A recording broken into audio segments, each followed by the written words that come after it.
Ah. Hello. I'm here. Ah. Early jump scare. Call Zenya. Hello, hello.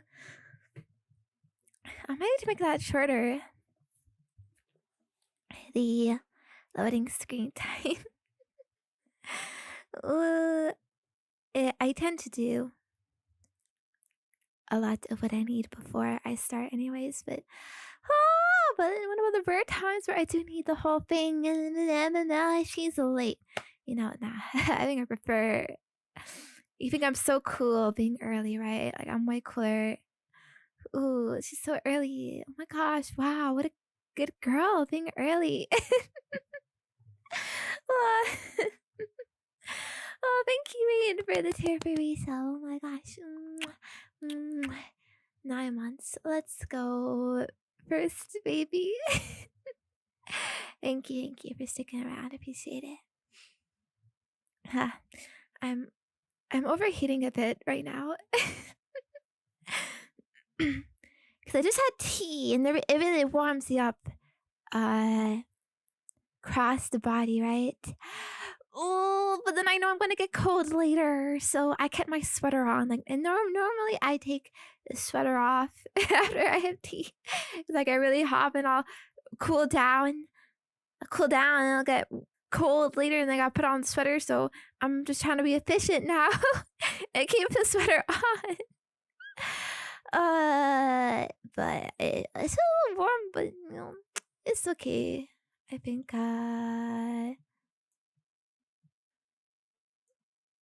we'll manage. I'm just I'm producing extra sweat for my for my big bro because he's a weirdo. Weird, I don't know, weirdo pervert who likes to lick little girls' armpits or something. I don't know, but if they insist so much, then fine. I guess I don't mind working up a sweat. sorry. A little weird. Yeah, I know. It is so weird. It is so messed up. Mm. Hi. Zenya. We are back. back in my blanket fort, ready for another day. Are you ready? Today's a massive day. Gonna be a massive, big, fun day. Well, we'll see.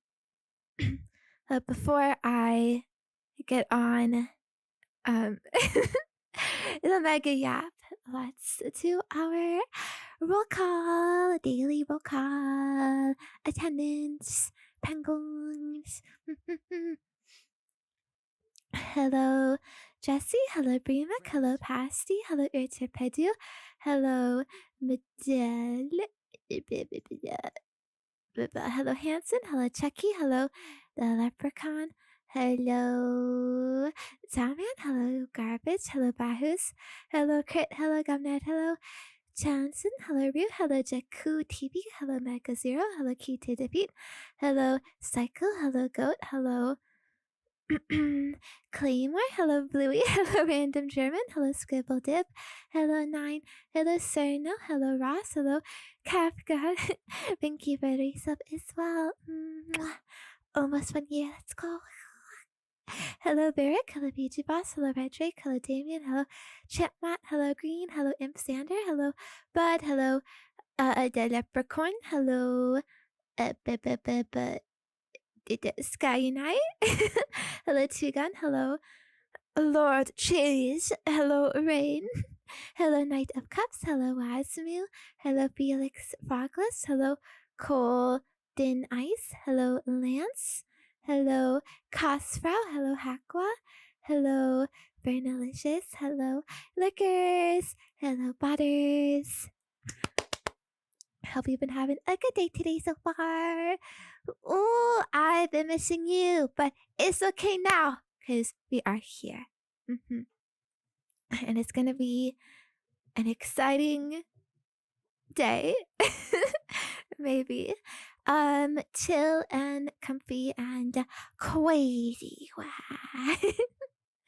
Hello, average people. Hello. So, yeah. Did you miss me? Did you miss me? Yesterday, there was no stream, but there was a YouTube video release. So you should go check that out if you haven't yet. If you didn't know, YouTube at Zenya Hima channel. Wow. Twin ear numbing ASMR. A very nice one, right? Very delectable, tasty. Nami. What? Yeah. And there'll also be a video tomorrow too, actually. Although it's a re-upload, but probably some of you haven't seen it yet, so you'll be able to enjoy that maybe. I don't know. Yeah, and then Sunday again, there'll be another video. And then we're gonna it's a whole cycle again next week. Wednesday, Friday, Sunday. Yeah. Should probably update my descriptions and such, but with the times there. Whatever. You wanna nom me back? You already nom my what do you call it? Hair buns. All the time. That is canonically where Penguin Nutrition comes from. That's why I'm not wearing them now, because they gotta regrow. Oh, and don't eat my pigtails, okay? They're not a replacement. Or my crown. It's a real crown, okay? You might think, maybe it's like those chocolate wrapped things, like those gold chocolate wrapped coins. No, it's real. Because I'm a real princess. Or something. Hello, Jinx. Hello, Scooter. Wow. Alright. So, are you ready for today? You know what we're doing today? We are reacting to the most insane Reddit stories. This is a very popular genre of video to make on YouTube. You've probably seen it before. If not, well, you're in for a treat today. I guess.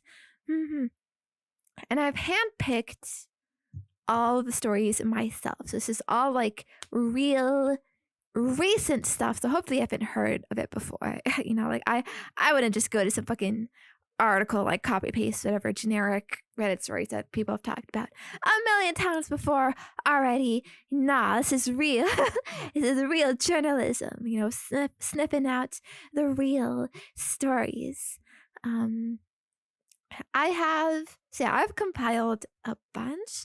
I don't know if we're gonna get through all of them. I don't know if I'll pick all of them. Kind of depends how it's going, how we're feeling. I'm also not, set on like doing this for like the whole stream, because I realize 4 hours of Reddit might be a bit much for you Oji-san penguins. So I understand.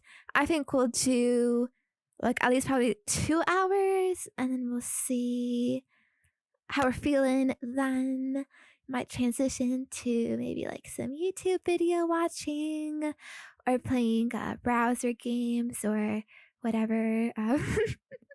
But in case whatever we do, I have a fun itinerary for us today. So just leave it to me. All right, you can sit back and relax. I don't know, like It's gonna be kind of podcast core, I guess. If I'm reading uh all of this stuff, gonna be a lot of reading, so you'll get a lot of emoto voice today. I was actually lucky considering like doing this with ASMR, of an ASMR mic and stuff, but not my, I don't know if that would ruin the vibe, or I want it to be a bit more casual, maybe, because some people wouldn't like ASMR, maybe, I don't know. But yeah, also I will say, okay, in defense of Reddit, because I know Reddit has this reputation of like, oh, it's like cringe website. Hello, Kenchal. Hello, Sirius. Hello, Taikaze. Hello. Yeah, I know everyone thinks Reddit is stinky. I guess memed on. But I will say, okay, I think Reddit is not that bad. It's definitely better than Twitter. Like, for sure, there are really like cringe places on Reddit. There's definitely like some cringe culture about it in certain places, but I will also say that it is really good for segmenting stuff, and really like catering what you want to see. It's like on Twitter, for example, like I will see so much like garbage that like I don't care about. It just gets pushed and shoved to you, especially because people can promote their posts like basically like legitimately like a bot, likes, views, or whatever, but it gets pushed onto you. You know what I mean? Like, I'm sure you've seen like so much like garbage, like videos and stuff and whatever. And if Reddit, that is a lot harder, because like you like can just follow these subreddits, these very specific communities that you like, and make it so that you do not see like all of that other stuff. You know what I mean? And so yeah, and I guess like it's also easy to like, let's say uh let's say you want to I don't know, view some posts about the hit modern TV show Severance. New episode tonight, by the way. Let's go. I'm excited for that tonight. Gonna be watching that after the stream. But yeah, so let's say you're a fan of that show and you want to see discussion about it, posts, memes, whatever. So like we're gonna go for that. Like Twitter is a bit like unreliable, because like what are you gonna do? Just type in Severance in the search bar, right? But then like that's just gonna show you like posts like for now, but you're gonna have to like keep like repeatedly like doing that or whatever if you want to see stuff, and it's all like ordered like randomly. But then on Reddit you could follow a Severance subreddit and just go to that subreddit, and like every post has to be about that, and it has its own like the Reddit updates, so you'll see like better posts, more kind of, well, I don't know, maybe controversial ones, but the controversial ones can be like interesting too, because it's like, yeah, people fighting in the comments, uh there's also, and Reddit is also good for reading some crazy stories, because as we're going to see here, there are some crazy people out there and they post their stuff on Reddit. It's a way for you to be like, oh my gosh, what is going on with people, with the world? But yeah, so I know you want to make fun of me, big bro, for being a Redditor, but I don't even use it that much. I don't use it that much. I do use Twitter more these days. Anyway, still like, but just cause it's like, for my job and stuff, like, I have a Twitter presence, and Reddit is very different. Sometimes, if I'm really bored, I don't know, the memes kind of suck, but you get cool like discussion about things you're interested in. So yeah. And I was like, I remember I actually started using Reddit a lot, like back in the day, because there's this MMO I used to play. I used to play a lot of MMOs. That was like, like how I'm addicted to gachas now. I was addicted to MMOs when I was in middle school, high school, whatever. And so I was a huge lurker on forums, on these MMO forums on their websites, which is where people would discuss the game. And, I was really interested in like the meta and whatnot, and like what things to do and our grinding methods, stuff like that. They would all be discussed on these forums. And there's this one game I played, but they did not have a forums system. I guess because, I don't know, running a website is hard. A semi-social website is hard, so they didn't have an official forum, but they did have an official subreddit. And I guess like Reddit is free, so they just had a subreddit for the MMO, and everyone went to that subreddit to discuss the game. And so I used it just for that for a long time. And then I realized like, oh, like you can actually go here for like pretty much any community is on Reddit. But I will say the VTubing community sucks ass on Reddit, so don't bother with it for that. I don't think it is very, very cringe and low quality, and just whatever, safe ass opinions. Very well. Thank you, Poison Furry. Welcome to Emotier. Hello. That's hello, Benchiam as well. Hello. Yeah. You know what I mean? Whenever I see news posted there, it's very hug boxy, if you know what I mean. A lot of very nuanced opinions on VTuber Reddit, but VTuber Twitter is also pretty garbage, I would say, but a little less garbage because people actually try to put original content on Twitter. But I digress. Yes, that's my little intro to Reddit. And so shall we begin? I wonder actually. Do you want to just go on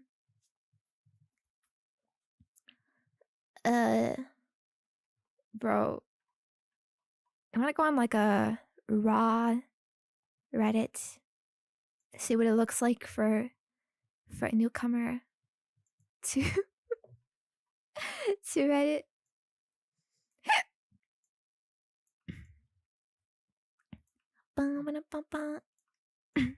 Okay.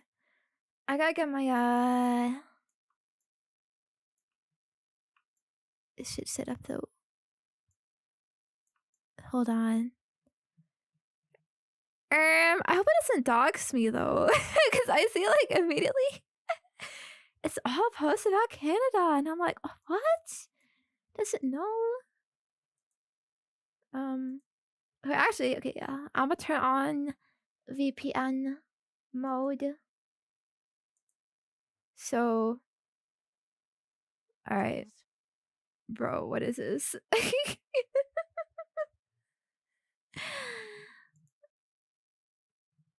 Blah. Hello, we are in the transition screen. Why is this the first thing? First pictures ever taken of humpback whales mating, and they're both males? Gay whale propaganda? This is on a private browser, by the way. Okay, so this is not based off based off of my history at all, okay? Like ever. Okay. Don't worry about it. Damn, I still wonder, how would animals be gay? What is the reasoning behind that? Oh my gosh. The bros will say like, yeah, you're just like, even animals are just born a bit. It's just a crazy like nature, chaotic nature mode. I don't know. Chaotic nature mutation. You get the gay gene. Because surely there's no like evolutionary benefit to that. No reproductive, like self-survival benefit, right? I thought animals were all about that, like self-preservation and you know, like mating, like to preserve their species. You know, orcas practice sex, the same sex. What? Those that do are more successful. Wait, what do you mean successful? How do you measure orca success? Like in their careers. Oh, they have such successful orca careers. Hmm. Maybe it's like, okay, maybe like they're not like gay forever. Like they would just do gay things sometimes, but they do still have straight sex for the reproduction. Yeah. So maybe they just have gay sex for fun. I didn't know because they're horny. I've heard horny animals do crazy stuff, you know, so maybe what this actually means is it's fun to be gay. Fellas, yeah, why not? You know, have a little fun. I don't know. Oh my gosh. Yeah, I heard like fucking gay people hookup cultures is so crazy. They're very they're very known to have like lots of little diseases and whatnot, but I digress. Let us not get into that. Yeah, maybe it'll be fun to kiss the homies. But careful of those diseases. Hello, Arc Isaac. Hello, Philip Skylar. Hello, Flea Flicker. Hello, Yahweh. Hello, Pedro. Meals are welcome 2025. Real AIDS are coming. Oh my gosh. He wasn't AIDS because of people freaking monkeys. Oh my gosh. Would someone frick a whale? Okay, I feel like a whale is like too big for a human to frick. You know? Hello, T. Richard. Hello, Chalax. Don't worry. This is not. It's not official. We're just looking at like what is on the Reddit homepage like when you are fresh. I see some politics. I more politics. Ooh, wait, this is a juicy story. She's 17. He's 26. Yikes! Yikes! More politics. Yeah, I think I'd rather see the gay sex. Oh, I hate these cringe posts, man. Fucking anime, super rude, that PNT. Okay. You know what? I'd rather look at the whale sex. So let me pull up our real our real stuff. So sandwich, have the Zenya sandwich. Ooh, yeah, sandwich between yeah, you could be sandwiched if you want.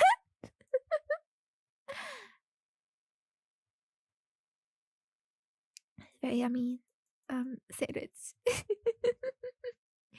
Also, hello Johnny D, hello Chipmat, hello Quantum Physics, hello Zephy Tamamo. Okay.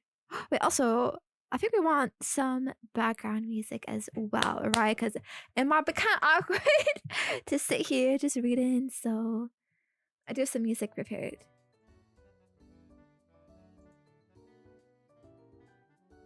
Do you hear it? Do you hear it? Ba, ba, ba. Hello, Glam. Hello, Chucky.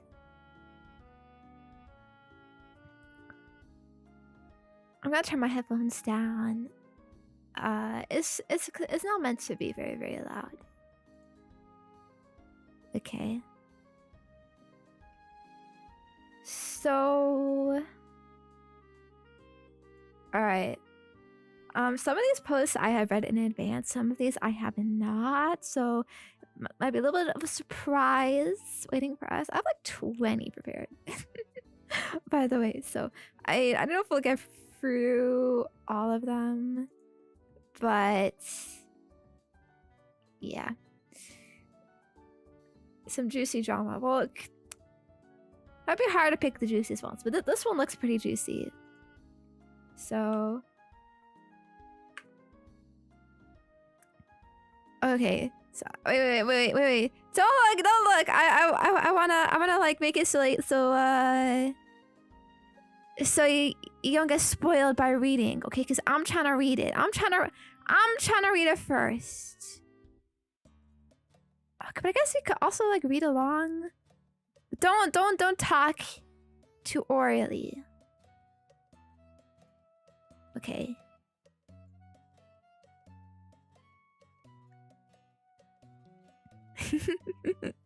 You know how to read, penguins?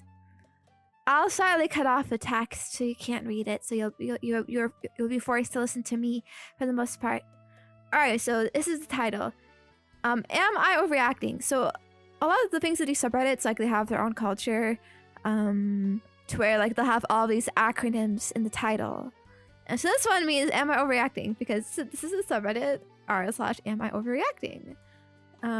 It is self-described a subreddit to help figure out if you overreacted to something or if you were justified. So this one is am I overreacting? Cut content with this girl after this conversation. I wonder what conversation they had. We'll see if it's worth cut her off. Red flags. Bah. Another common thing you'll see in these posts is everyone recommends to divorce. It is always a yas. Leave him, girly. You know, kind of thing. So it is rough. It is crazy out there. Also, I've posted from a few subreddits, so this will not be the only subreddit we'll peruse if you edit things. She must have said Zenya Hima was mid. Yes, exactly. Yeah. Any haters, you gotta cut them off, girl. For the terrible taste. It is not worth being with someone like that. Alright. So, this is 42 male. Alright, we got an OG son here. Went out with this girl, 33 female, who is a very minor celebrity. If you can call being on a reality show a decade ago a celebrity. Shrug emoji. Ooh. Reality star girly. That is already... Would that be a red flag? I don't know. The people who go on... Well, I guess it depends on the reality show. A dating reality show is probably definitely like pretty trashy. I think personally, but maybe it was some innocuous one. Like, I don't know. What's the old ones? Like, Who Wants to Be a Millionaire, and you just like answer questions. But anyways, well, that's not really reality though. Like reality show, like that's like the TV drama shit. You know what I mean? But anyways, yeah. Don't ask what show. I'm not going to say. Anyways, we had a few dates and something she said turned me off, so I stopped talking to her for a while. She argued that sunblock lotion was going to give you cancer. Whatever. Not a big deal. She was moving away for a bit anyways. Well, she came back to my state and hit me up again. I decided that it wasn't a big deal and said screw it. Okay, wait, so at first he stopped talking to her because of sunblock? Maybe it's like it was some big argument. I can't really see how she argued that sunblock lotion was going to give you cancer. That you're going to be like, all right, nah, this turns me off. Maybe it's like a this bitch is stupid moment. Not wearing sunblock and getting sunburn can give you cancer. Yeah, but she's saying if you do wear it, it will give you cancer. Maybe there are some specific ones that give you it. I don't know. I don't really know the argument. A lot of what you read here on Reddit too is people will, you know, conveniently leave out details, leave out important details. So you gotta consider like it is not like we're not getting the full story here. This is just this guy's view, his point of view. Like he's waving this off, but maybe she could have been right. I don't know. I don't know the facts. Or they'll just make up entire stories. That is true. But I think we're not going to speculate on the validity of these stories. We're just going to assume they're all real, take it 100% serious for the purpose of, analyzing and giving advice. Even if it is fake, I don't really care. For argument's sake, we're going to assume that it is real. There's probably an asbestos sunblock out there. Yeah, maybe, I don't know, but yeah, it'd be weird to start off with, but let's see how it develops. Okay, so she came back, so we went out on a couple more dates, one being a Mexican restaurant nearby. Okay, now I need to drink some more water.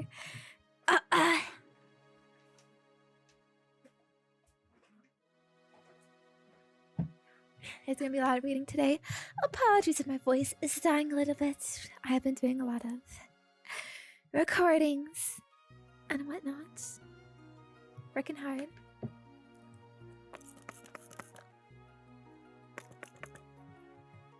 Throat spray for the win!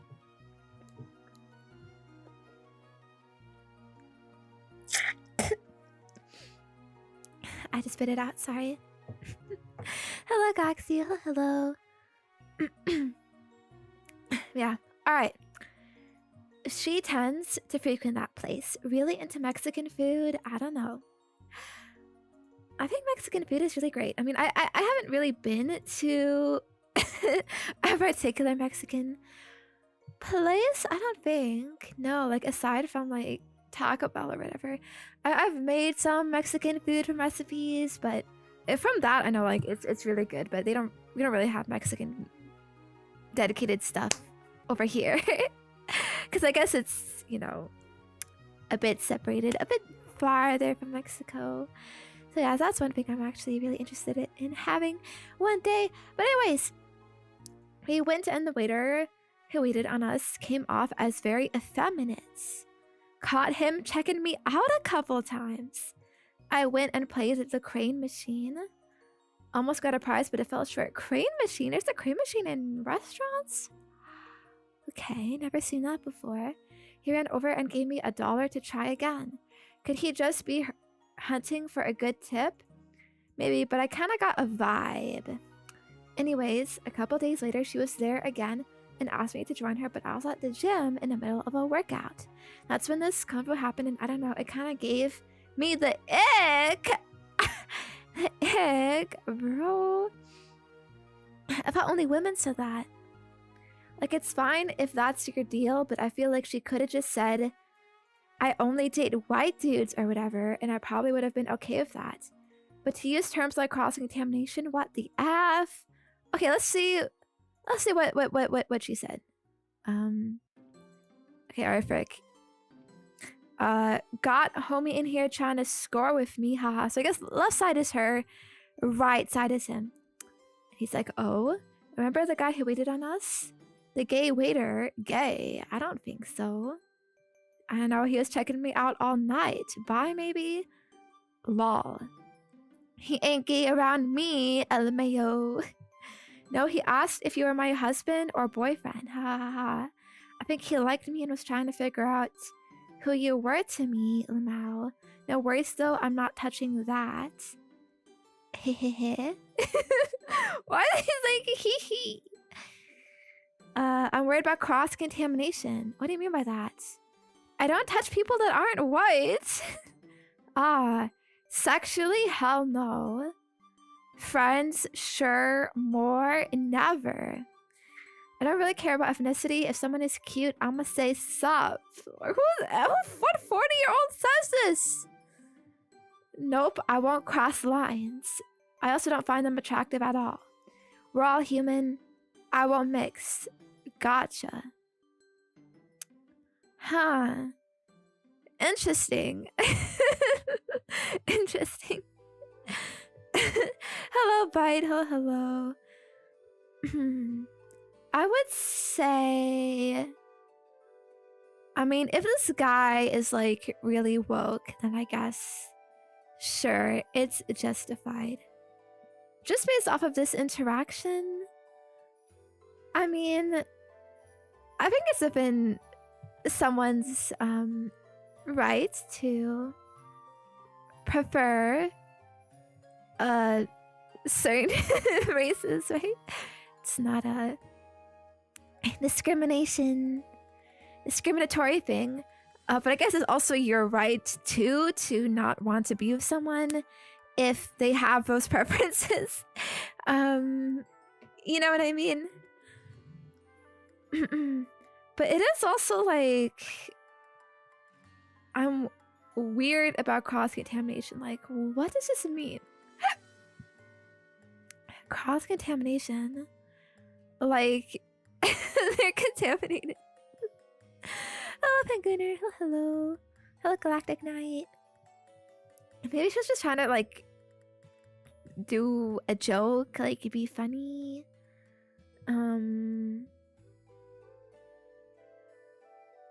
But I guess it's a bit aggressive to say I don't touch people that aren't white. Maybe she's like actually stupid and thinks that they have germs. Yeah. You know, because she also apparently argued sunblock lotion is gonna give you cancer. So maybe she is just dumb, but I don't know.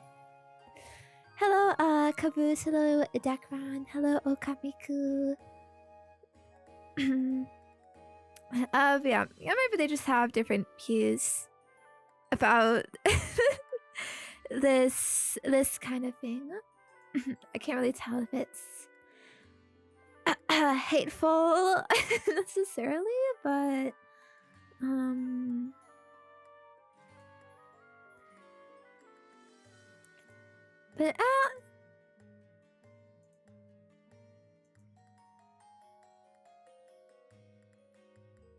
you know, some people like that stuff, some don't. Yeah, but I guess is he overreacting? I guess not. No, it's within his right to. And she could just be ignorant and whatever. Definitely a weird way to word things. I do think honestly texting, like I think it is so easy to have misunderstandings and such through text because you cannot glean like tone and whatever. And so maybe it would have been better if they had this like conversation in person. I mean, we could talk about how social media and like texting and phones and whatnot have been like terrible for relationships generally, like a lot, because whatever, but it is what it is. I do wonder though, like, what is this stuff of the waiter?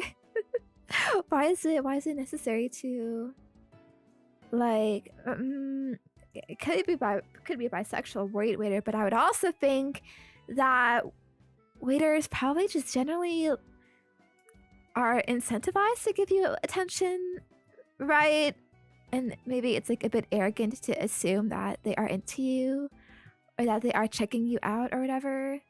But honestly, both people are assuming this of like, haha, he's totally like hitting on me or whatever. Maybe that's just how he is then. Maybe that's just how this waiter is. Like their style of, you know, being attentive or whatnot. I was gonna say maybe it's like a Mexican thing, you know, like culture. I mean, there are definitely different cultural ways of treating people, right? You know, like I know like some cultures like they'll like kiss each other, right? Like in the cheeks or whatever as the greeting, and over here would be like, oh, what the frick? Like, are you coming on to me? I know, you know what I mean? Hello, Nakari. Hello. But yeah. Interesting story. Let's see what the comments say. I don't know what NOR means. No overreaction, I guess.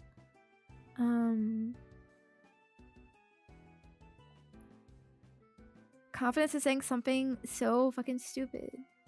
Everyone's on this guy's side right now. Narcissist and a racist. I think she's the narcissist for assuming.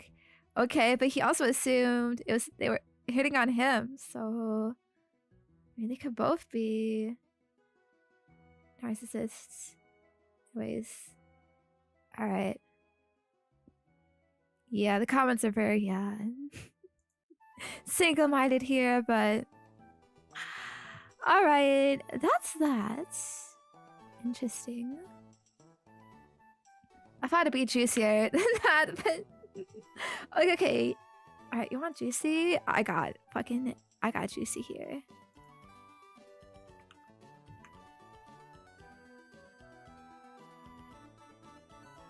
Alright. So this is a two-parter. We got an original post here. This is the same subreddit. Am I overreacting? My wife just had a positive pregnancy test. I've had a vasectomy for 15 years. Which one's the original? Wait, this one says this is an update. And this one says update. Okay, wait, okay, this is the first one. Okay. 21 days and 20 days. So let's go with this. Top 1% poster. Wow, this guy was really good at making up stories, huh? Alright. Hello to Mickey. Hello, Mr. KJ. Who's gonna tell him? We'll see. Maybe it's possible for it to be real. Hello, so snowy. Hello. Alright. So my wife of over 25 years just showed me a positive pregnancy test. I've had a vasectomy since just after our 18-year-old twins were born. She's freaking out about the pregnancy and the fact that I've had a vasectomy. I've been calm and supportive. I'm saying I'm fine. I really can't even think of a single time she has a chance to screw around. I'm going to make an appointment with an urologist. I'm still freaking the fuck out in my head. This happened an hour ago and it's just weird. I'm 56 and she's 50, which is way too old to have a kid.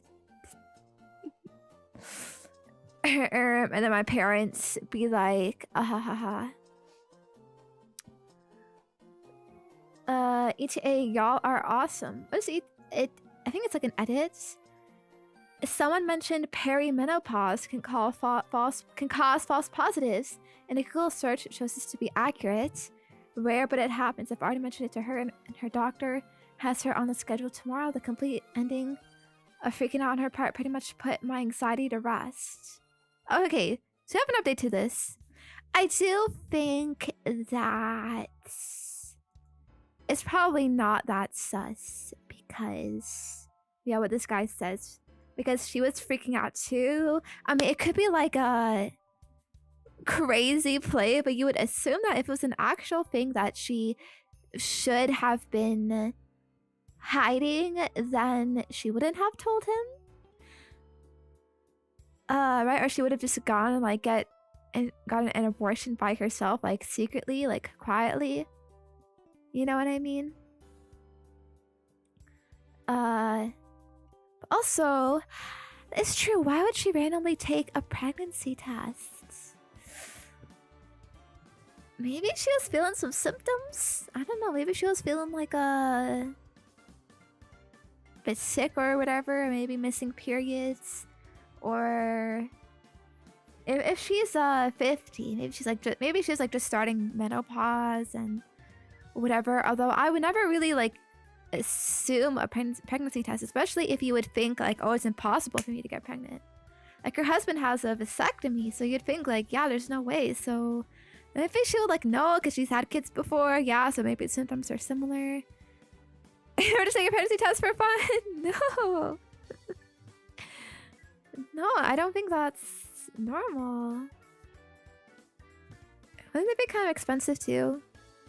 Psh, I don't know. Alright. Actually, wait. How does this even fit the subreddit? Am I overreacting? This guy did not react at all. He just said...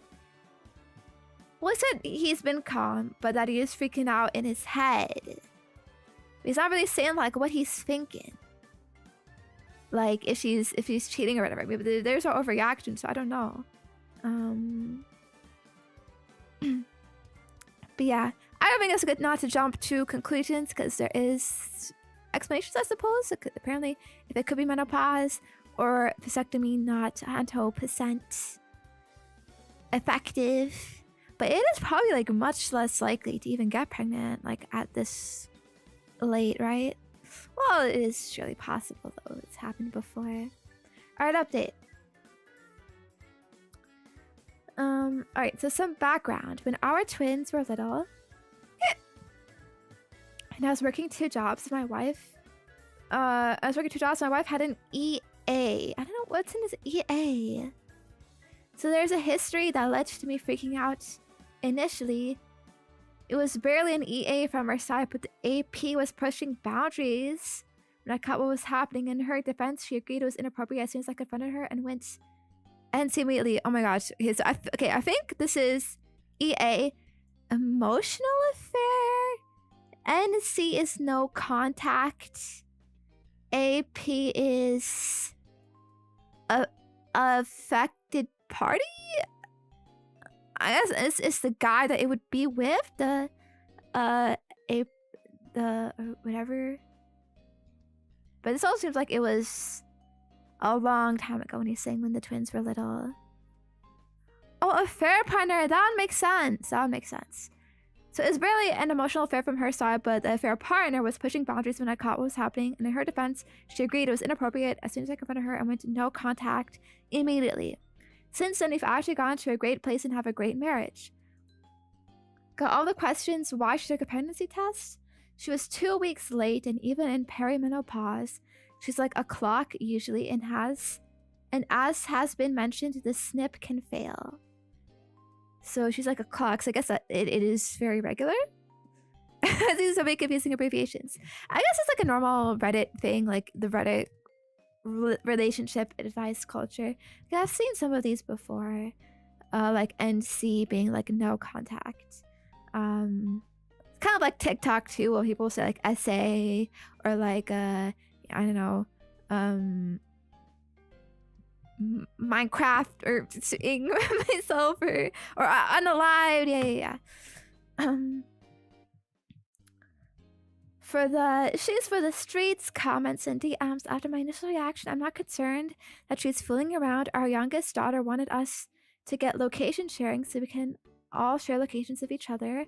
We have Ring cameras at all entry and exit points at our home. Fucking Ring camera product placement. And honestly, we pretty much are together when not at work. On to the update. She is not pregnant. They are unsure what caused the false positive, which they got at the doctor's as well, but an ultrasound ruled it out. I have an appointment to make sure I don't have swimmers. Lobster call. It's swimmers. Oh my gosh. Because now I'm nervous about that. They want to do some more tests to make sure the HCG in our system is just a symptom of perimenopause and not anything worse.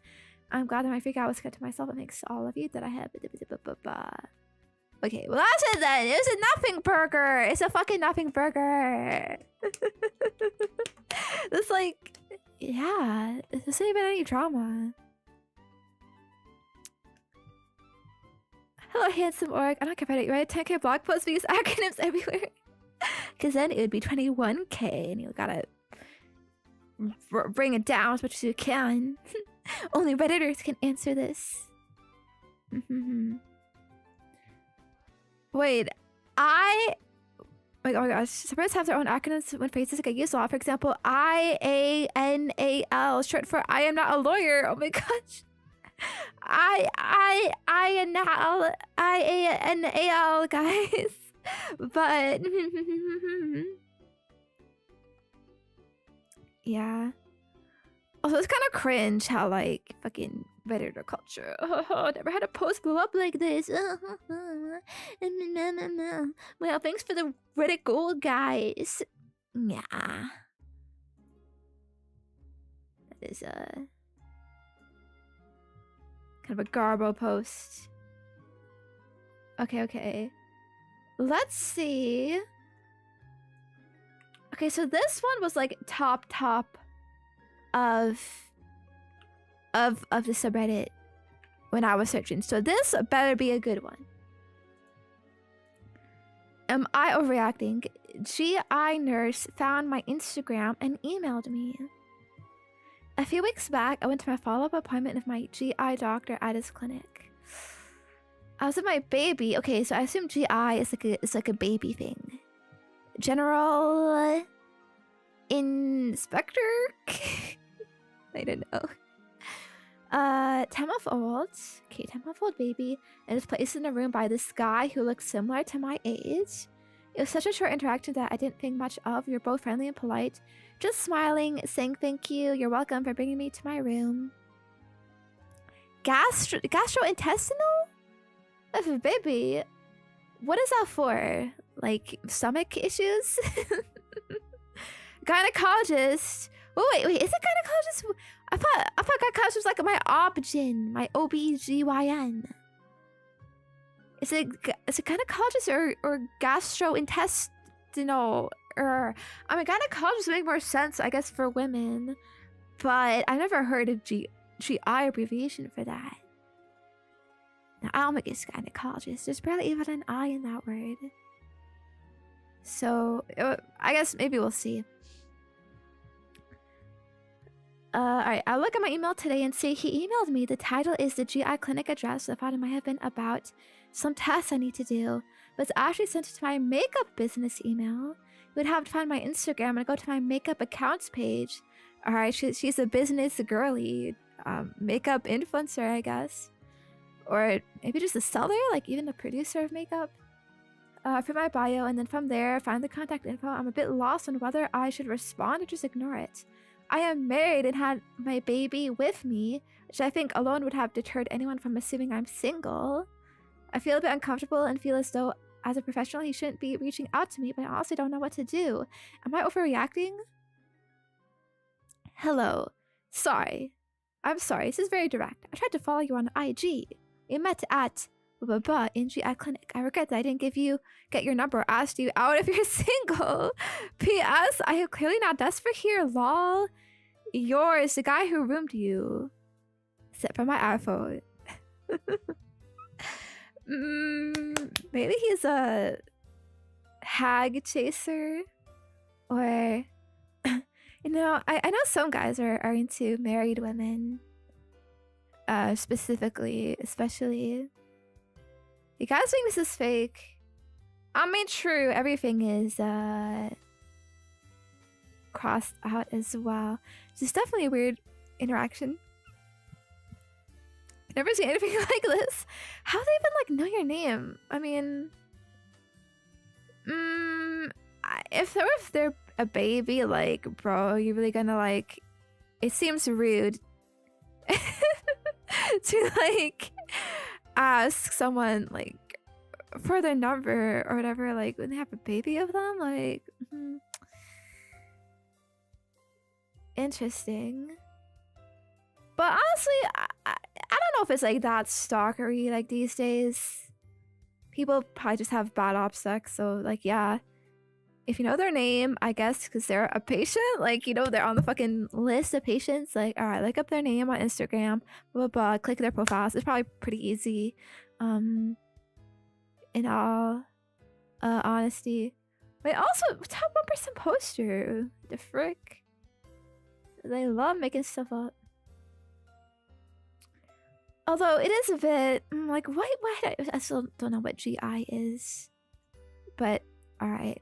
But also, I guess I was saying, you know, if he wants to shoot his shots, maybe he should shoot his shot, you know? It's a bit weird, sure, but again, I don't think it's super stalkery because, like, it seems like this is all public information she had on her profile and whatnot, and people are free to, like, ask someone out, and if they say no, then they say no. All right, you know, that's fine, but it gotta be such a big deal. I do think there is a lot of how to say, culture these days where, you know, like, you see these videos of like women in parking lots are like, get away from me, you man! Ah, don't look at me! Don't even look at me! Don't talk to me! You know, harasser, assaulter. You know, especially at the gym. So it's like, bro, you know, just because a guy is like being friendly, even like just trying to ask you out, like, doesn't mean like he's some terrible person. You know what I mean? It's also probably why I think a lot of people are scared to, you know, even try anymore these days, because they're scared people are gonna have these like reactions that they see, everywhere. That's not the story. He's the one shooting the second shot. Ah, ha, ha, ha. We'll get it. Wow, funny. Maybe he's into that, you know? He likes being in second place. He likes the leftovers. Or something. I don't know. But yeah, in any case, what is your reaction? Again, am I overreacting? It looks like you did not react. You're just saying that this is what you were sent. What is your reaction? You didn't do anything. I would get it if you were like, so I blocked and reported him and blah blah blah. All of this, was that an overreaction? I don't know. Looks like they didn't do shit. So I don't think it really fits with the with the fucking theme of this subreddit. But bruh. Alright, let's look at the comments. If they're in Canada, that's actually illegal. I'm a nurse, but unless there's written or verbal consent to contact you via your cell phone, then this is a violation. Wow. Alright, let's go. We're protected, Canadian bros. That's interesting. I did not think that'd be like a written in thing. Like you cannot contact. I mean, like, is he a nurse or is he just like some helper, like intern? Maybe, I don't know. Like placed in a room. Like maybe he's just like the receptionist guy. Like maybe he doesn't have the same like contract or like rules, code of conduct, ethics. Know what I mean? Says, oh, GI nurse. Okay, well, maybe this poster is giving conflicting information, because sorry, I went for a follow-up appointment with my doctor. We're placed in a room by this guy. She's saying it's just some guy. Like we don't know that she said it's a nurse, but like how do you know they're a nurse? It's like as far as I know. I don't know. Well, I don't know how doctors' offices work. Is it the nurse? Are the nurses the ones who put you in the rooms?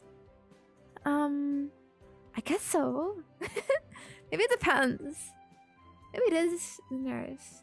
They say there are in Canada. No wonder I can never get in touch with my doctors. Ah ha ha ha ha. Rip Canadian healthcare moment. Hello, telekinesis. Hello, Betsama. Pretty sure you had access to your demographic info to have contacted you. This is giant violation of your privacy as a patient. Bro, if you want things bumped to you in a friend group in public, this is a gross invasion of your privacy and patient rights. True, I guess. Creepy as fuck. I guess so. I guess thinking that it's not 1% commentary. I don't know, they use this subreddit a lot, I guess. But it looks like it's a violation in a lot of places. Maybe it is creepy.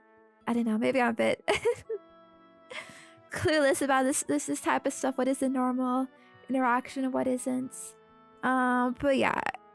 Honestly though, like for all these reactions, like it is super creepy. I'm like, I would expect a bit more of a message, like, oh yeah, girl, by the way, you smelled so good today at the clinic. I'm still thinking about the smell to this moment, so yeah, I just had to contact you.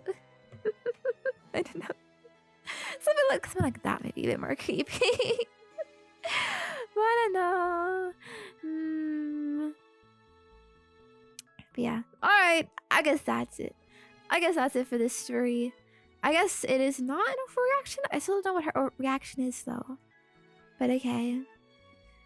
Yeah, but you know what? I'm thinking that this subreddit kind of sucks. So let's go to another subreddit. Let's get some more juicy drama. Ooh. Okay. So I have a long story here coming up. But it sucks. Kinda. Let's see if this is juicy. Alright. This is on best of Redditor updates. So as far as I know, this is a compilation of stories. Like a compilation of like a big like story, like multi-parts. That's why updates, because like a lot of people like will make a post asking for advice, and they'll do updates, whatever, blah, blah, blah, follow-ups, all this. So this title is "My Partner Left Me, So I Told Everyone He Doesn't Have Cancer." This is like the reverse of Walter White. Alright. Oh my gosh. Okay, so original post, it was in February. Okay. My partner told me when we first got together that he has cancer, and if his operation doesn't go well, it could be terminal. He said his treatments have also made him infertile, so imagine our shock and joy when we found out I was expecting at the start of 2024. We now have a beautiful 5-month-old daughter who's perfectly healthy and thriving, and he is in remission. Alright, I feel like this is gonna get crazy, so strap in. My pregnancy was difficult and lonely because of all the intense treatments he went through while waiting for his operation. Oh no, I'm starting to sense what is going on here. I did a lot on my own, knowing he desperately needed this to have the best chance possible of shrinking his tumor before having it removed so we can have a long, happy life together as a family. He is currently living with his ma'am. Wait, who says this? Is this I don't know, is this a British thing? Australian thing? Ma'am. Maybe a typo. AMATA situation. Fuck, what does that stand for? AMATA. Oh, just AITA. AITA is MI the asshole. I know what the M is, but yeah, okay. He's currently living with his ma'am. Me mom. Well, he's in recovery, so that it takes the pressure off me, caring for both him and our baby until he is well enough to move into our new home with us. Oh my gosh. Bro, living with his mom while she has a newborn baby? No fucking way. No fucking way. You are staying with me, with our newborn baby, okay? It's too much work for what? What do you mean? Caring for both him and our... Bro, why are you caring? Why are you caring for him so much? He still comes to our house and we go to his ma'am's all the time. So our baby isn't missing him, and on Wednesdays he has his daddy-daughter days. But it is just the two of them to make sure they are bonding well. And he has to practice until he is well enough to care for her at home full-time. It gives me a little break too. Last week we had an attempted break-in at the house. Editor's note, OOP. I think this is original. Wait, OP is original poster. What is OOP? Original poster? I don't know. No, it's not integrated programming. That is true though, that is true. Too many acronyms. Maybe original OP? Or like original, like the original post? I don't know. And no. Okay. Posted by that a few days ago, but it was deleted. Okay, so this was deleted apparently originally, but this is part of the story. Hello, PC. Welcome to your internet.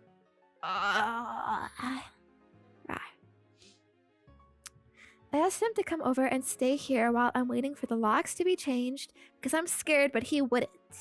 I was talking to his ma'am too, who slipped up telling me he wasn't home. Long story short, this is Reddit. I'm sure you can see where this is going. We argued for over 24 hours because my suspicions became too much and I went to Facebook. It took me less than an hour to find the first two women! Two of them! Oh my gosh. Okay, he is totally... Oh my gosh. The cancer is fake. He was using cancer appointments to have a double life with someone else. I think this is where this is going. but two, so it's not just one woman that he's like having an affair with. But all this time, like, spending with his mom too. It's at some other bitch's house. Oh my god. And bro, doing this while your wife is pregnant, like one of the most like difficult times for a woman where like she would really need support. And then with her newborn baby, like I hear so often how hard it is with a kid, a newborn kid especially. And with that, like he is fucking off, like, bro, oh babe, come on, oh my recovery's so hard, I need to be with my mom. Oh yeah, you just coincidentally just gave birth, but you know. Oh my gosh. This is why, guys, you ask for proof of illnesses. You need proof, because it's probably not most people lie. I mean, it's minority, but still, apparently can never be sure. You know, I need those fucking x-rays of that tumor, okay, Penguin? Ooh, I need those receipts. Okay, if you're going to your mom. I need those live mom video voice calls. Okay? So it sounds like bad fiction. Are we to leave? It took her 2 hours for the woman to find the double life, and she just so happened to let herself get knocked up beforehand. I guess, like, she didn't look into stuff. I mean, I guess this also means, like, yeah, you should look into, you know, stalk your partner on the internet.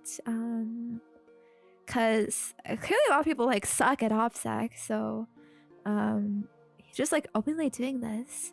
But to be fair, though, like, if you do really trust someone, I don't really see why you would, like, be so suspicious, like, stalk their social medias, especially if you don't use social media. Like, I don't use Facebook, right? Like, if, like, if penguins use Facebook, like, I wouldn't, I don't think I'd bother, like, going on Facebook, like, just to stalk you. Like, yeah, whatever. I don't care about Facebook enough. You know, like, I'm not that crazy to go that far. Surely, so definitely, Twitter maybe is one thing, because I actually use it, but, oh, but now that means, ooh, but am I just, tricking you? Am I just, laying a trap here so that you will be more suspicious on Facebook so that I can catch you? Maybe so you'll slip up on Facebook. I don't know. But yeah, alright, let's see how this continues. If the audience were all 50+-year-olds, well, penguins are OG sons, right? Maybe you do all have Facebook. Gosh, even I had a Facebook when I was very, very young. Because it was like the cool social media, like in like the 2010s or so, right? Hello, laid back senpai. Hello, Zurab. But yeah, alright. During my pregnancy, I was suspicious of a lot of things and put it all... Oh my gosh, what? Hello, Emmy! Thank you for the redirect. Hello. Wait. I can tell. Wait, did it already happen? I don't know how YouTube works. I know I'm saying it too early, but... I will just quickly say, hi, hello. Hope you had a good stream. Hope you had a fun time. I'm Zenya. Nice to meet you all. We are reading insane Reddit stories here. So this one is this guy was faking cancer apparently with his pregnant wife and has been having an affair behind her back while she's taking care of the newborn babies. We will see the details here, the juicy deets. Thank you, Interpadu, for the super. Orkut was better back in the day. I've never heard of Orkut. That was a social media network. Ooh. This guy's definitely insane. I'm about insane piece of shit. Yes, I would say that. Let's see how this develops. It reminds me of like this. Oh my gosh. I don't know if you guys like know TikTok stories, but there was this like big TikTok phenomenon, like it was like a year or two ago, of like this woman like recounting like her crazy experience like with her ex-husband, and it was like 100 parts, and like everyone was obsessed with this. There were so many videos compiling it. I forget what it was called exactly, but yeah, there are apparently it's like really fucking crazy stories of people out here having these double lives and affairs and whatnot. Ooh. Gotta be careful. But all right. During my pregnancy, I was suspicious of a lot of things and put it all down to my hormones, as he would continuously tell me that I am paranoid and hurting him when I ask. Oh my gosh, babe, it hurts so much. Like, when you're suspicious of me, like, can you, like, not, please? Ooh. One thing that my paranoia just wouldn't let up about was his cancer and his treatments. That's true, actually. If he was actually getting, like, a fucking... what do you call it? The cancer treatments. Like, you get bald, right? Like, there are actual symptoms of that. So I wonder, like, if he was showing symptoms for it. Yeah, chemotherapy. Like, that's what it's called. I know all about it, guys. I've watched, like, a few episodes of Breaking Bad. Right. You can pick so many things by cancer. Because I guess people have more sympathy for that. I don't know, like you're trying to think like, what is an excuse I can have for being away for a long time? Like maybe some jobs, but with a job, like you'd have to have money to show for it. So that'd be a bit more like, yeah, you'd have to show some accountability and whatnot. I asked his ma'am about it. He told me he doesn't have cancer, but he's having treatments. He has an autoimmune disease which he receives transfusions for. Very serious, but nowhere near terminal and no operations required. She also informed me he was in rehab and not hospital. He was addicted to cocaine and was trying to recover from me and our baby. What? Is this even real? Like, what about the affairs? But why would you lie about being in rehab? Right? Maybe you're like ashamed of it, but it's not like the end of the world. It's not a total deal breaker. At least I wouldn't think so. Hello, Tamoya. Hello, Lina. Hello. Because I could see the mom maybe like trying to like help cover up for him. Because I know a lot of moms are like real like, how to say, like they really like worship their sons. You know, it's like they'll cover up for them like as much as they can. Because like, ooh, my baby boy cannot do wrong. I don't know, shit like that. You know what I mean? But we'll see. If the autoimmune disease is legit, I could see how he would like escalate that to a bigger lie of like it's cancer because it's like a bit closer to the truth, but it's still pretty fucked up. I never mentioned to him that I knew. I assumed that it was the embarrassment of wanting to get clean without me knowing so he could be a good partner and a dad. Dad capitalized. I was so proud of him for getting help that I never spoke about it. Wait, what about the women? Wait. Tell me, listen, I already defined the first two women. Wait, what do you mean women?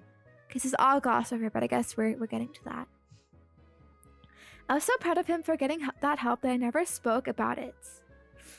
Bro, she was getting played. She thought it was like a good bit. Like, oh, wow. Yeah, he's getting rehab. Good for him. I'm not going to bring it up because of the sensitivity. But it's like, actually, like, it's probably all fake too. If his autoimmune disease, his mom explained how brutal it has been for him and that he did have chemo a few years back. So maybe that's why he's confused? Bro, you do not get confused. Like, unless you have dementia, but I assume they're not old enough for that. Pregnancy brain is a real thing. Maybe I'm just too blindly in love because I accepted this and never questioned it again. Ooh. The rose-tinted glasses, ignoring the flags. Ah. After discovering the first two women, I sent my partner a message telling him to let his girlfriend know I'm asking after her and not to bother coming home anymore. I've had the locks changed from the break-in so he can't get in. He panicked and started begging me to answer the phone and let him come see me so he could explain everything. I started to see everything through clear eyes for the first time and realized how long he had been gaslighting me for and told him no. Realizing he couldn't get through to me and now aware I was trying to contact his girlfriend. This is like full relationship. He asked me, he panicked and went to her instead. During that time, I found a photo she had shared of the two of them and shared it to my profile with the caption, "Can someone please ask this woman to contact me?" She instantly blocked me, but her sister got in touch with me instead. How did her sister find it? Okay. Apparently, the family have never trusted him and knew something was wrong. This affair is serious enough to have met the family. She says he has told her not to speak to me as I'm a deranged stalker he slept with years ago and have been hunting him down trying to convince people my baby is his. Oh my gosh. The disrespect. I sent her a photo, the birth certificate, and us in hospital together to show her sister before he can lie to her anymore. During this, I'm also messaging another woman who is furious at what he has done and is helping me with all the information she is aware of. She tells me he broke her heart by cheating on her without even knowing he was cheating on me too. Wait, what?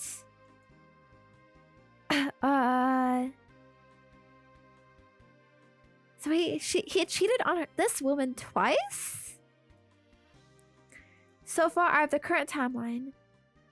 Chemo in March, a 19-year-old. Ooh, he is a chaser. Rehab in April to July, a woman of an appropriate age this time, but also cheating on her. August, now his 20-year-old girlfriend. I don't know how old they are, but a little sus. No, he's not 19. He was with a 19-year-old, and I assume they are a bit old for this to be an issue that they are bringing up.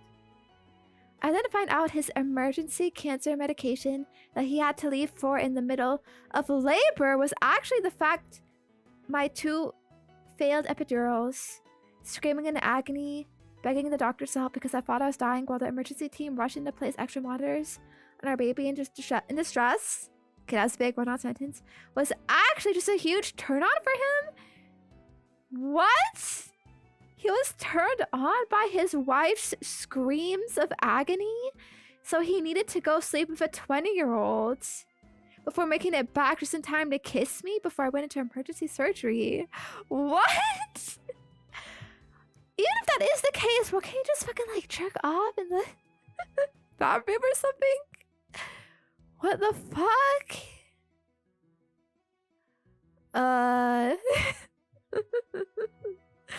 Was this 10-year-old nearby? Like, bruh. Oh my gosh. Also, bro, March, April, July, August, 3 different women. You should be concerned about this guy having fucking STDs. What the fuck? AI makes writing PS like this easier, but I don't think AI could write this. Maybe. I don't know. Bro! How? Is this supposed to be a legit excuse? Oh, like, babe, I was just so turned on. Like, I had to fucking, like, let it out on someone. Bro. What is this? Oh my gosh. Cause, like, yeah, you were just so hot. Your screams were so hot. What the fuck? This was, and then going back to kiss her. I think this guy has some serious, like, mental illness. This was Sunday. It is now Saturday the following week. I made a post on Facebook calling out my partner for his actions with photographs, medical notes, and evidence, and asking people to leave me alone on Tuesday after 48 hours of no sleep, multiple calls to the crisis team, and a barrage of harassment from his friends and family who want to sue me for character defamation. Oh my gosh, I mean, I cannot imagine airing this shit out publicly, but honestly, girl, kind of justified if he is this much of a piece of shit. Also, I don't really like drama, so I don't really know. Is this normal? Like, posting this shit about, you know? Oh my gosh. If this was a regular affair, I'd lick my wounds and move on. But I've now learned I've been leaving my daughter alone with a drug addict who is claiming he doesn't know me or his daughter to others, but demanding custody rights to me. Wait, he's demanding custody? Bro, you ain't even... You ain't even barely been there. Oh my gosh.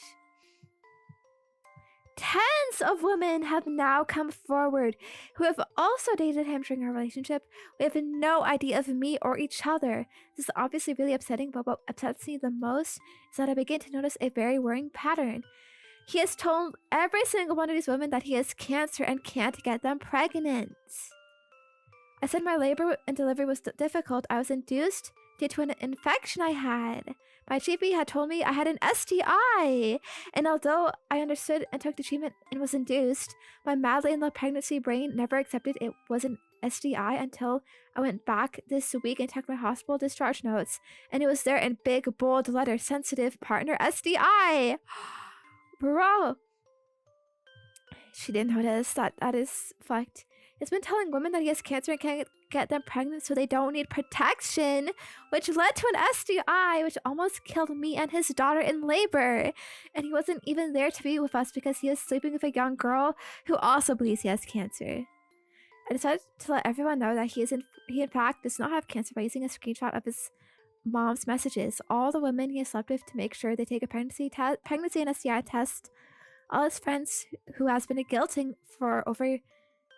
All his friends who he has been guilting for years over his condition, and also social services and the police for sexual endangerment.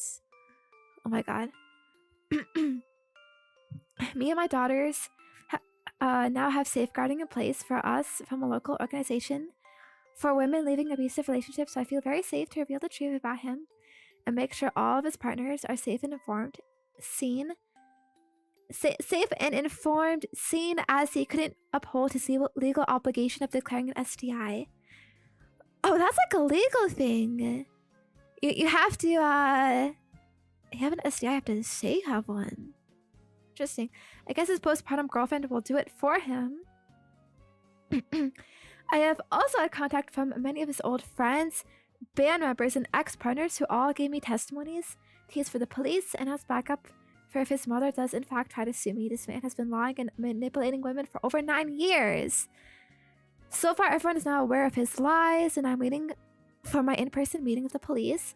I can't imagine any updates from here, as it will only be a legal battle that probably can't be shared, but if anything else of interest comes to, I'll make sure to write it. Oh, also my partner is a primary school teacher. I'd be more concerned if it was like a high school teacher. I mean, he's sleeping with young girls, but it's like, sure, 19, 20-year-olds. If it was like high school, I'd be like, yeah, that's a bit like a groomie. Even like college age, sleeping with his students. I don't know, like what are they trying to imply here? That he's like a PDF file, but I guess maybe it's just like the loss of innocence. Like a fucked up person teaching young people. Like kind of like how Bob Ross. Kind of feels weird watching Bob Ross now, knowing that he was a shitty husband too. But then like he would come and do all this like wholesome content. Definitely sus. Alright, so some of the comments. It's come to light this week that his ex-partners have been reporting him for years to no avail. His mom is on the school board and her best friend is his head teacher. I'm hoping if they add an element of social services this time in an investigation into child endangerment for our daughter, they can't sweep it under the carpet any longer. Reporting him for STIs? I mean, is this illegal as a teacher? I don't know, but okay. Oh, okay. Escalating situation. We're in the UK. His complaints have been escalated to LADO in the past, which is our version of what controls the school's judgment. Blah blah blah blah. Commenter feel like we need a full name and link to his Facebook. He deleted his Facebook after I made a post on there. He is the most conniving, convincing person you've ever met, but for the first time, someone proved him wrong by posting medical evidence, and he couldn't take it. I'm waiting on approval to join Prick Advisor UK. That's a thing. Prick Advisor. Oh my gosh. Like TripAdvisor, but for people. It seems kind of weird to like leave reviews for people openly like that. But I guess if like it's really like fucked up people, it's kind of justified. And are we dating the same man in Northeast to warn all the other women I couldn't find myself? Oh, what STI did he pass to you? At the time, I refused further testing in denial, and I regret it so much. Oh no, it's from the STI being untreated for so long. I ended up with strep group B too, which is why I needed to be induced. Huh. How does he manage his time? Like, is his superpower time management a full-time job which requires extra work, a baby, a girlfriend, a mother, many lovers? He would disappear from time to time and switch his phone off a lot. Not living together was a huge help for him. He would tell me he needed set days and time, etc., as he can only work in routines for his recovery. Obviously, I can look back now and see that he just needed to know which girl was where and when. I've been told by multiple people now that he will often just don't turn up to work because he's on a bencher or at a woman's house. And I was kept in the dark because his mom's best friend is the head teacher and would cover for him. Oh, if he's a teacher too and like fucking off from work, yeah, that's a bit fucked.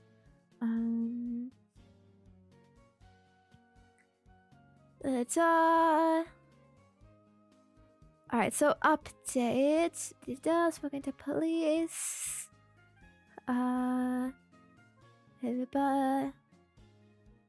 Okay, so I think this is a bit like boring legal jargon. She got a lawyer.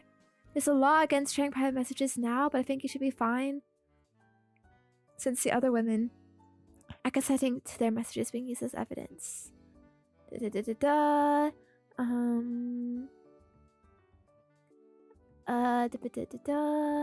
Protecting baby. Our updates. Evidence of drug use.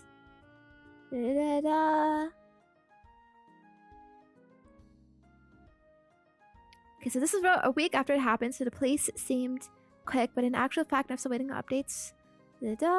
I'm 27, my ex is 33. Alright, so he was like 30s with... okay. Never received STI testing during pregnancy due to being over 25.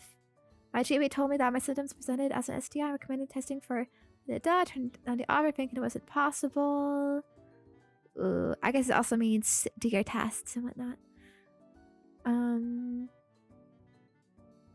He's still with his new girlfriend. She is sadly under the same spell I was.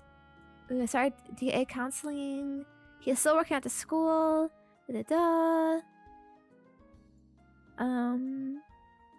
Alright. Wait, the band he was in was a feminist punk band. The frick. Well, it's probably used to like pick up girls or something. Like, haha, yeah, girl. You know, I play guitar. Yeah, I'm in a band. Cool punk band. I gotta squint over this part because the updates are a bit wordy. But damn. It's a guy who needs more hours in a day for all his lives. Yeah, I can't imagine. If someone is disappearing for long periods of time, I think it is definitely very sus. Wow, haha, yeah, I'm so respectful for women. Damn. Ba ba ba. Yeah, it's pretty bad. I'm kind of like, whatever about it. Make a good TV show, I guess. Maybe, I don't know. Some nice tea, some nice gossip. Alright, oh, I'm getting flashbang from my document. Okay, let's go to another post. Maybe something more... funny. Maybe this is funny. Hello, Steve. Hello. Thank you for the prime resub. Hello. Good to see you. Hi. Was she fat? I don't know. I mean, she was pregnant at some point, but I think if this guy's cheating with multiple fucking people, it's probably not an issue with her appearance. And that he's just an insane fucking mentally ill serial cheater that like just does not fucking care I don't know, like some people just need like so much like, how do you say, you know, like one is not enough. They need like constant validation from a lot of people. Like, you know, like to feel good in that way. You know what I mean? Also, wait. Okay, what is this subreddit? r/crypto romance scams. We can't see it because it is like a bit off to the tab. Crypto romance scams. What? Maybe like romance. It's like they're in love with crypto. I thought it was like actual romance things, but it's all talking about like fucking coins and whatnot. Yeah, I think it has barely any people, barely any members, so. How about like crypto romance? Oh my gosh, is that a real thing? A real genre? Ooh, like how hockey romance is a thing now, apparently. Like there's so many young adult novels now about hockey romance for some reason. Alright. Am I the asshole? One of the best subreddits there are for reading stories, crazy stories. So here, alright, the culture here is basically people like asking if they're an asshole after they do some questionable thing. And at the end, people give a judgment of like, you are the asshole, you're not the asshole, the other person is the asshole, or there's no assholes here. It is a neutral situation. So, am I the asshole for asking my girlfriend if she can take a shower? This would not be you, right? No. Never. My girlfriend only showers once a week, twice if I'm lucky.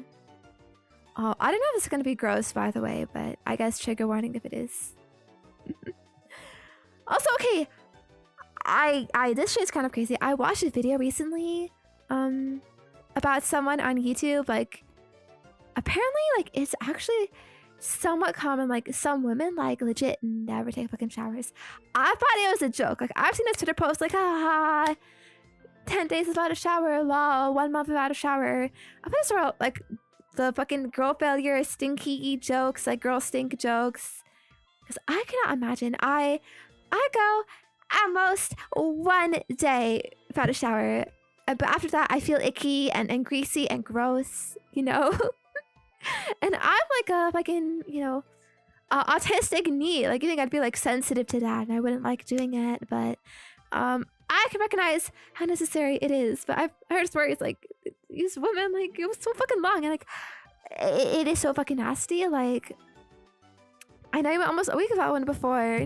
No, never happened. I mean, maybe if I was like really sick, but I don't think that happens. But contrary to belief, contrary to my miming, guys, I do like showers. It feels nice, you know, to start your day and whatnot. And I don't want to be gross. I don't like being gross, especially with long hair. Yeah, it gets annoying.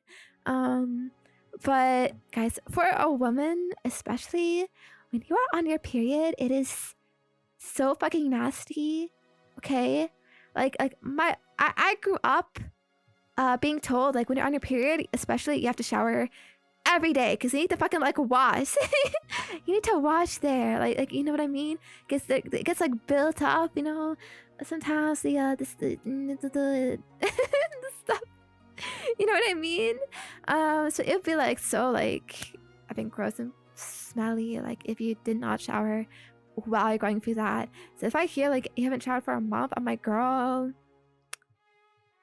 that is so disgusting.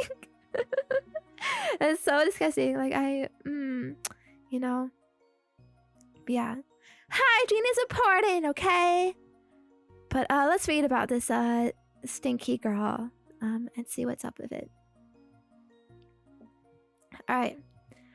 Typically, we go to the gym together, and I've often asked her why she doesn't shower.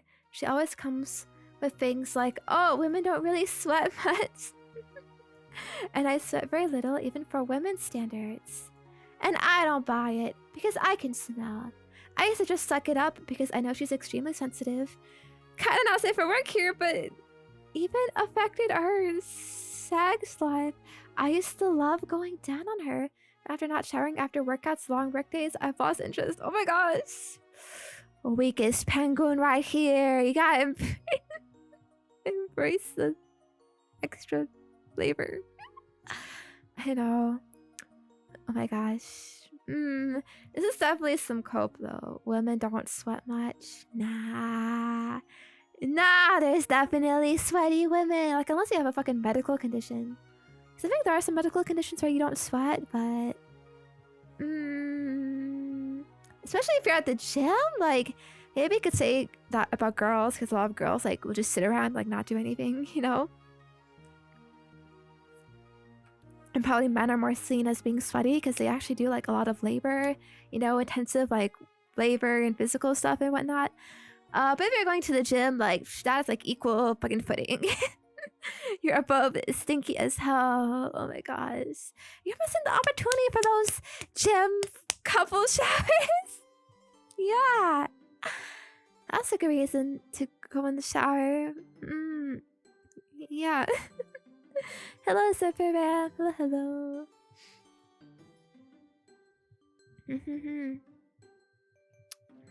Fast forward a bit, she now starts using the sauna at the gym. Okay, I would say maybe that's better, but isn't the sauna make you like very sweaty too? Like the sauna's like to sweat out, right? It's not really cleaning. Maybe on average 2 times a week. She still refuses to shower. I said, there's just no way you don't sweat in the sauna. Just me sitting 5 minutes in there gets me soaked. She says she doesn't sweat much there either and sits there for 20 minutes. Gym bros, have you been in a sauna before? I haven't.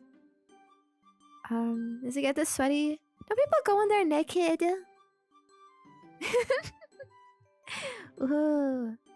Seems relaxing though. I think it's like a hot tub, but without the water.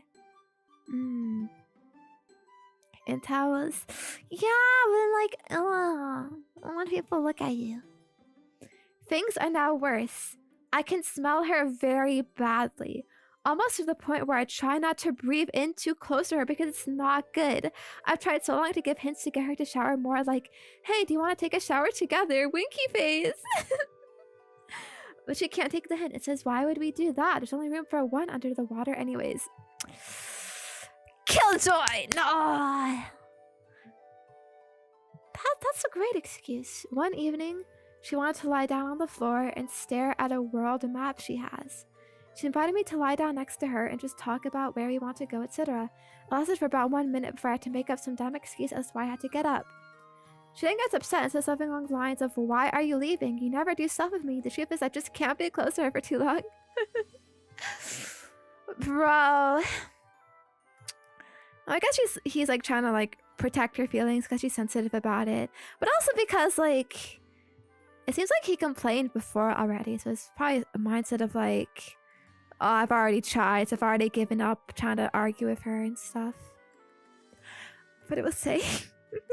This is like the reality, Penguin. This is the reality. Because I know everyone online is like, oh, yes. Oh, I want that girl smell. That stinky girl smell. Oh, it's so good. Yeah. Based, epic W win. In reality, I don't think you actually want that. I don't think you would actually want like a extremely very bad smelling woman. No, that is cope, you know. It's like those things of like, oh, I love Minhera women, and as soon as they're actually Minhera mentally ill and they snap at you, it's like, oh, geez, you know, this is too much for me. you know what you actually want!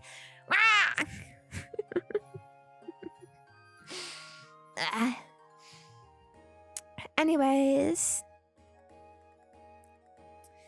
I'm not even sure if I started to resent her because it was only this one thing that was bugging me in the relationship, but maybe I did, and that's my fault for being bad at communicating to her. Anyway, I couldn't hold it any longer. I tried one last time to ask if she wanted to take a shower with me to show I did want to do stuff with her, but she declined. Then I said, I know you say you don't sweat, but I can smell. I don't like the smell of sweat, etc. And it being a popular gym we go to, I'll just appreciate if you showered a bit more. She freaked out. World War III started. She accused me of things and asked if I found her disgusting, etc. It almost felt like she wanted me to think she's disgusting for some messed up reason.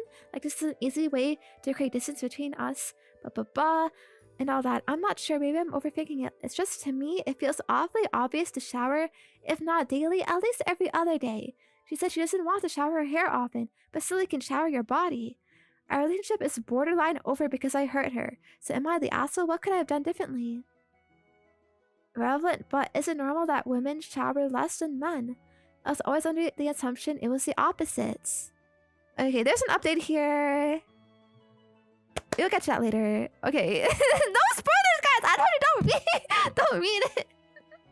No spoilers. Okay. So I will say, from my experience, women do shower. Okay, like I said, I do actually shower every day. I might miss a day here and there. Because like really like I don't think you need to shower every day, especially if you're not like doing very like intensive stuff, and there's people who are like, oh, I know washing your hair every day is like bad and all of that and blah, blah, blah, all of this. Like sometimes like after I work out, like I feel like so, you know, hot and sweaty that I actually like intentionally like go like take a shower afterwards, even though like I normally wouldn't. I normally only shower in the morning, but like after like intense workouts, like it does not feel good to just like sit in that like sweat and heat. You know what I mean? Maybe it's just me like being like icky like about it. And I've heard actually that this whole like not cleaning yourself, like I'll say like is like one like an intense personal neglect thing, like you are just like so like mentally unwell and depressed that you like cannot bring yourself to shower. Two, some physical disability that prevents you from taking a shower. However, that does not seem like it is either the case for this girl. Like it seems fine. Clearly she can get out of the house at least to go to the shower to work out. But third, this is a exclusive exhaustive list. I know a third reason is actually like the opposite end of narcissism.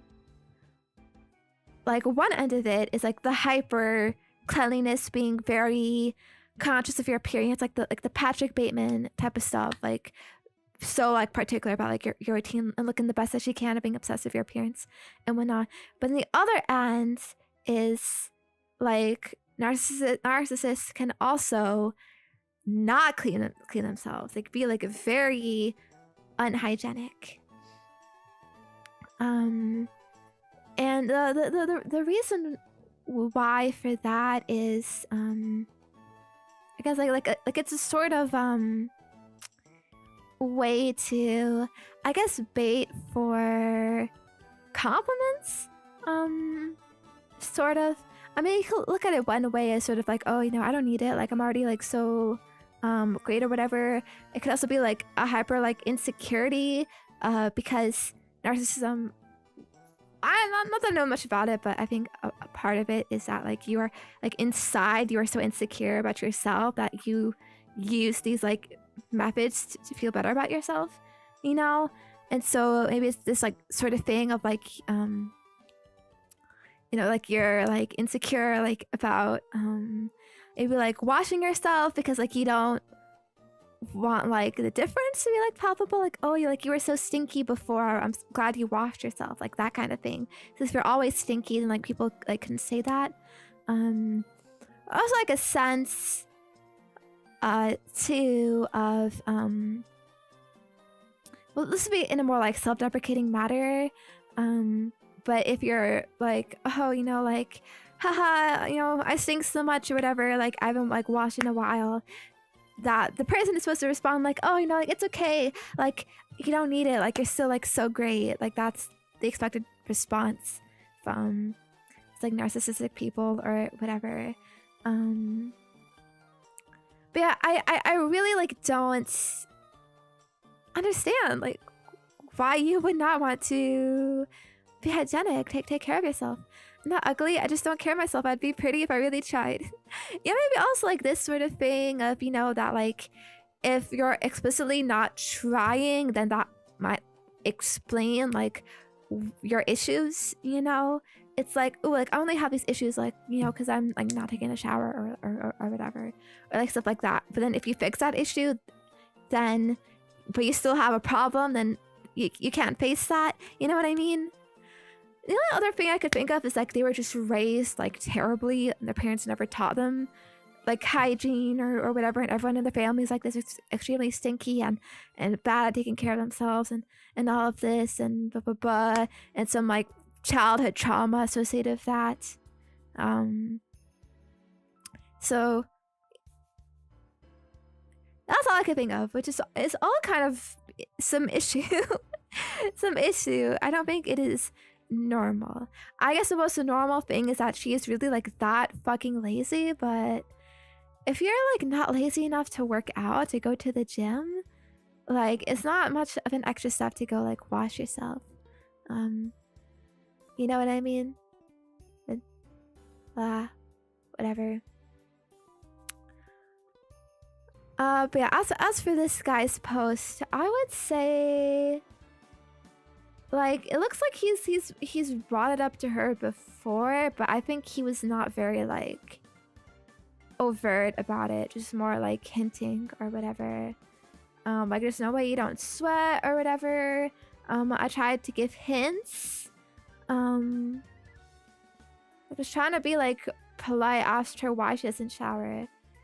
Like he could just say from the start like, I want you to shower, like, you know, like can you shower please, you know, like maybe even like you could even like fucking validate her, like yes, like okay, sure, like maybe you're right, you know, yes, like you don't stink, but you know, for my own how to say it, like for my own like peace of mind, I would really like it if you just do this for me. You could see it as like an unreasonable request, you know, maybe you don't shower, maybe like you don't sweat, maybe you don't need it, but I would like you to do it. I would like you to try it anyways. I don't think it's a huge thing to ask either. A shower could be really quick too.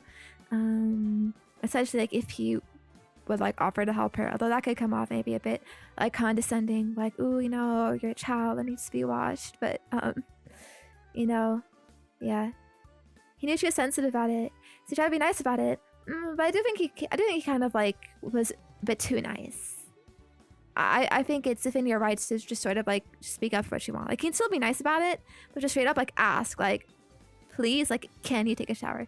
Because it seems like it was all like more hinty, like, hey, do you want to take a shower? You know, why don't you take a shower? Like that kind of like an opportunity for her to just decline and like brush it off. Whereas like if you have it as a direct request, then she is the one who's a bit of an asshole for like being like, no, I still refuse to take a shower. You know what I mean? I guess, yeah, it seems like he did try though to like put up with it and like her lifestyle, because it seems like she like did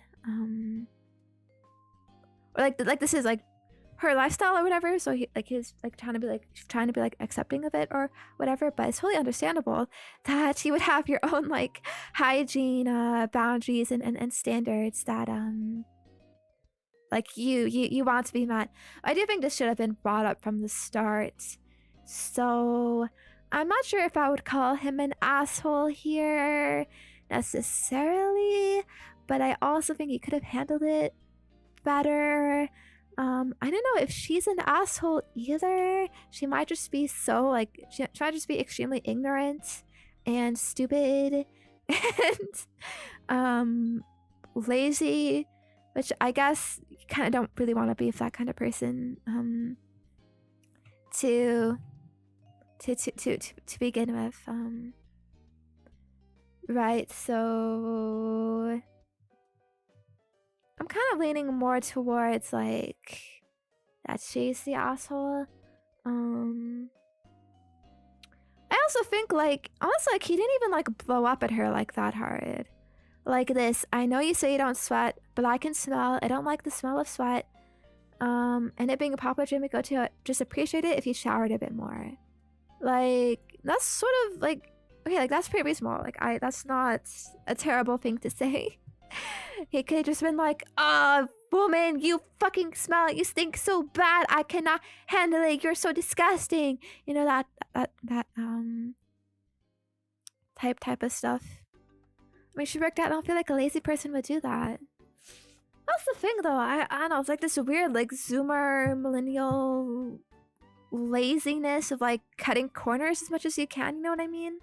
Like you have it in your head of like, or like I have to work out, right? But like I don't have to shower. That kind of thing. I don't know. It's weird, yeah. But okay, let's read the updates. Well, actually though, talking about her reaction too though. Freaking out.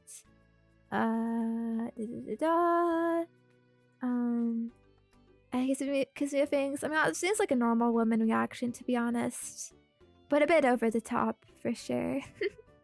A bit assholey, I guess. All right, let's read the update. Let's read the juicy update. All right, we broke up. The rip is over. Yep. World War Free normal woman reaction. I don't know how much like I don't know what exactly like how bad it is if he means World War Free, but this whole like, you know, accusing him of stuff and blah blah blah. I mean, yeah, that seems normal. Like if someone says something you don't like for women, it's like, how could you? Blah, blah. All right. We broke up. She refused to accept she was disgusting by not showering and did not see anything wrong. Honestly, it seems like he did not call her disgusting. She said this herself, disgusting. Impossible for me to change her mind when she is dead set on no wrongdoing. No point for me to argue with someone like that. Seems like there's a lot of unresolved trauma in her past. I was aware of it, but not the severity of it and how it still affected her. One of her first sentences to come out when I confronted her again was, break up with me then. Like she was challenging me or something. It really made me feel weird. Instead of us coming to an agreement together, she went very defensive and just attacked me. She struggled with having girlfriends, as she was scared of them stealing her current boyfriend or something. Also, she means like a friend. That's a girl. So she always went to hang out with guys. She loved getting validation from guys as well. So she ended up having a lot of friends with benefits over the years. He said? It's a lot of stuff I did not know, but that's just not my thing. For some reason, I almost feel used in a way because I feel like to her, I was just another friend with benefits, but she was someone I actually saw a future with. Ultimately made us break up though was the fact that she sees herself as over men or me in this case. She believes women are holy. Her words, not mine. She was the taker in this relationship, I was the giver. It worked for some time, but I started resenting her and did not want to be as much of a giver for her anymore. I started to notice she did not appreciate my efforts. She did not reciprocate much at all. Hopefully she'll find a guy who'll put her on the highest pedestal out there, but that guy's not me. Yeah. Have some self-respect. In this case, it's easy to see because it's like stinky, like that's a physical thing to see, but yeah. You gotta be careful. Oh.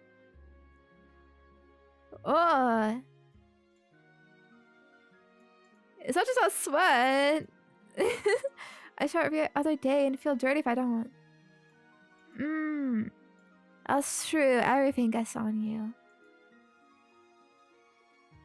Should be showering at least that often and absolutely after each visit to the gym and sauna. Gross. Yeah. Ooh. Sniffer. When the sniffer goes too far. Not the asshole, she's acting very defensively. Yeah. Not the asshole typically implies the other person is the asshole, by the way. If no one is an asshole, they'll say no assholes here.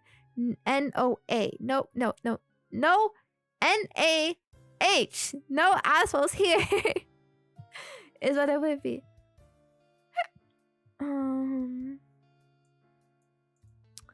Devil's advocate, is she depressed or dealing with mental health issues? And also I kind of like thought like a reason like why you wouldn't shower, but honestly like her mental health issue is this attitude. She believes women are holy, can do no wrong, don't need shower, pure, unfiltered woman smell. Apparently. Alright. Interesting. Interesting. Alright. We got more to get to. There's another outbreak already. Well, we'll do a few more. Something about going traveling. People with depression don't usually do that. I didn't see that, but true. If she is. Or, I mean, the multiple friends with benefits thing, too. Apparently. People are gross, guys. This is what real women do.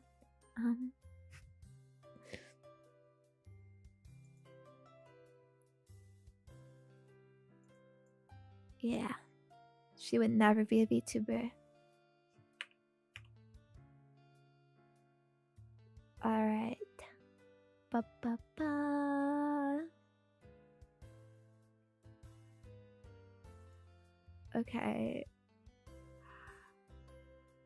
I have a few gross ones, kind of similar to this. But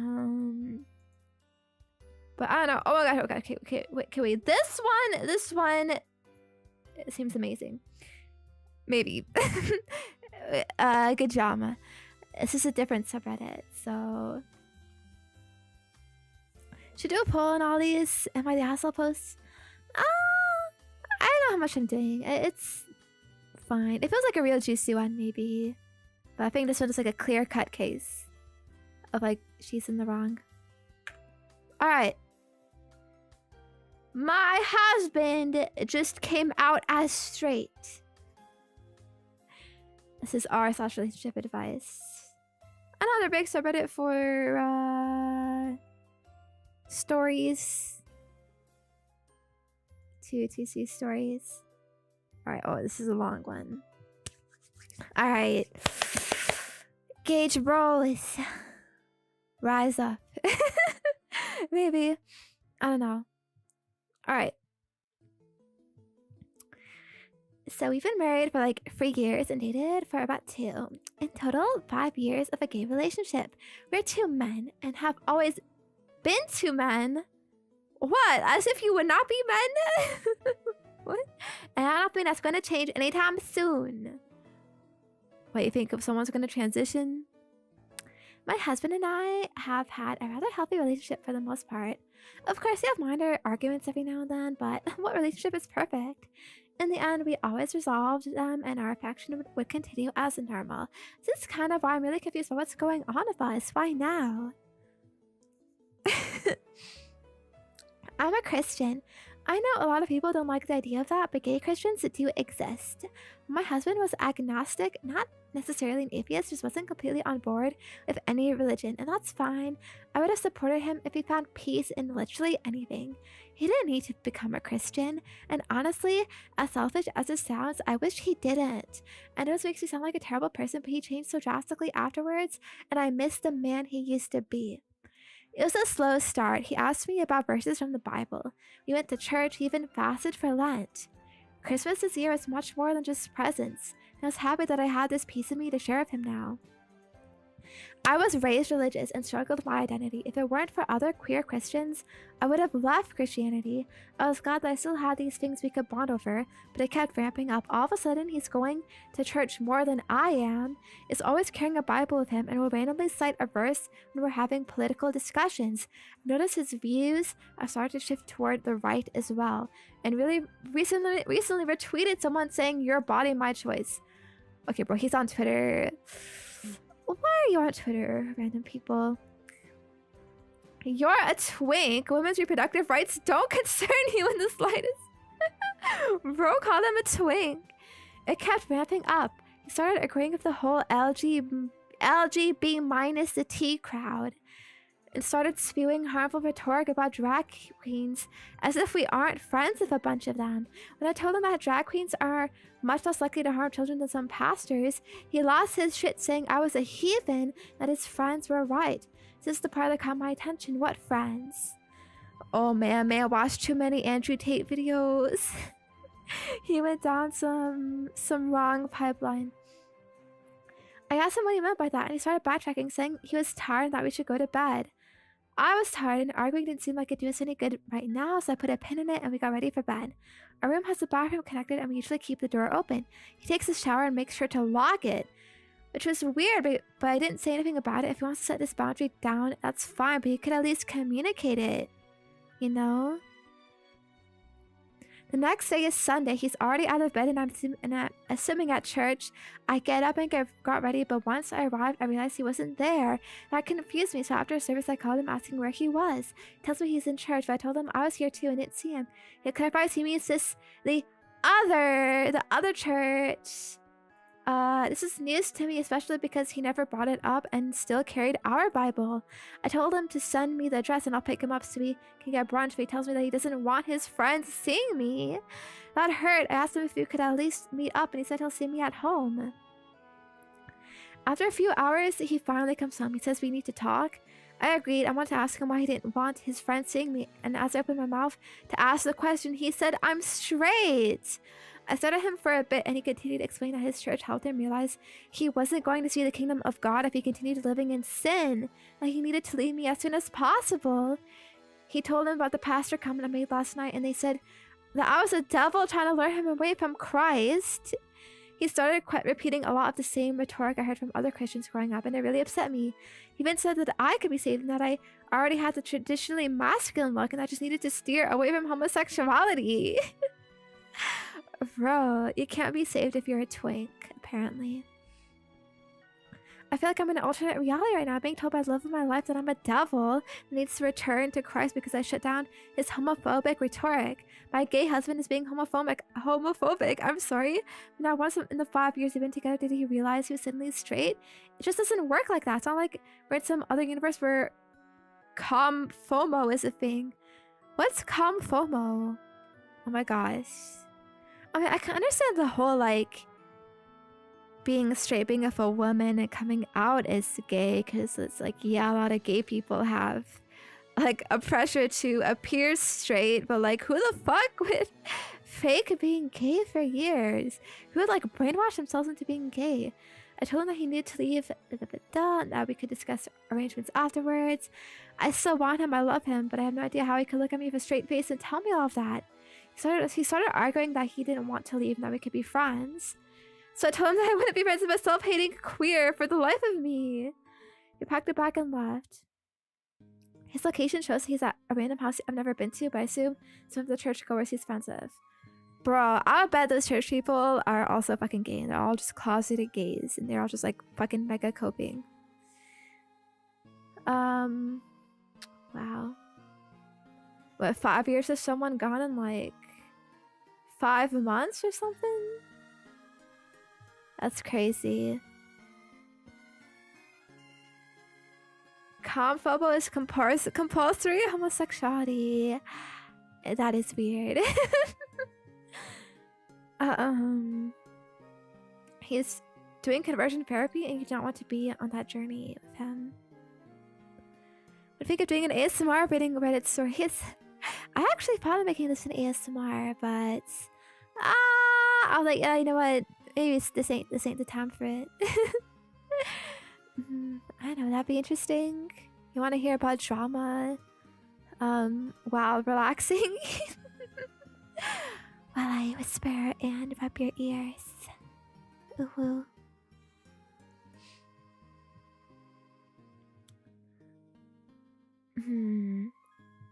I do hear these stories of people like suddenly becoming Christian, like these born again virgins and whatnot, and blah blah blah, and all of this, and yeah. It's kind of sad how these adult people can be radicalized so easily.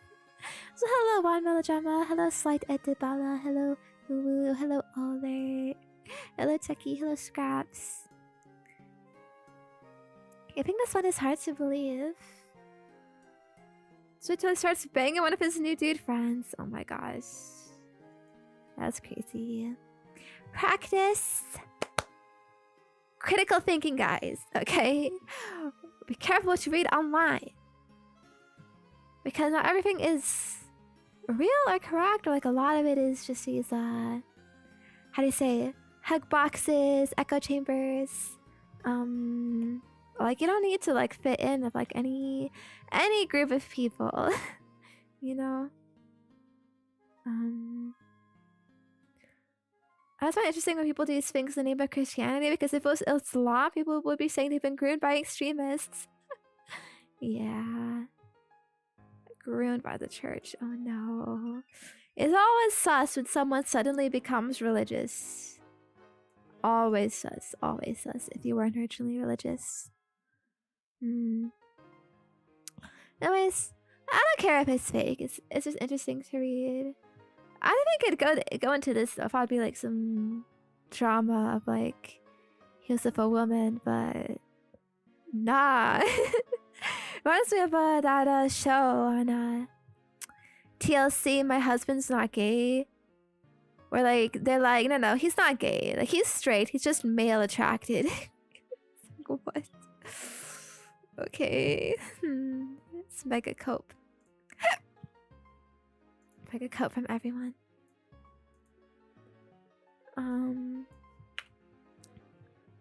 But alright.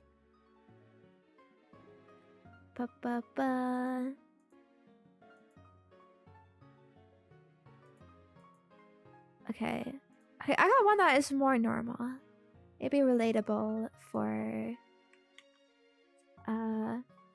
people in here. Oh my god, some of these. Okay.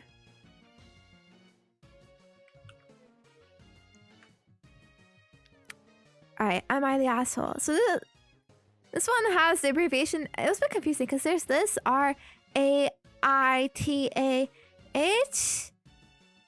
and then there's also am I the asshole? Wait, what is this? Wait, some posts aren't allowed. Okay, honestly, I don't get it, but there's like multiple subreddits for the same thing sometimes, so it's a little confusing. Okay, but this is am I the asshole for not wanting to split groceries with my roommate? The H is for here. Here specifically. As opposed to there, over there. Not here. Am I asshole in that corner over there? But yeah. Alright. So I, 24 female, have been living with my roommate Sarah, 26 female, for about a year now. We get, again, sometimes I think it's unnecessary to say the age and shit. Although sometimes in the comments I'll ask for ages because I'll be like, oh, maybe they're just like immature kids. Right. We get along well for the most part. She's clean, pays rent on time, and isn't one of those horror story roommates you hear about. But there's been this growing tension over our grocery situation that I can't shake, and I'm wondering if I'm being petty. When we first moved in together, Sarah suggested we do a joint grocery budget to quote-unquote make things easier. She had lived with roommates before, and she said it was way more convenient to just split the cost and share everything instead of trying to keep track of separate groceries. I agreed because it did sound easier, and at the time, I assumed we had similar eating habits. We each put in $200 a month, which seemed reasonable. I don't know how much actually is normal for food. I think for me it would be about 300 CAD a month for me as one person when I used to live by myself. So I guess this is about like normal. Yeah. Over time, I realized Sarah eats way more than I do. For context, I work in an office and usually grab lunch while I'm out. Sometimes I even skip breakfast if I'm running late and just grab coffee at work. That means I'm mainly eating at home for dinner, and even then, I cook simple meals like pasta, salads, and eggs, stuff like that. Sarah, on the other hand, works from home and eats all her meals from our groceries. She also snacks constantly. I'll buy a box of granola bars and they're gone in 2 days. If I get yogurt, I might have one before she's finished might have one before she's finished the entire pack. Don't even get me started on things like chips or cereal. I've literally never finished a full bag before she does. At first, I let it slide.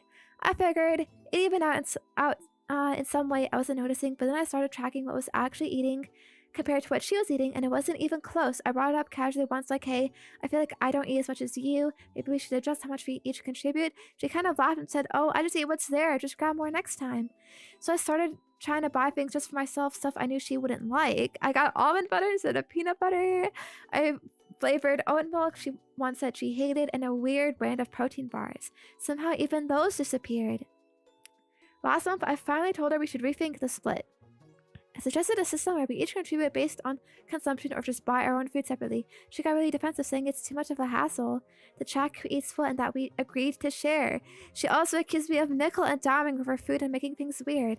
I don't want to be stingy, but at the same time, I don't think it's fair to pay half when I'm eating maybe a third of what she is. She's been acting cold ever since, and I'm wondering, am I being unreasonable here, or is she just taking advantage? Alright. I'm definitely here of not the asshole. She's the asshole here. I've had roommates before, and it is a rough situation. How to say, it is really delicate going around this stuff, but I've also done this thing of like when you first move in, it's like, haha, yeah, you know, like we're all like friendly with each other, like yeah, we can all like go shopping together, groceries, and like share it and split the cost. But I think in the long term, it definitely does not work out because like this person is describing, people have different eating habits. That's just a normal thing. And I think the only time this makes sense is if you are family, because like when you're a family, married, whatever, you're not gonna have these qualms. Like it is just sort of like known that like, yeah, we share everything, we share all costs like together, like equally. Well, in that case, it's also more of like, it's not even like my money and your money together, it's like our money. Or like as a kid living with parents, like you don't even contribute, and that's the sort of parents' gracefulness of like they buy food for you and whatnot, and that's all shared. And that's like it's not environment. But if you are not close like that, I think it is rough. Honestly, like even if you are close, just the fact like you don't share money accounts, they both have to pay separately, I think would lead to resentments a lot. These comms happen even in families. I can see that too, but like honestly, it's not really a big deal. Like, oh man, my brother finished the chips, whatever. I'll just ask for my own next time or something. You know what I mean? Yes, I would definitely advocate for having separate food costs. Honestly, I don't even know why snacks are part of it. Like sharing snacks. Like I might understand like food, like if you're eating like the same like refrigerator food or whatever, and like you're both going to use that. Snacks are kind of a personal thing, you know.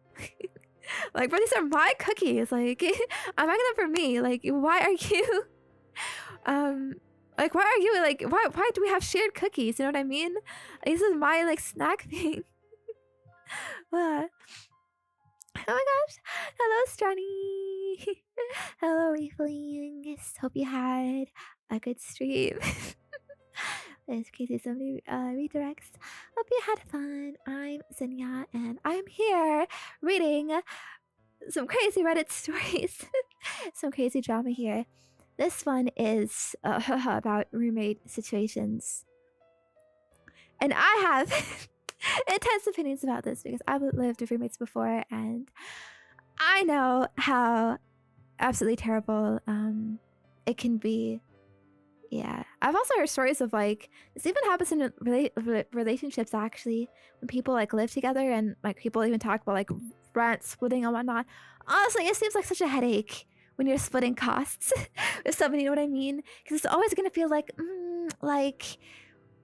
if we're paying 50-50, it's gonna feel like we have to both contribute 50-50, like use 50-50 of it, right? You're gonna feel ripped off, like no matter what, if someone is using more than you, but you're paying the same. You know what I mean? So it's very like delicate. I think that stuff, like, it should be like you pay for your own stuff, like as much as you can, unless you're married, or something, or work out like some fair agreement that you can actually stick it with. But stuff like food, like, I mean, at least you can actually like track food, like legit, like how much someone is eating, because it's a physical thing. It is a bit like difficult, of course, to be like, oh, I can only eat half of the eggs because we split the egg costs, but you should stick to it if that's the arrangement. You know what I mean? I think another sort of like benefit people might think of splitting food costs like this, like sharing food, is that when you're cooking, a lot of the time, like you buy more than you'll actually use, right? Like things come in like huge packages. You're not gonna use like everything you got. Wow, that's so stunning. Thank you. Yeah. Like for example, I know like if you make burgers and you're buying like burger buns, they come in these huge packs, right? You're not gonna make like 20 burgers at once, maybe. So in that case, it's like, yeah, remade, like you can make burgers too, and use these burger buns, like if you want, right? However, that can easily slip into this territory of like, oh, I'm just using like what's there. Like you could do it too. Like honestly, she doesn't even have the opportunity to use like the food, because it seems like, because her roommate works from home, like she has way more opportunity. Like if she just eats everything like before like the other roommate comes home, then it's like she never even have a choice.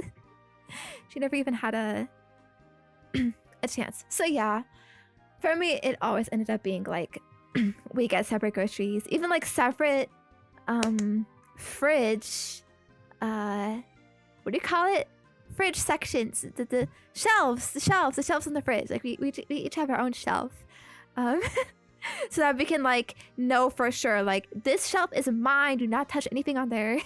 You know, like that's all mine. Also might like work out like if you have like a shared like section and then like a this is my stuff section. You know what I mean? I also definitely think this girl could just like safeguarded her stuff more. Like, all right, like if it's your protein bars, just keep it in your room. Like, why is it like out in the open for anyone to take? So I also think this is kind of on her, like for not like explicitly like protecting the things she wanted protected, but also I can understand she was probably like trying to like be nice and like play along, like play nice, like be friendly with her roommate and whatever. But it's also easy to get taken advantage of like that. No more conversations. Flat out tell her you are buying separate groceries moving forward. Let her know it's very clearly been an uneven split. Bringing up it never changes anything. That's it. Yeah. But then what if she eats your stuff anyways? Is there like legal like ramifications? Like if your roommate eats your food? I mean, honestly, like it sucks. It sucks a lot. I hear this happens even in workplaces where you have a shared kitchen where people eat lunch. Like people like eat each other's food all the time. I don't understand how people are like such fucking animals, you know, like so fucking like terrible human beings. Like no fucking respect for other people. They just fucking take whatever the fuck they want as if they own the place. Girl, very inky. Mental, hello. But yeah. So I just want to vent about this like roommate stuff. Cause it's relatable, I think. Yeah.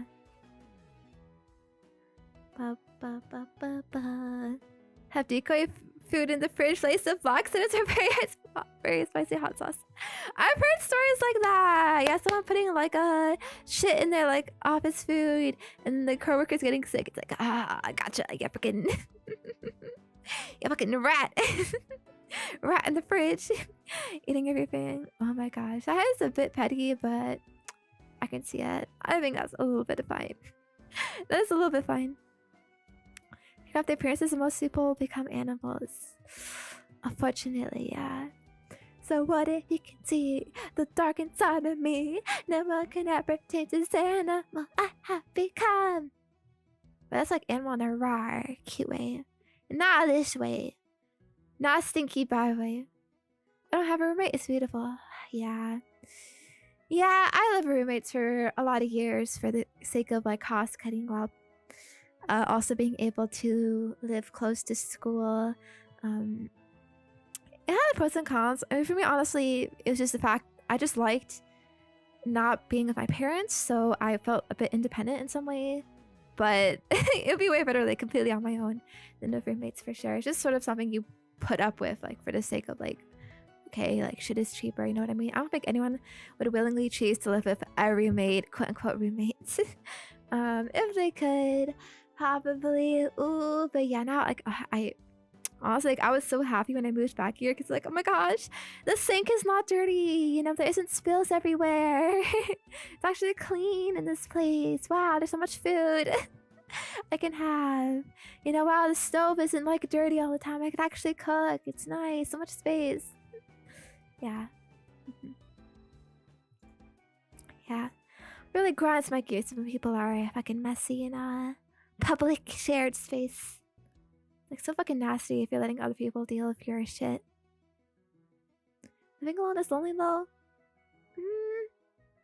I mean, I guess if you can find like a, you know, but then I wouldn't roommate with like a random person either. It should at least be like a close friend.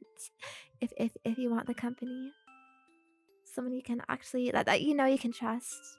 But even then, like, living with someone is a lot different from being their friend. Like, you could find out someone is a great friend, but they live, like, absolutely terribly. Like, a terrible fucking pig. You know?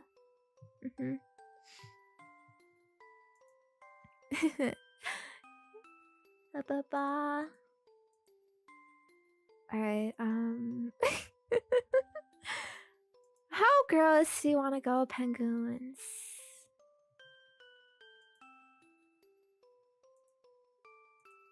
Okay, I just did this one. You to live with someone you're compatible with. That's the thing though, like you won't know until it's too late. Because nobody is like, oh, by the way, I'm a very gross, dirty person and I don't clean my dishes, and when I spill something, I don't clean it up. You know who's gonna say that?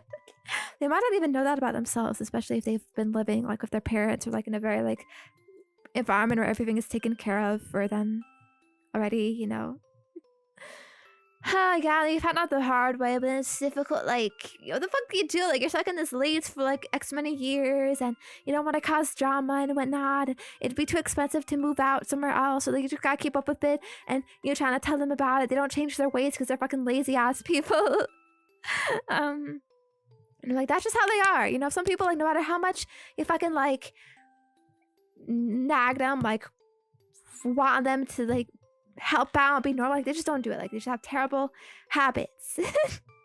And then you're stuck living in like a terrible situation.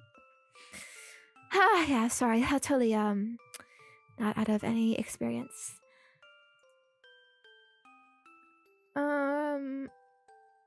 Okay, this one is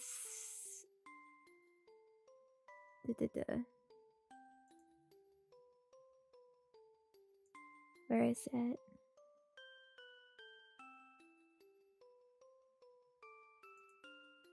I have another sniff one. As we go to your roommate. Also, I wouldn't even mind if they're like that in their own room, but public spaces, no, hell not. Sex knows when it's family. Oh yeah, that's probably really hard too, because like you grew up with that, so you would assume that it's normal. My family, thankfully, is pretty clean for the most part.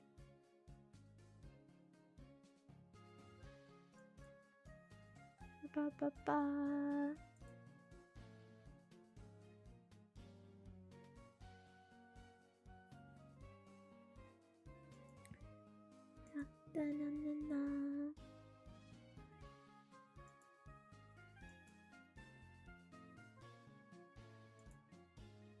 I can't find. Maybe I deleted it accidentally.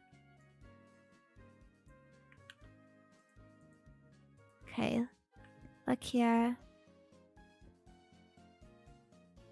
We have more stinky women.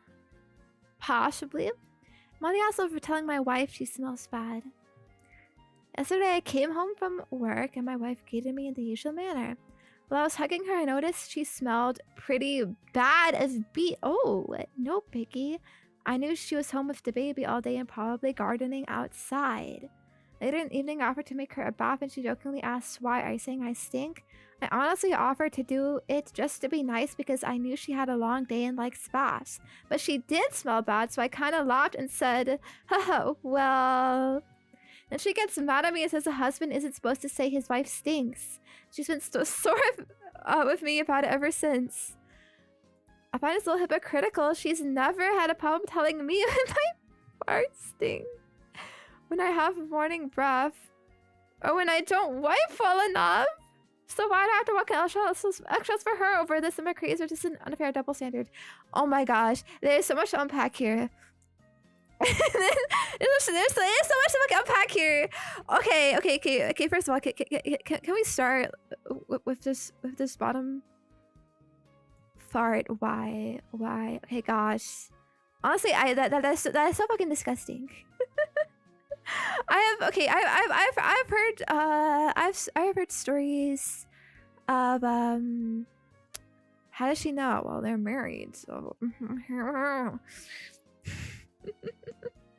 I have heard stories of like couples that are like so like comfortable like farting around each other, but I could not understand that. Like, would she want to like hide that? Like, at least like go to the bathroom or something. I don't know. I mean, now and then, you know, whatever, like, yo, can't help it, haha, jokey, boo boo boo, stinky. But like, I hope he's not like a serial fucking person doing it around her all the time. My gosh. When I have morning breath, like, okay, whatever. Maybe he doesn't brush his teeth. Maybe she's trying to tell him, like, yo, brush your teeth. And what is what I took? Wait, why are you not? Why are you? Why? Bro, this is so fucking disgusting. Oh my god, some fucking men. Please, wipe your ass. Okay? It is normal. It is healthy. It is everyone likes it. So I'd have to walk on eggshells for her over this. Also, this thing is like, okay, regardless of like the circumstances or the actual content of this, I do think it's actually maybe like understandable. Like some people I find the topic and some aren't. You know what I mean?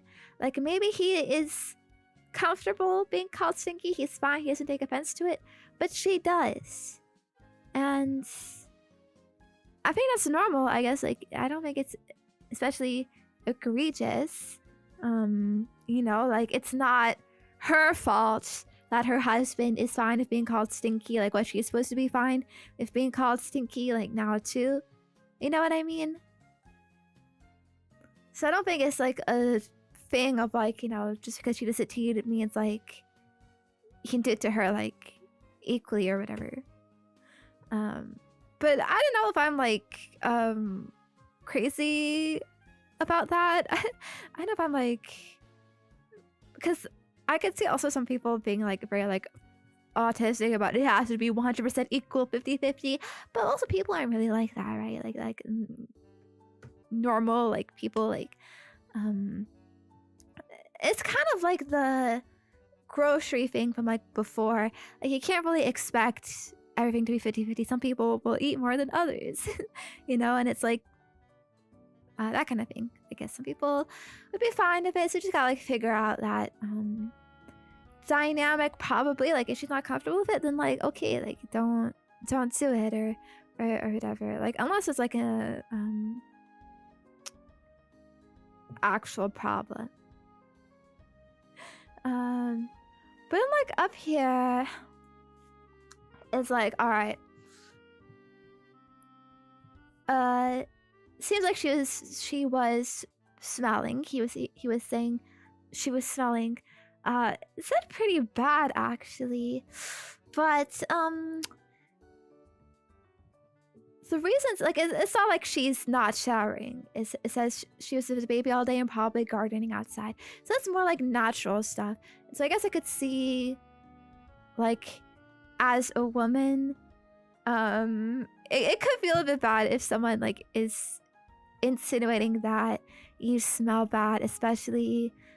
Well, I don't know. I guess it depends on like the dynamic of the people, but you know, it might be something that you're a bit like embarrassed about, you know, like for example, like taking care of the baby, like especially like, I mean, she's the one taking care of the baby, so that kind of means he is not. So to sort of be like, oh, you know, like you're taking care of the baby, but you know, you smell so bad. But it's so like, bro, okay, like I know, but like I'm doing like a real like thing here.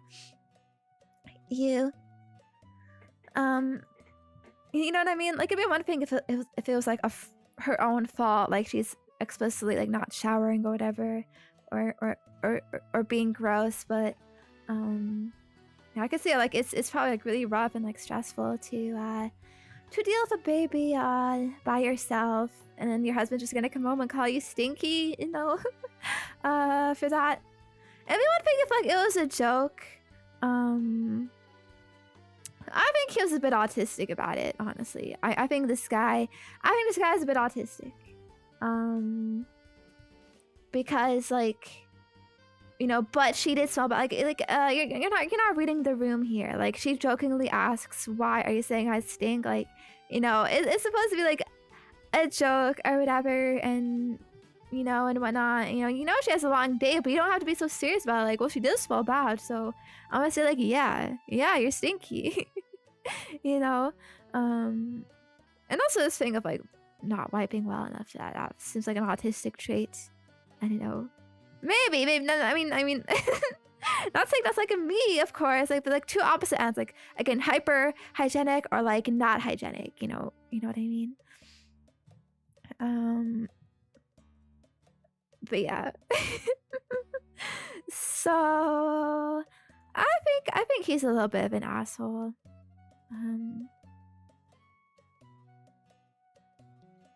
Yeah. I also think it'd be better if he just made the bath first instead of asking, but maybe it's fine. It's fine to ask. Alright,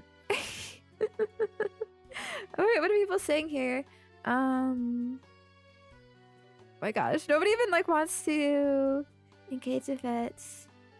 But why is it something she needs to tell you? How old are you? Fucking wipe well enough. I guess this isn't the point of the post, and I got completely sidetracked, but bro, she really needs to tell you this?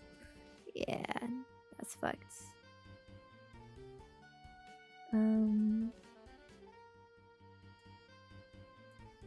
Yeah. Everyone's has confidence. Is the first baby of some women during postpartum, their BO gets really bad. It's part of the hormone changes and all, but it really is awful. You can shower twice a day and use a prescription strength deodorant and still smell like a rotting sock, and it's not even considering the normal new parent hazards like baby vomit. I see. But also be general, postpartum sucks. Yeah, it's probably like it's like a delicate situation that she could be really insecure about because of the baby. Don't look at the username, guys. Don't look at the username. But also, okay. I'm gonna show you another post. Kind of related. So we're gonna have a bit of a pattern here.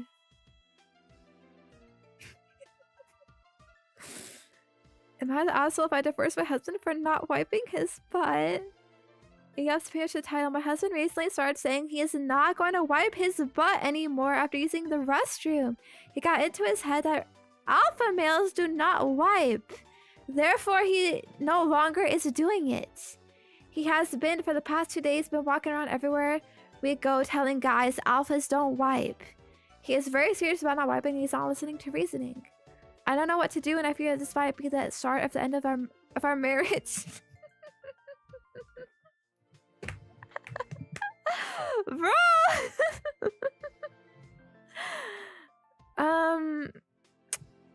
Penguins, please, I beg you. Please. You need to. Yeah. I feel like I've heard this before, honestly. Like, for some reason, people think like it's fucking gay to like touch your butt or something. Like, bro, you have to clean. You have to be clean somehow. Like, don't be scared of your body. I was like, bro, that's like so disgusting. Like, I can't even imagine how that would feel. But your underwear? Oh my gosh, I've heard like so many disgusting stories about fucking men and their underwear. No. It's like some people should not grow up. They did not fucking learn it as a child. They did not get potty trained, and they still think it is fucking normal. And I, you know, I can't like. And you know, even like the health risks too, like the fucking possible infections. It will clean itself while bathing. Oh my god, yeah. Your ass just magically cleans itself when you take a shower, guys. Never mind the fact that it's hidden between cheeks, you know. Yeah. Maybe if you're taking a bath, like you're sitting in the water, like maybe there could be like some that gets in there, like auto cleaning, but you know, that is bad. It is like so bad. It crusts! How would you know that it crusts? Oh my gosh. Penguins. Please, like, please. You know, penguins are water animals, right? You need to be in the water. Water everywhere. Okay. Bidets are refill investments. I've heard a lot about bidets. I don't have a bidet actually. I don't think it's quite as normal here. I haven't like heard of it as much, but I hear a lot of Americans get it. I will say, okay, I'm very clean. Okay, I'm very clean. I wash everything thoroughly in shower and very clean, pristine. Yeah, I mean, I don't even you know, I don't even like do anything else yet. There isn't even anything to wipe because, you know, cute girls don't do that stuff. But yeah. So but I guess I would recommend it because it seems like a lot of people like don't know how to do it properly, like how to clean properly and whatnot. And apparently it's really easy. And does it feel good too? Cause the butt, you'll like it. Honestly, it is not gay. It is not gay. To shoot water in your ass. These are fundamental human right. It does seem good, yeah, it does seem good. Like it'd be very helpful. You want me to forcing him over wiping? I'll need to force him over his utter stupidity. I'm curious, like, you know, like how long have they been together? How old are they? Like, cause I've been married for years and this happens. If it's like a new marriage, like, maybe, you know, it's worth the divorce.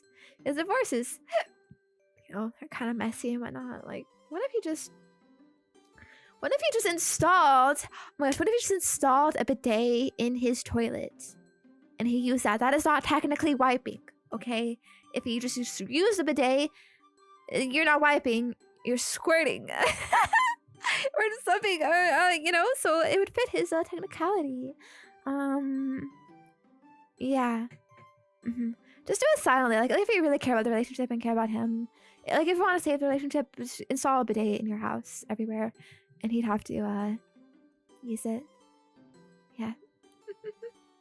But yeah, kind of funny related story. Okay, let's do like at least one more because I don't want to end on ass.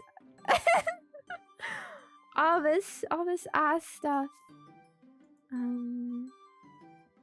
Alright, do you want drama?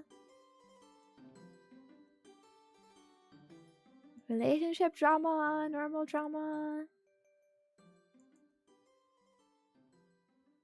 Okay, there's some other gross stuff, but I'm just gonna leave that aside.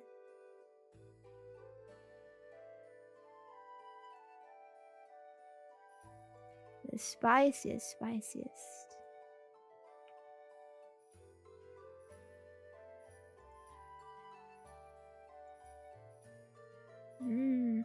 There's spicy sad, and then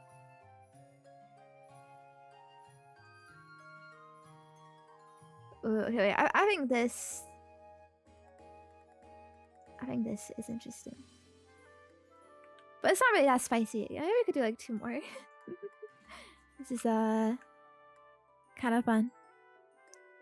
All right. I'm an asshole for asking my friend to give back a gift I gave her after she openly expressed that she would be getting rid of it. I, 27 female, have been friends with this girl, but call her Mary, 28 female, since high school. Recently, I was back in her hometown and she invited me to her birthday brunch to celebrate her 28th birthday. One day on my way home, I happened to stumble across an estate sale where I found a set of really nice crystal champagne glasses that were in really good condition and cheaper than they're worth.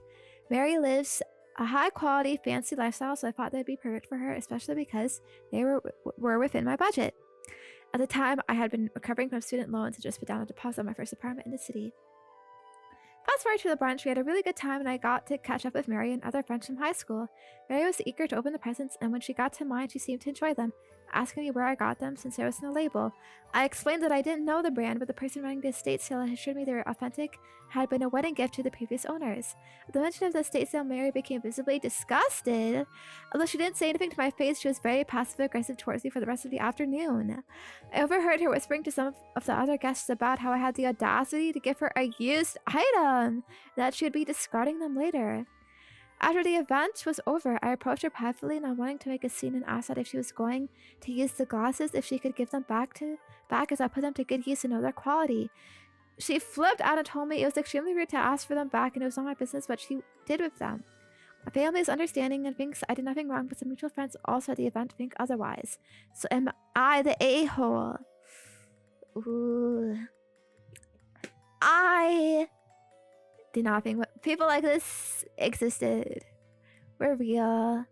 But it's like, wow. That is pretty nasty of her. Very, very elitist. If like she just heard that, like, ooh, it might have been from some peasant. Disgusting. Used stuff. Well, I buy used stuff all the time, actually. Especially tech. Because like, why would you pay more for something used when more for something new when it is perfectly fine being secondhand and you also get it for cheaper? Well, especially tech because it's treated very well, but I assume for this as well, the glasses, like, it seemed like they were treated well. Like, they didn't even look used, like, at all. It's like they're fucking falling apart. If you wondering if you got her fucking, I don't know, used socks or whatever, like, yeah, that's a bit weird. But it's also weird to even like gossip about that. Like, you could have those opinions, but like, bro, you're gonna like gossip to people that like, haha, I can't believe this bitch gave me something like so nasty. Who does that?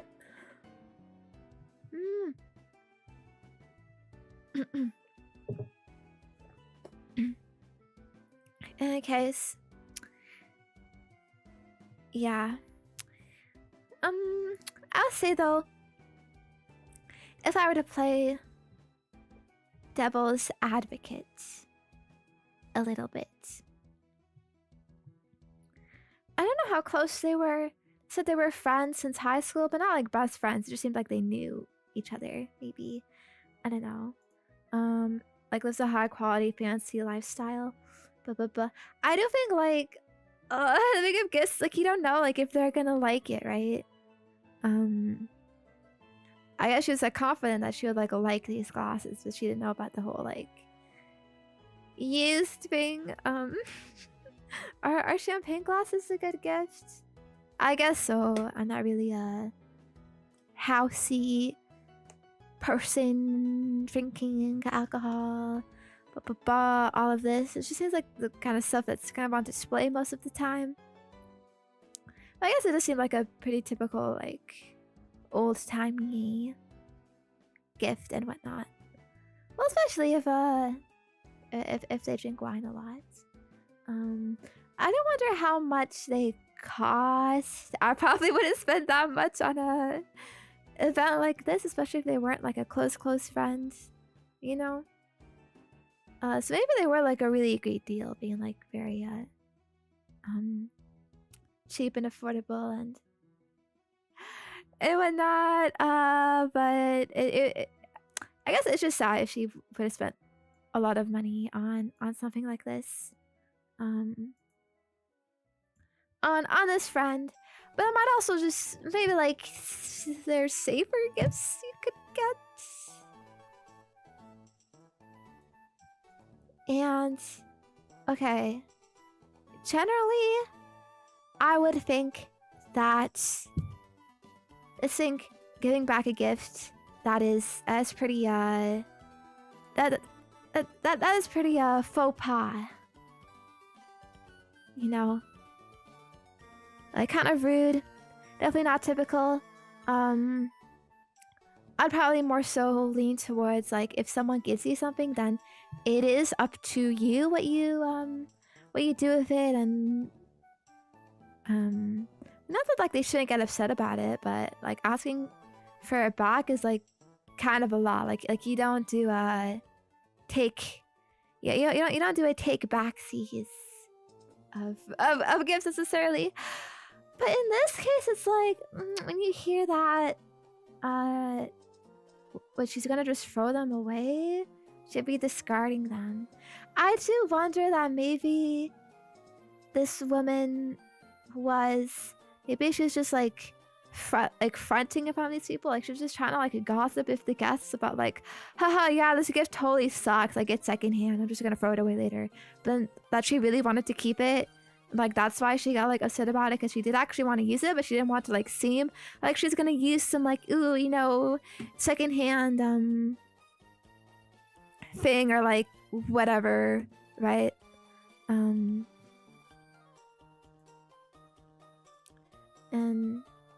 whatnot. She did do it privately,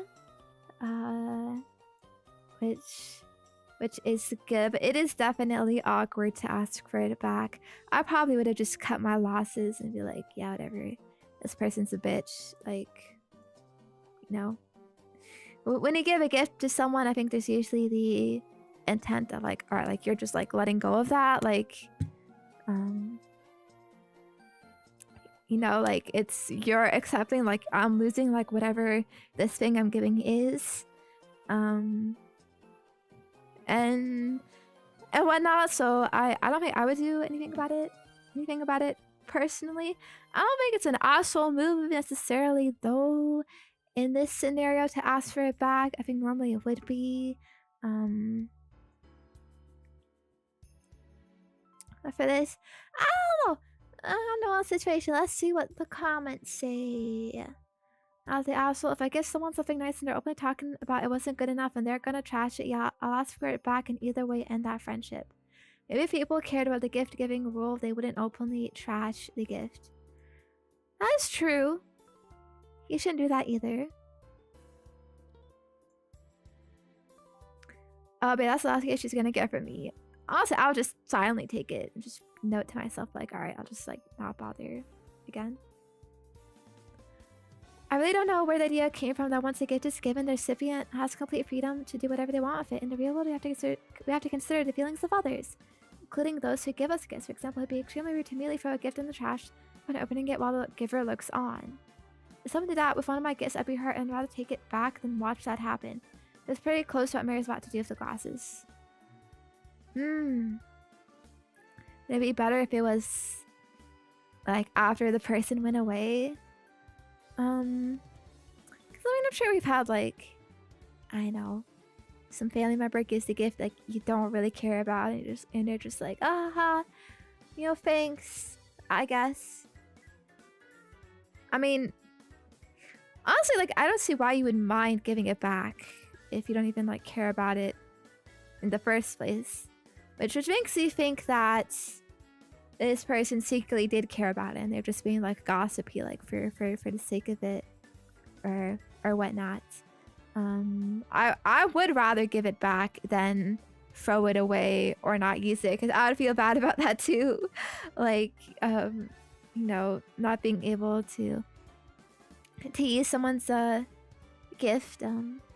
Of course, maybe it'd feel a bit weird though to just be asked straight up, like, yeah, can I have that back?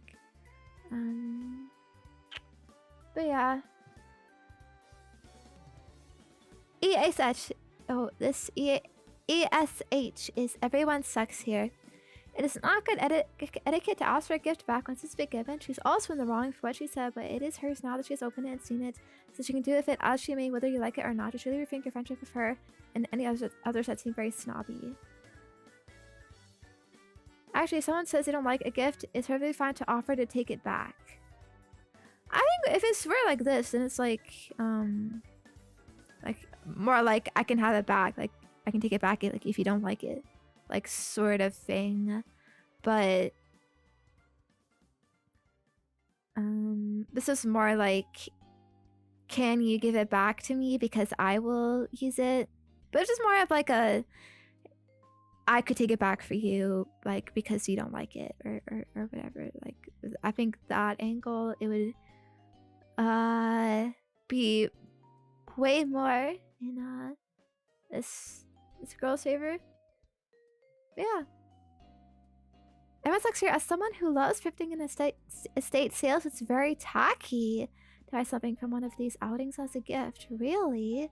Unless you know they are someone who loves rehoming things and giving them a second life and saving on polluting the world, you can see something and get it as an I thought of you type of thing, but you can't wrap it up and present it as a birthday gift.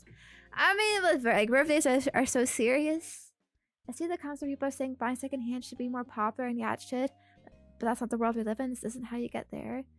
She sucks for making it known she doesn't like it at the event and could have waited until she was home to discard them or just hand them back and not accept them. I would not get something used to someone unless I knew for a fact they like stuff like that.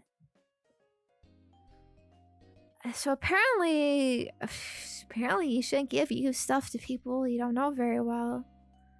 I don't think OP is cheap or rude. However, she has now made herself look even more tacky for bringing a used item and then asking for it back. I understand the logic and think the friend was still extremely rude, but perception-wise, this isn't a great look. I just wouldn't continue to be friends with this person.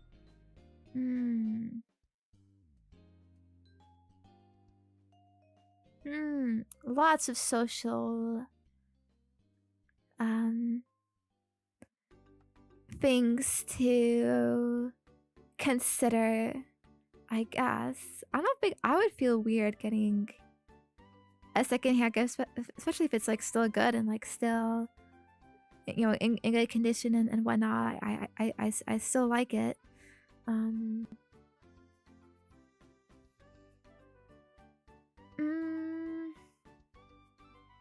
So what, it's tacky? I do think though it is a bit tacky to ask for it back, but I don't know. Don't give used items as a gift unless the recipient has approved of that in advance. You gotta give it in advance approval. She should have accepted the bag gift graciously and donated after the fact. It's also ridiculous for opening a bunch of gifts at this lunch. Even a 5-year-old rarely do this at birthday parties these days.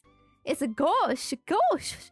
What the fuck does a gauche mean? Oh, you can't see this. I have it cut off at the bottom. That's so weird rule. You don't give used items as a gift. I've read a lot of etiquette books. I've never seen that one. You just admitted it.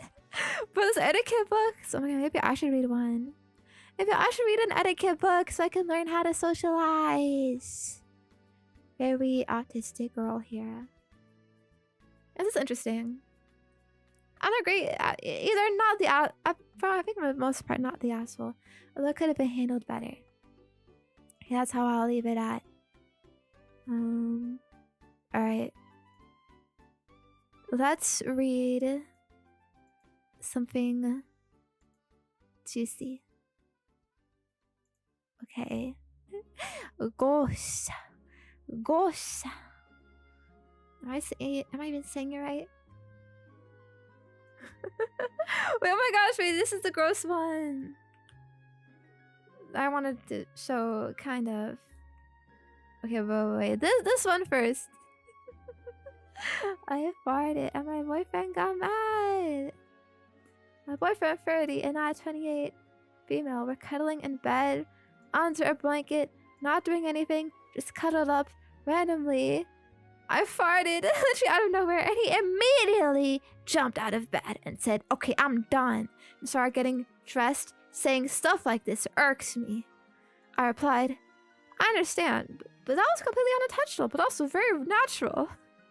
His response angrily, "Why would you fart in the bed under the blanket?" I just sat there shocked with absolutely no words. As at that moment, my heart shattered into every tiny piece imaginable. Oh. Also, isn't there a word for this? Dutch oven. Maybe he seems really fucking sensitive against that. What should I do? Okay, so we'll read the edit. For context, the fart did not stink. I mean, girl, it could have stank. Like we got different smells. You know what I mean? Like, you wouldn't smell it yourself as much as other people would, right? It was a little toot. Please. Little girly, a feminine toot, alright? That's what I'm gonna say every time, penguins. No, not that it ever happens! No, I would never. Penguins, you not gotta get out of the bed as you farts, right? Clueless. Would you, penguins? How would you react? Please understand me when I say I'm not worried about the fart itself. I'm more so concerned at his reaction. This is someone I heavily considered spending forever with, but that all questionable after that situation. I'm also extremely shocked at the number of comments of people who genuinely think women don't fart / poop. What? I mean, they're right, of course. They're right. They're right. Women don't. Also, I wish this was fake. Trust me, I'm even embarrassed by myself. And I think a fart would cause issues in my relationship that I've invested literally every fiber of my being in. Okay. I don't know how long this relationship has been going on. She makes it sound like it's very serious for a very long time. You think this kind of stuff, you think you would think this kind of stuff would come up like pretty early on. I don't know, unless you're just like very careful about farting, I guess. I don't know. I think he is definitely the asshole. She didn't even do anything. Like what could she be the asshole for? It's like not controllable. I think some people could argue like, oh, you know, just go to the bathroom, like, you know, like, oh, you can't control your body. You know, sometimes you can't control it, yeah, but I mean, we all know sometimes you cannot control it. You know, and honestly, I'm sure that it's like a very embarrassing situation for her, especially if it's like involuntary or whatever, you know, 'cause she's like, oh my gosh, oh, sorry, like I didn't mean to, and so for him to like act that way probably like increases the shame so much more, you know. Like, I can imagine she'd feel so bad, like so like feel like she's like so gross and like disgusting, like, oh, you know, like he thinks this and whatnot. The funny thing is that girls has 2 types of farts, but not a lot of people knows. What do you mean?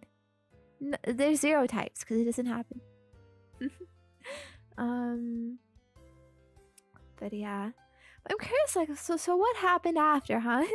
Did he storm out? Did they break up? Did they apologize? You know, it just seems, all we know is he got up, and that's it.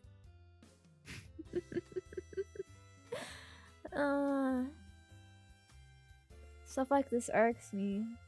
There's much nicer ways to discuss this for sure. Like, all right, babe, I don't like that. Or I mean, shit like that. He was like, okay, you know, like whatever. But I also think, you know, as partners, it's probably is your duty to just accept each other and you know, just deal with these random like inconveniences, because like, you know, shit isn't gonna be perfect, you know, 100% of the time, of course. And I'd imagine the longer you're with someone, the more likely these gross things are gonna happen. And if you're gonna be with someone forever, you gotta get used to all their gross things for a reason. Or you gotta get used to all their like the human parts of themselves, like natural. Not to say like it should be like forced or whatever, like, you know, just willingly, like purposely, you know, fucking fart around them all the time. But if it's, you know, voluntary here and there, it's like, okay, whatever. You know, like I hear couples even like they just go in the bathroom with each other, you know, like, or I know someone's on the toilet, just walk in casually, and you know, it's fine, it's whatever, you know, just pee of them around or whatever, you know, like that comfort level that at first you'd be like, ooh, you know, so gross, and cat, don't look, or I don't know, stuff like that. Of course, it would depend on like each person, like how much privacy you want and like what you're comfortable with it. But I would definitely, you know, as the age goes on, it's like, yeah, whatever, it is what it is. So I think he is a little freaking immature baby for blowing up like this. Yeah. He said, okay, I'm done because it sounds like she's been farting for a while. You think she has been? You think she's just keeping it out? Now, we do gotta consider unreliable narrators here. Perhaps she is a bit of an unreliable narrator, but I don't know. Maybe he is overreacting as well. And this is actually the first time. I know. Let's see what the comments say. When my wife went for breast cancer, she had a double mastectomy. It's my job to empty 7 different drains. They were connected to tubes all over her chest. And I just emptied them and measured the output for the doctor. For about 2 weeks, she could not stand up straight because of all the stitches. That meant I had to walk her to the bathroom, wait for her to poop, and then wipe her afterwards, as she could not do it herself. Aww, she survived cancer. She was diagnosed with, just as the pandemic was beginning, lessened through chemotherapy, being immunocompromised during a pandemic and before the vaccine was available. For that, I'm forever grateful. Every day here on out is gravy. It's gravy, yeah. Yeah, this is intense. If your partner can't handle a fart, you deserve a better partner. Wow. Preach. Oh, now my chest is feeling weird. Mastectomy.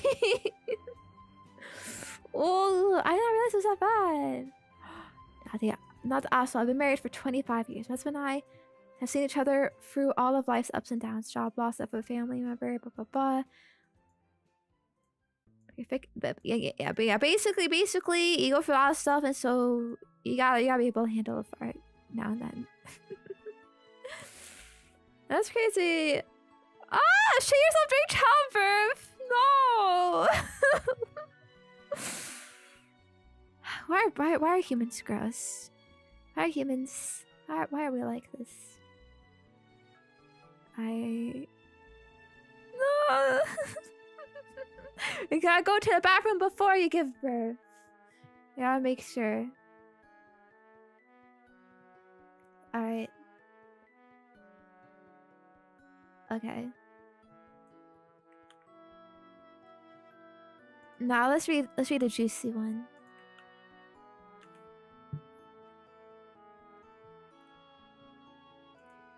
My ex turned up last night drunk. Tomorrow is his wedding day. Should I tell his soon-to-be wife? I know, this is another big story. Alright. Let me have a drink. I was with my ex for 2 years. It was not the best relationship, and we broke up because I moved for uni and just didn't want to be with him anymore. It has been almost 5 years since we broke up, and I'm engaged to be married with my fiance, who's absolutely my soulmate. Yesterday at around 22 o'clock, who says it like that? He rang our doorbell drunk. His bachelor party was in the city I live in, and he came to see me. Wait, his bachelor party? Were they both getting married? Oh, no. He's getting married. She is just engaged. Okay. My fiance opened the door. My ex just started sobbing, saying that he couldn't believe my fiance was real or some BS like that. We took him into our apartment because he didn't look dangerous, and he just vocally vomited before he actually vomited in our bath. What I could garner is that he was still very hurt because our breakup, and that he thinks that we could have made it work, and he regrets treating me badly. Then he threw up again and called an Uber to his hotel. It was very surreal. He was fine. We fed him waffles and what is this? To sober him up, and told him to write us when he was in his hotel to make sure he didn't die or something. I was left to feel weird, feeling almost dirty. I'm thinking of contacting his soon-to-be wife, or should I call him to encourage him to tell that to his fiance? Or should I not do anything and let this just be an anecdote for my future? Wow. You think it's a typo? Coffee? Does coffee sober you up? Maybe. I guess. Alright.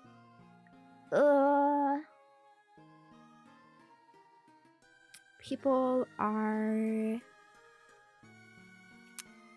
complex. Huh?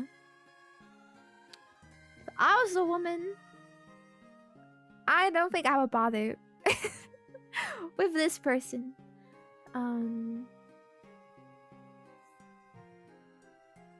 All these red stories seem like they'll be suppressing some key detail.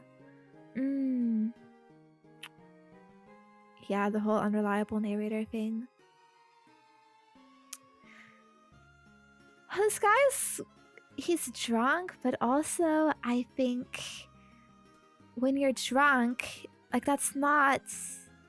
you know, like... you're still yourself when you're drunk, right? You're not like some... totally, like, completely different person. Responsible drinks much before a wedding.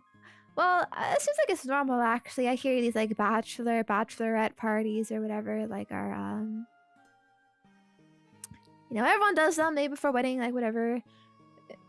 Even, like, you're encouraged to drink a lot, because it's like, yeah, we got a party, you know, bye-bye, last day of freedom, all of this. Let's say alcohol brings out the real you. Maybe, yeah, well, like, but I've also heard people doing, like, stuff they would never, like, normally do when drunk. I don't know. But, well, in any case, though, I don't think it's an excuse either. I do think discipline yourself. So, yeah, if you're drunk on your wedding night and you're going to an ex's house, that is definitely yikes. That is definitely yikes behavior. If I was this guy's soon-to-be wife, I definitely would not like that.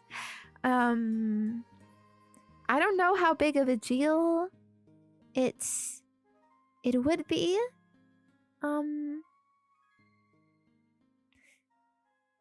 You know, but it's sort of like, you know, like why are you even thinking about this person anymore?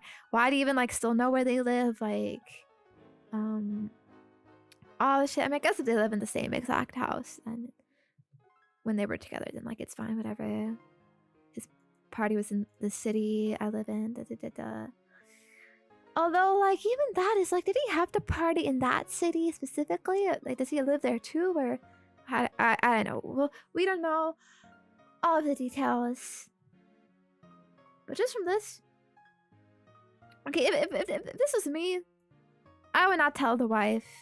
I'd just be kind of like, that's their business. But I'm also kind of a non-confrontational person.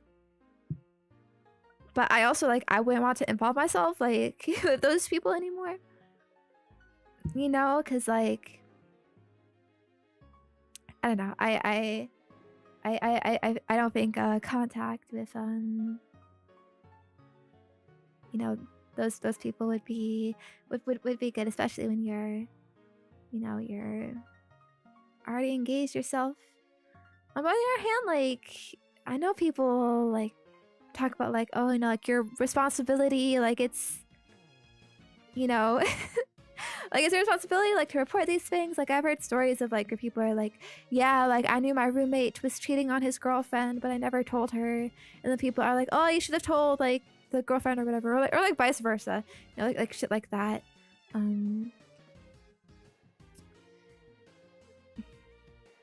You know, like could you have like helped this person's like life, like if they like if the fiance like if that's something that would have like upset her and like she doesn't know, and what she's just gonna like continue in this like potentially like unhappy marriage with like someone who doesn't like her as much, or you know, like doesn't really like want to like be with her or whatever. But I can also see like this guy, like he expressed regrets. Maybe it's normal to have like regrets, like even if you're gonna get married, like it's probably a bit like emotional day, like right before like your wedding, you'd like think about every fucking thing that's like gone on in your life. It's not like he was like coming on to her and being like, ooh, you know, like I wish I was like still with you or whatever, I'd rather be with you, and whatnot, you know. And that, you know, he just said that like he regrets treating her badly. Like I think that's a normal thing, to be honest. I think there are also probably cases where people, yeah, they have cold feet on their wedding night, but then they actually do get married and it's completely fine and it's a good marriage and all of that. But it's just all of like, I guess like the nerves and the emotions of the event. Not that it's like the best scenario, of course, obviously. It'd be better if you don't get cold feet or whatever. It would be better if you don't contact your exes and whatnot. But I could understand the whole like, you know, well, yeah, I treated that person badly, you know, like well, saying it to the ex.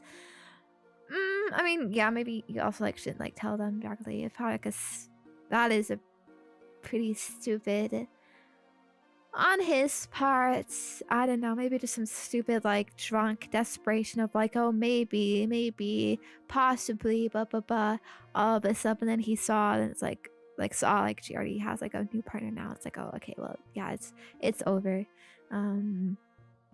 You know, so we're sort of like, maybe like he was hoping for more, I don't know, but in the end, like nothing really happens, or like overtly like, you know, is this cheating? I mean, not really. And you also like just might make things messy, like if you tell people like about stuff like this, and you make it like more of like a big deal than it is. Maybe, I don't know. Okay, but it continues. So let's see what they're saying. Put yourself in his wife's shoes. Would you want to sign your life away to this person? I guess I would want to know, but I also would prefer my partner to tell me that. But would he tell her? By telling her yourself, you risk not being believed or coming across as petty, but at least you know someone tried to warn her. Feels like Reddit is a split on this as I am. Because this kept coming up, my main goal of telling her is not for them to break up. I don't want that. That's not why I would want to tell her. The reason for me telling her is solely that I would want to know if I was her. Nothing else. Is also not me bragging about him not being over me. And it's not something I care about. And I wonder how some of you twisted it into that. Tiny update. I decided that contacting the bride was the wrong move because we are not friends. However, I sent his sister, an old friend of mine, a message basically saying to talk to her brother because he appeared at my door drunk and distressed, and to make sure he was okay. She thanked me for the message and apologized profusely because my ex has been apparently acting like a fool for a few weeks now leading up to his wedding. She asked if I was okay and if her brother had gone back to a hotel room because they couldn't find him. I told her he had Ubered home and had written us that he had arrived in his room at around 11:30 p.m. His sister called again to ask me if he had come by or said anything about his whereabouts. Apparently, he didn't show for the wedding and no one knows where he is. So me telling the fiance is now obsolete. Relevant comments. He went out on the wedding. Well, it looks like, you know, stuff solves itself. Problems solve themselves. You don't need to contact anyone. Alright, more updates. I'm putting because I still get a lot of questions. Long story short, he bailed. He decided he did not want to commit to his fiance. He had not to get to his fiance. Bailed, and days later calls to break off the engagement. A bit more details. After sister and I talked, my ex's fiance reached out and was kind of mad. The best man had told her he went to see me. At first, she was convinced we had sex, so that took a bit of talking. I felt sorry. She was very distraught. She apologized. I apologized and told her I wished her the best. Saturday, I received a call from the sister. Apparently, ex reappeared. He went all the way to France. His sister called me to apologize because my ex had stolen one of my lipsticks. Honestly, I did not notice when my ex admitted it to her. She PayPal'd me the money to buy myself a new one. I mean, just lipstick, whatever. I said I was not mad and asked her how she was and how his ex-fiance was. On their end, everything is a mess. Everyone is mad at him. I don't know any more details and was kind of not willing to ask. Stealing the lipstick. Ooh, yeah. Honestly, I see it. Yeah, her lips are on that shit. But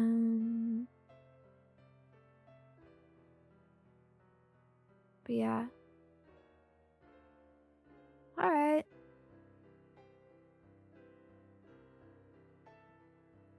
That's crazy.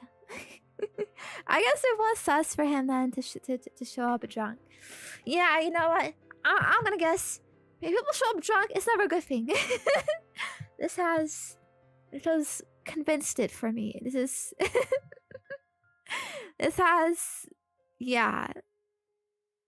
I don't think I've ever seen or heard of a situation where someone shows up drunk and, well, maybe it's fine, I don't know, but it's definitely suspicious.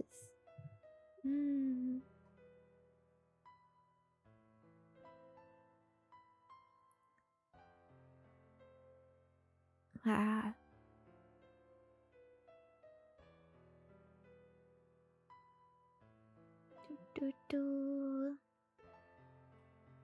Sucks though.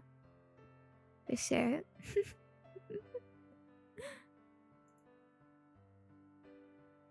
For sure, sucky situation. Okay. Do we want to read more or perhaps take a break from this and do something else? Well, he didn't leave for standing out at the altar. No, he did. He didn't show up. He didn't show up to the wedding, which I guess just means like, okay, like they assumed it was they assumed like it was ongoing. All right. But the husband is not showing up. The groom is not showing up. Kind of unfortunate. Yeah.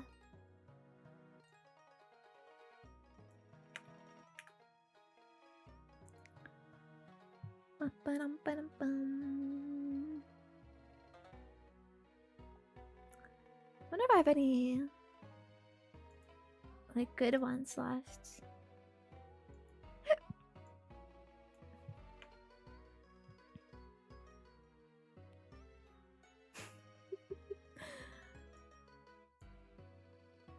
Some of these are kind of funny potentially.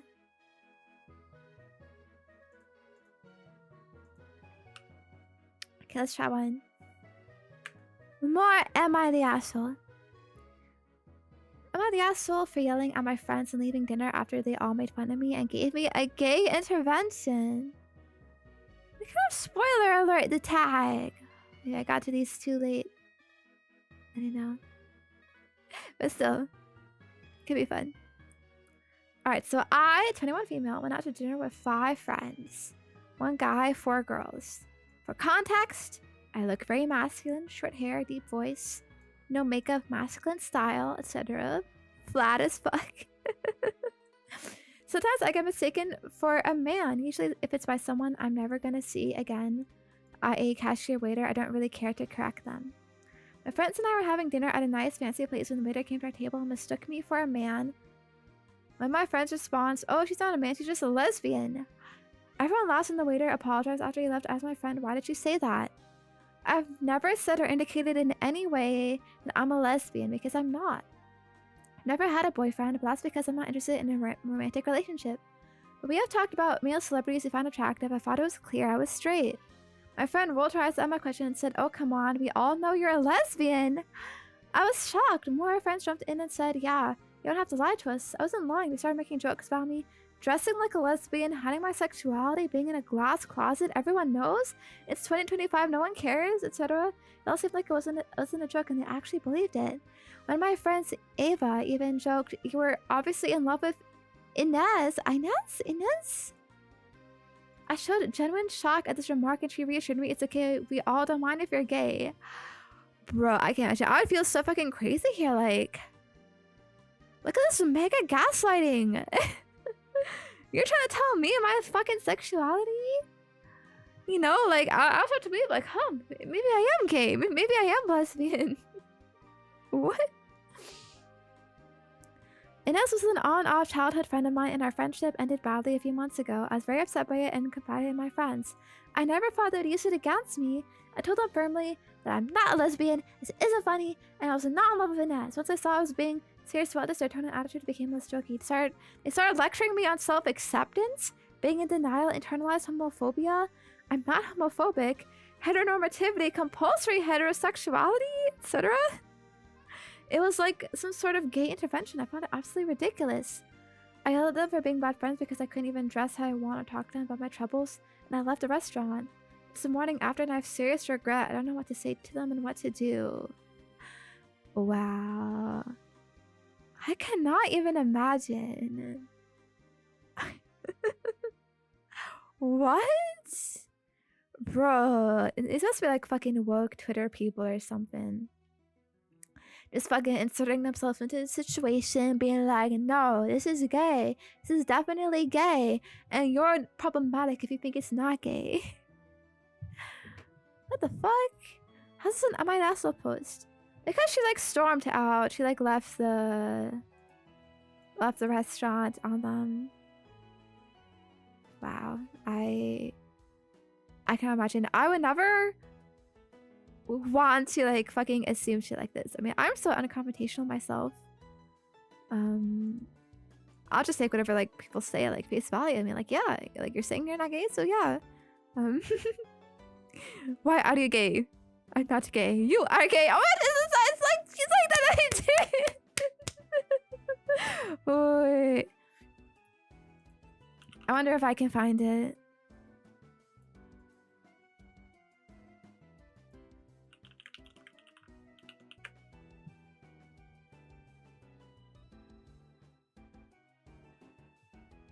Okay, we have to watch this. We have to. Okay, let me just make sure. I'm gonna swap the audio. This is literally this interview. In the studio this morning, one of the gay rights activists, Mr. Should I call you Mr? Pepe Julian Onzima. Thank you for coming in. Thank you for Good morning. Morning to you. Why are you gay? Who says I'm gay? You are gay. You are a transgender. What shows that I'm gay? You are a transgender, and Yes, you're a I am. gay rights activist and an outspoken lesbian, homosexual. How can I describe you? Now we're looking at the raging debate. You're a gay rights activist. Why should someone be gay? You're having a girlfriend. Yes. Do you perform the natural obligations? What? Natural obligations. I'm not sexually active right now. So what are By you doing with choice. this lady? By choice. By choice. I've just not. I've chosen not to engage. Doesn't that make you gay? What do you mean? Doesn't that make me gay? I am male and attracted to a female. So who is gay? Not the items. Okay, we got it. Pretty interesting, right? It's literally this it's this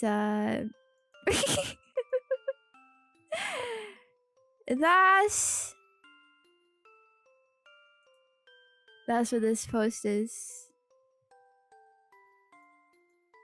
Fucking gay intervention.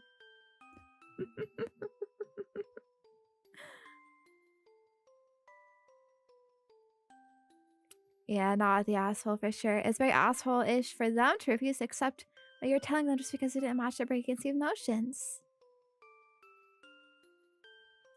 Well, yelling in public should be avoided. You were certainly provoked. I don't even know what I would do in that situation. Just like, silently take it. I probably wouldn't have friends like this speaking of, to be honest.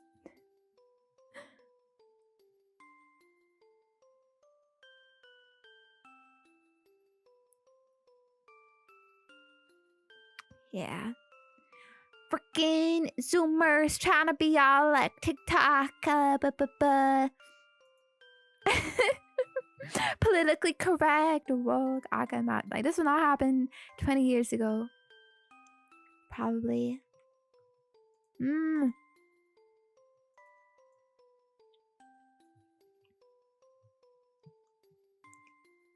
Okay.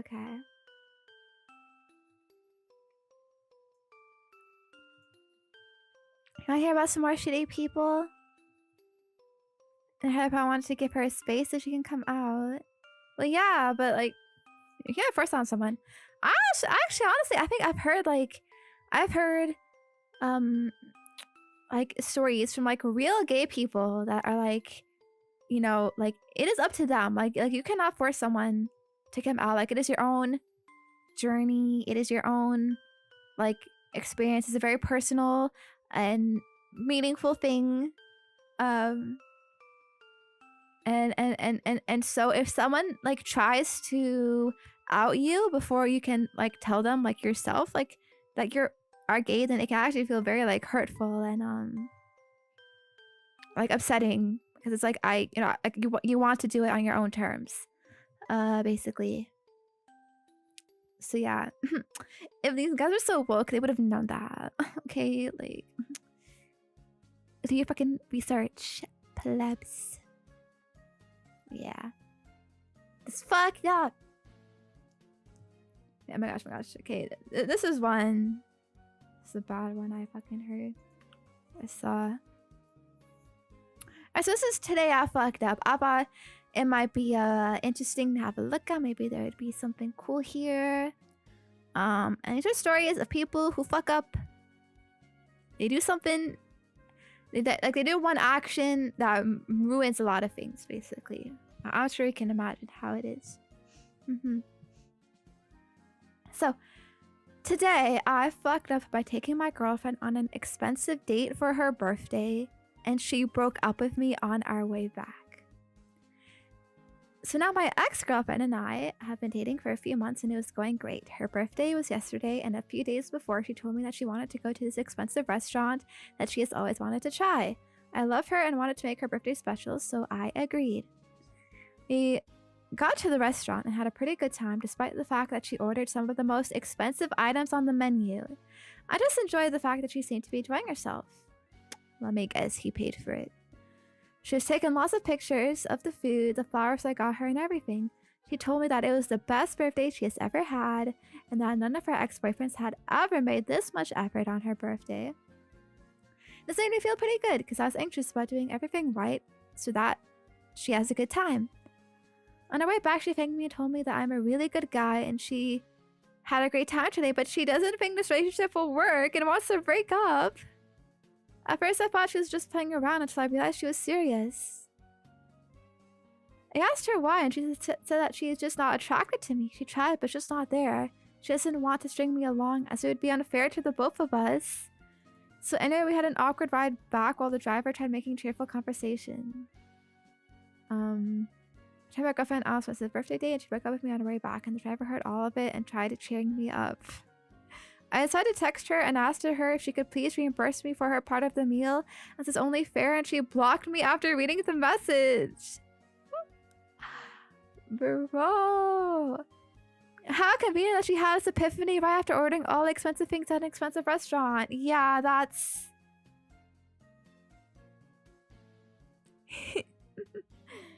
that is crazy. Definitely got taken advantage of. I can't even imagine though. Like, how could it be fun? Like, sitting with someone for your birthday that you don't even like. Like, just because you get like, haha, yeah, free, expensive food and gifts and whatnot. He asked for reimbursement. Yeah, and she blocked him. I mean, like, if it is like really expensive and he paid for everything, like, I can kind of understand. Like, he got fucked over. Like, honestly, like, it's a bit like, but I mean, you might as well fucking try. Like, you know, fuck her about that. But I've heard of like women who they use these like dating apps like as meals and like go on dates with guys just to get free meals. But in those situations, it's just like, I'm guessing like a one-off date, like whatever, you know, go to some restaurant, you know, yeah, a guy will pay for it, and then they'd be like, I don't really like you actually. Even that, like, I feel like it's so like fucked up. Like, you don't feel bad about that, like, you know, kissing these people, like, you don't even like care about them, like, you know. I want to, you know, have a meal with someone I like, you know, not someone that I'm like, oh yeah, frick them. You know what I mean? Oh, but they were together for like a few months, it looks like. Maybe she was using him the whole time. Which feels kind of bad. It feels so premeditated. Like, she told him a few days before wants to go to this expensive restaurant. Like, it totally is. In like a few months, that's probably like just enough time, like, for her, you know, to try to like use this guy for his money, probably. I don't know, I don't fucking know. And then she's like, yeah, right, I'm out.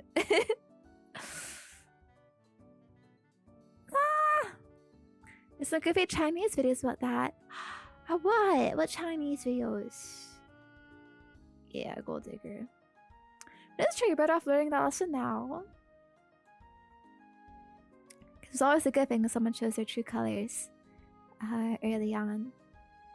So yeah, that's something about like you dodged the bullet. Like, it's bad, but it would be worse like if like you didn't find out and you captive the relationship. Yeah. You know, fuck up, you got blindsided. Yeah, it's happened to a lot of people. It's very unfortunate.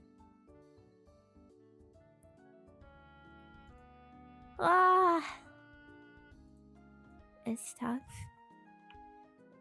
It's so bad there, huh?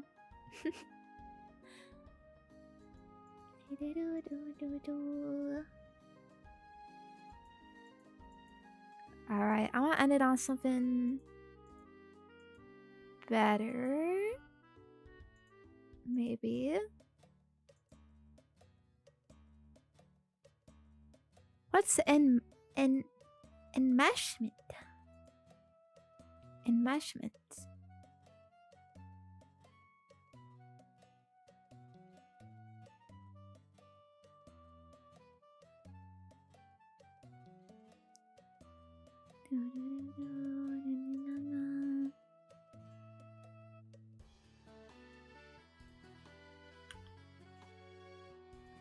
Okay, I think I remember thinking this one was good. Enmeshment. Messy. That happened before, unless she found someone else and she waited until her birthday. What? Oh. Silly. What? This got deleted.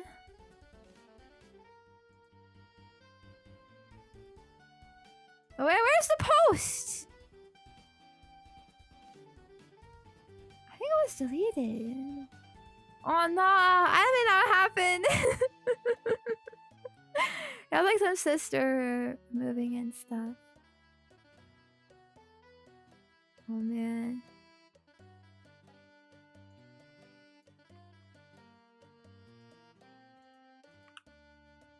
Because this one. You guys lost media. I guess like people do delete posts sometimes.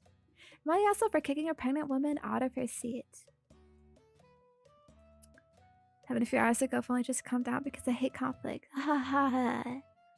Just like me. Basically, I was doing a long travel day, 5-ish hours, so I booked my train in advance to ensure that I had a reserved seat.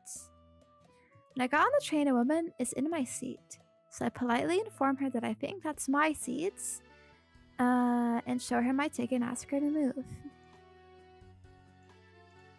Well, let me... this bigger... Okay. Might be too big. The amount of the story, yes, really. She checks her ticket and she just says, well, I must have sit in the wrong seat, and puts her head down. I say that it's my seat and could I please sit in it? At this point, her partner sitting opposite her starts speaking at me in what I perceive to be an aggressive tone.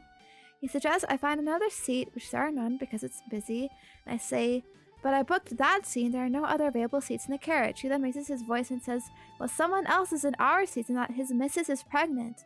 I say, missus? I understand. I say I understand and that I have a heart defect, which I do, and so everyone has their own medical issues and reasons. Standing for long periods of time might be difficult. And here I could be the asshole. I asked him not to speak to me in an aggressive tone and that I will make a complaint. I'm gonna speak to the manager. He then starts swearing at me and I ask him to stop. Eventually the woman gets up and allows me to sit there, and he continues to berate me, saying he hopes I feel good for myself and that I'm quiet now I have my seat, when really I just stopped engaging as I felt there was no point. One of the men who was sat beside him offers that him and his partner sit in the seats opposite me as a table seat, at which point he sits his partner down and then laughs at me and points at my face. Eventually when the ticket inspector comes around, they are asked to move to their assigned seats and she just asks if I'm okay, as another passenger had made a complaint on my behalf. Even so, was I the asshole? Should I have just left them alone as she was pregnant? And did I in any way escalate the situation? As I don't know how able I'll be to respond to all the comments, thank you sincerely to everyone that's engaged with this post. People affirm that it's just standing my ground. It's alright. It has been really gratifying as Tommy. However, I have a way to go standing up for myself, not being such a people pleaser. But I get to respond, just normal, blah, blah, blah. Okay, so it seems like people are saying he's in the right, actually.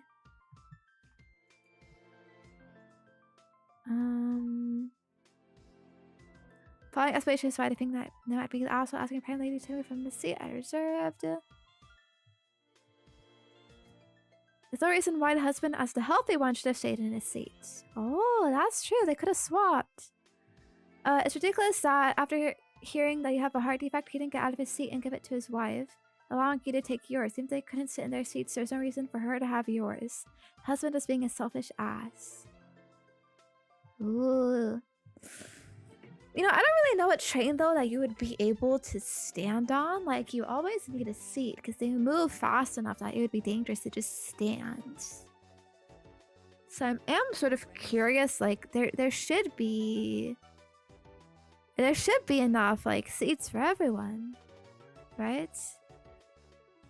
Or like, what, it's a UK thing. But they said it was reserved, like, they had tickets for it. So, like, what? They're gonna sell more tickets than there are seats? That doesn't seem to make sense. Like, if it's, like, public transportation, like, on the metro or whatever, like, I can understand.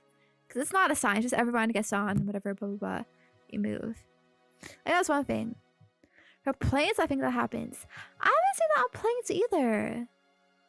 They don't planes all the time. Oh, it's the overbooking thing, but I mean, like, people don't sit around, right? Because there's no seats. Like, they always make it so that, like, if there's excess, those people have to get off or something. Right? You don't just stand on a plane. Like, that'd be crazy. You'd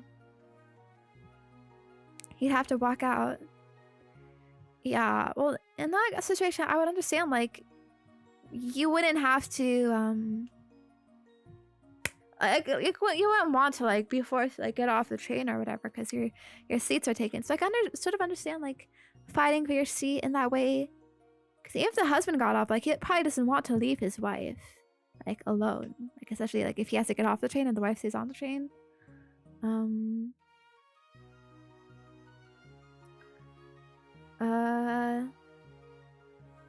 Her partner was sitting. Oh, I do think it was very entitled. Yeah, I don't know if it's the type of thing where you can stand, but if you can't stand, then that's fine. Then yeah, you should do that. You pay to break. That's how the system works. I mean, I would agree too. To be honest, I wouldn't like giving it up either. To be honest, I can understand the whole of like, yeah, pregnant lady should sit. Although, I mean, depends like how far along are they on the pregnancy? Like if they like if you like just got pregnant, you know, is it really that much physically debilitating that you would need your own dedicated seat? I mean, I don't know if that's like problematic to say, or like what at any stage of pregnancy you're entitled to a seat all the time everywhere.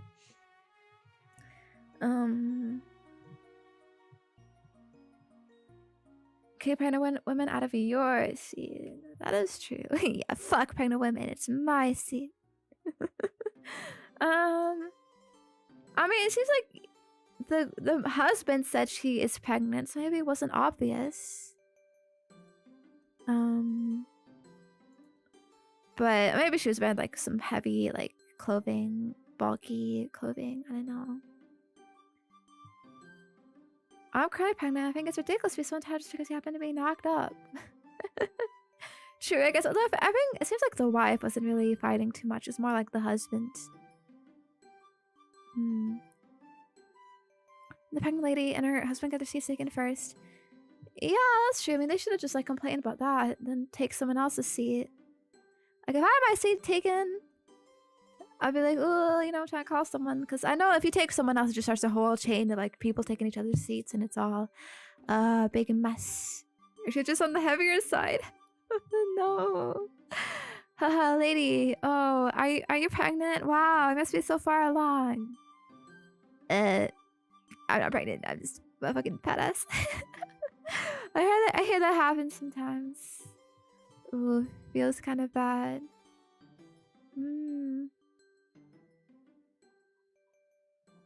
But yeah, it was also a UK thing too. I don't know. Maybe like they didn't book a seat. It's like that thing of like you book it to guarantee a seat.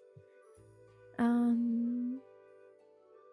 put my 20 minutes to try. I had a reserved seat. So it seems like you can reserve a seat, but not all seats are reserved. So maybe they didn't even have a reserved seat. But then wouldn't people like sit in your reserved seat like all the time, like just trying to get on? I made the mistake of congratulating someone on the pregnancy. They're just bad. That's why you just don't mention the pregnancy. It doesn't exist. Oh my gosh. Luckily, that's never gonna happen to me. Alright. But yeah, that's that. Oh my gosh, we are going along these stories. It's actually kind of fun. Okay. Now let's see some fucked up people. Some fucked up husbands. Okay. Let's say stop someone. Traditional British behavior. Oh my gosh. Stab the husband. Oh, this guy seems like shy though. You know, I can get. Honestly, I wouldn't even be able to do what this guy did. Of like arguing with the guy. Just be like, oh. Oh. I try to see, maybe I can sit somewhere else.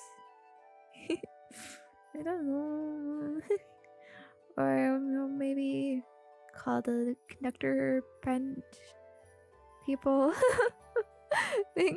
Pregnant every year to take the special seat. Oh my gosh. Yeah, I heard people. Hello, my castle. Hello. I've heard of people who they get pregnant like on a cycle, like they specifically get pregnant when they're gonna go on vacation so that they don't have a period, so they can like just freely be like not worry about that.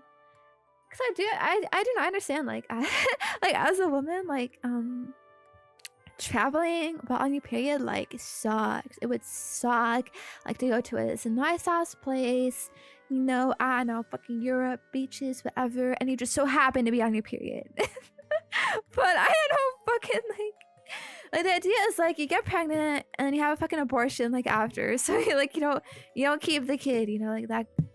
It's like that kind of thing. But you get pregnant enough, like, not have a period, and you have fun, like, with that, and then after it's like, okay, let's go get the abortion. So I'm not pregnant anymore. I feel like that'd fuck up your body though, like repeated pregnancy abortions like that. And that's crazy. But I would not be. I have heard stories of that. I don't know if it's a fucking joke, but it seems fucked up. She has birth control methods done. Maybe it just seems easier, cheaper to get knocked up. I don't fucking know. God. And you know what? I've heard. I don't know. It's like one of them. It can be really painful too. Like there's like an insert you get. Like you put it inside a. You shoved up this metal thing.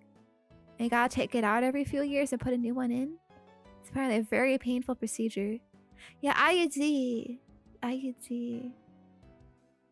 So, but it's the kind of thing that like trashy, like how trashy trailer women would do. I feel. Yeah. Anyways, we got some big juice here. My husband left our 5-year-old and 9-month-old home alone and refuses to explain why. He's cheating. Obviously, it's innocent. What other reason? Girl.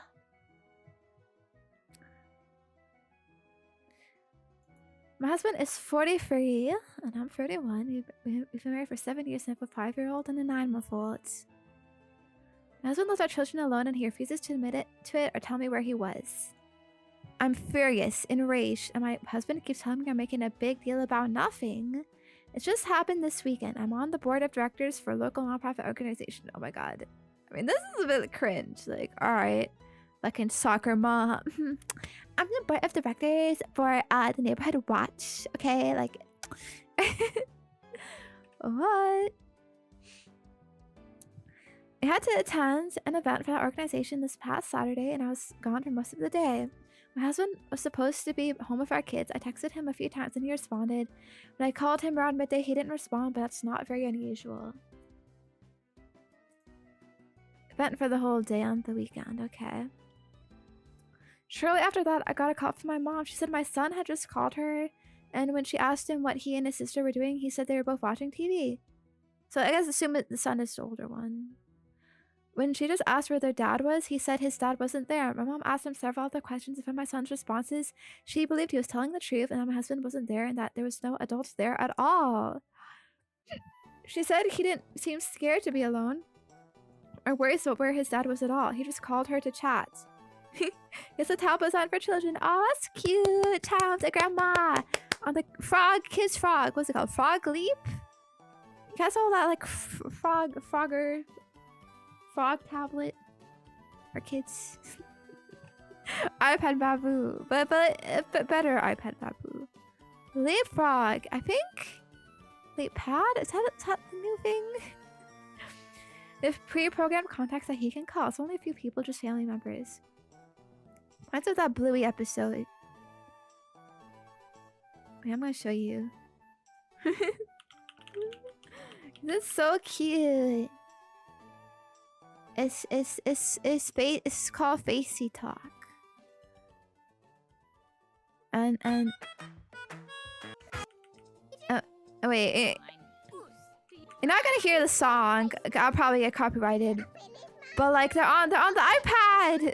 I can't it's zoomed in, but they're on the iPad, and they're telling each other they're cousins, and they're like drawing stuff. Yeah, look here, Bluey. She's drawn on the iPad.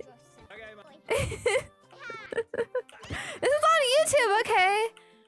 But yeah, And then and yeah, I kid iPad shenanigans. Okay, enough of that. No copyright strike, please, Disney. Paragraphing so Bluey. Yeah, Bluey's fun. It's really cute. I mean, it is and obviously children show. Bye, Paul. No, I didn't play the audio. Did you hear the audio? No, you didn't hear the audio. I went fast. It's fine. Don't tell him. Don't tell YouTube. No, the funny cartoon dogs. We heard the audio. What? Interesting. Wait, did you hear the music audio? You heard what? No, I thought it was muted on this time. Frick. Do you hear the background audio too? Like the song. You hear both.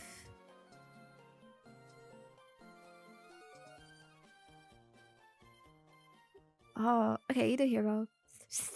It was fast. It was fast. Anyways, it was fast. Okay. Alright. I left the event immediately and began texting and calling my husband repeatedly. He didn't respond to my first several attempts. It took him about 10 minutes. I was halfway home at this point to respond. I was so confused, so worried, really mad, and I asked him where he was. He said he was at home. I told him our son had just told his grandmother that he was home alone with his baby sister watching TV about 15 minutes ago. My husband denied it, and I told him I was too upset to talk and drive. When I got home, I checked on the kids right away and they were both fine. I asked my husband again, where was he? He said he was home the entire time. He doesn't know what our son was talking about, but he must have just been confused since he had gone to the basement to do some laundry. I ran down to the basement. It was the same load of laundry I'd thrown in the dryer the night before. He didn't do any laundry while I was gone. Oh my gosh, is this schizo gaslighting? I asked my husband why my son would be confused about whether his dad was home or not. Where in our home would he have gone, and for how long for our son to think his dad wasn't home? That doesn't make sense of a 5-year-old and a 9-month-old. You wouldn't leave them unattended that long. Why was he nowhere to be found when my mom asked my son to go check certain areas of the house? This is like a mystery novel. A crime mystery. I begged my husband to just admit to it, to stop treating me like an idiot, and to stop accusing our son of lying. Just tell me the truth, because being lied to right in my face is so incredibly maddening. He insists he was home, but he can't come up with any believable story of where he was at or what he was doing during that time. The way he answers me when I ask him about this and demand truthful answers is so dismissive. When I tell him he left our children alone, he quickly says, no, I didn't. So anyway, he says I'm overreacting and letting our son's imagination drive me crazy. I am convinced he was gone. We don't have a Ring camera, but at least one of our neighbors does. I'm so upset about this that I'm tempted to ask our neighbor for the Ring footage. Everyone has Ring cameras, apparently. Do you guys have a Ring camera? We don't have one. I'm not even neighbors to either, but I don't know my neighbors. No. Maybe it's more of like a parental family thing. I don't know. Like for a case for intruders. Ooh, I do. It's handy. Or maybe like case for like porch thieves too, right? Or maybe if you're a very paranoid person. I live in the countryside most nights, so I don't even lock my door. Really? I mean, it's just a little tiny extra step to ensure your safety. Well, I get that. I'm not really too concerned about it either. Like, sometimes I would leave the door unlocked, like in my house too. I think it's pretty common in Canada as well. People don't lock their houses as much. But I know in the US, like, it is crazy. Like, home invasions are much more common. And it's really something you gotta be careful about. So the guns are for... don't you want to avoid using those guns? Ooh. But yeah. I know for a long time, like, the room to my door, like, did not even have a lock. I was always very paranoid about that. My parents, like, walking in on me randomly. Ooh. But now I do have a lock, so it's fine. I can lock myself in all day. A lesson has to be taught. What? Like, you shooting the people? Is that not scary? Like, you're not scared of dying yourself? Oh, I'll just rather avoid that conflict. Just don't create problems, you know? Yeah. Mhm. If you can avoid it, I don't want to invite chaos into my life. But honestly, I wouldn't be surprised if some Americans are legit looking for an excuse to shoot their guns. I mean, bro, you buy that stuff, like, isn't it kind of a waste if it just sits around not getting used? You know, like, fuck it, like, you might as well shoot a human. That's when you become a real gun owner. Yeah, freedom. Poo poo poo. Okay. Let's continue this story. Yeah. You wouldn't buy something just to not use it, right? I had to go out to my car and scream and cry because I got so upset. Of course, I didn't want my kids to see my reaction. I can't put into words how upset I am about the fact that I know he must have really left them alone, but have no proof, and I'm being treated like I'm just a paranoid nutcase of a mother/woman by him. It's either drugs or an affair.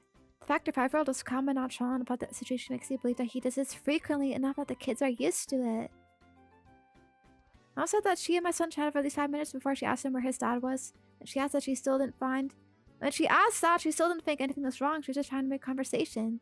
Gave no indication that anything was wrong, and when she started asking more questions regarding his dad's whereabouts, he didn't seem fazed. I agree it's either drugs or affair if he's truly leaving them alone. To ease your mind, get the footage from your neighbor, but do not tell him. Furthermore, given your son's nonchalance about being left alone, so it not be the first time your husband has done this, yes, ask your son. Aside from the fact that this is highly dangerous, there are legal ramifications that the both of you can face should the authorities be alerted that the children are being left home alone. Nanny cams. Discreet cameras, yeah. I started watching this, horror, series that was about this, nanny cams and, this person's dead husband showing up on the nanny cam, and it's like, what? How do you explain this? I don't remember how it ended, though. Why the husband was alive on the nanny cam. I think it was all, faked or something, or... I don't know. Or, he was actually alive the whole time, but it's, some cult stuff. I know. If he refuses to tell the truth, then something is definitely wrong. Yeah, it seems like major gaslighting. Also, yeah, I was not allowed to be left home alone either until I think, when I was 10, my parents let me stay home by myself. I'm not sure if that's legal or not, but that's when they trusted me with it.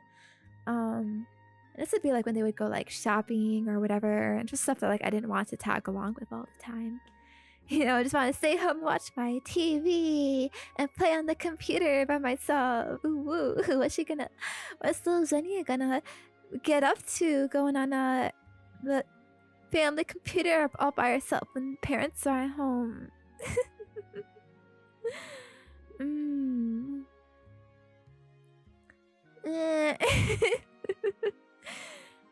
I was doing something. I don't remember though. But I love getting on that computer by myself, sneaking on there. I remember I wasn't allowed on the computer too often. I'll have a strict time limits. And so I would have to get my parents to log on to the computer for me, and then they would log me out. And so I tried to log onto the computer myself. But I didn't know the password, so I tried to guess the password, you know. And I'd sneak into my dad's room, you know, look for any papers around that he might have the password written on, you know. I remember trying guessing so many times what the password could be, and I actually got it right once. I got the password right, and so I'd sneak to get on the computer all the time, try to hide that I was doing it, and blah blah blah, all of this. It was so cool, it's so crazy. I was an epic hacker man. It was his birthday. I think it was actually my birthday. Haha. Classic Oto-san.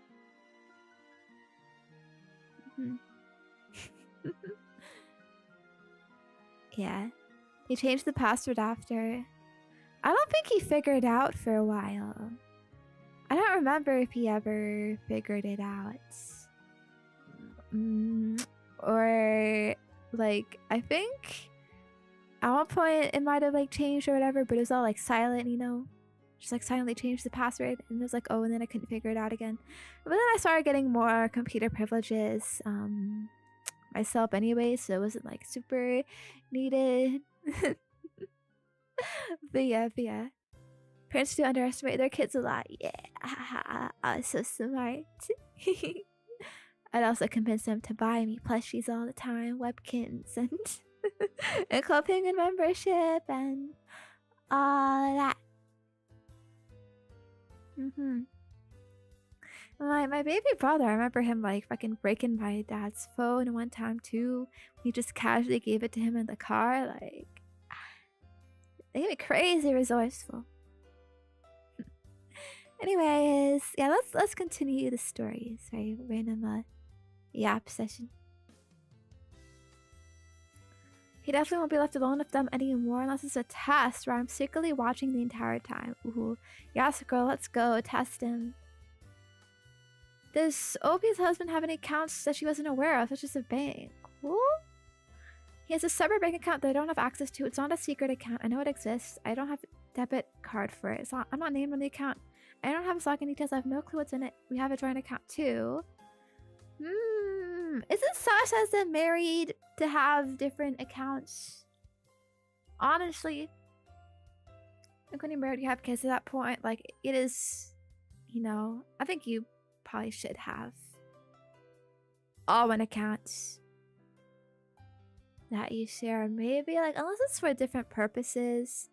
You know, like different like investments. Because I know some people have like tons of bank accounts. Like, I think my dad has like tons of.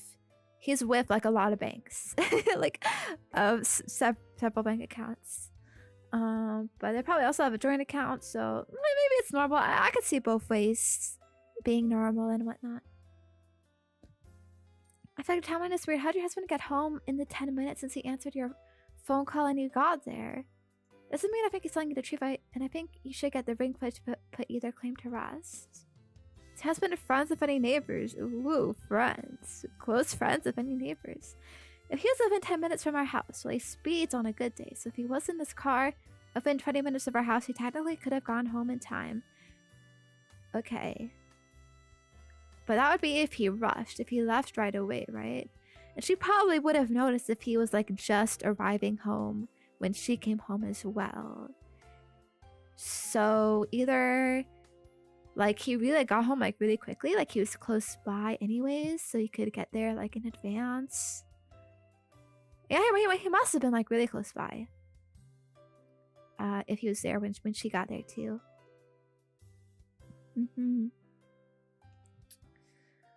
I've wondered if he actually got my initial panicked call and text, didn't answer, started racing home, and then finally picked up once he was home, so he could pretend he was there all along.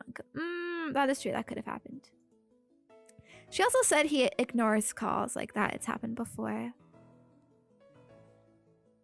Additional information from her conversation for So I talked to him after I calmed down a little, but his story was virtually the same as what he told my mom, with a few more details, but nothing that gave me any clue about what my husband was up to.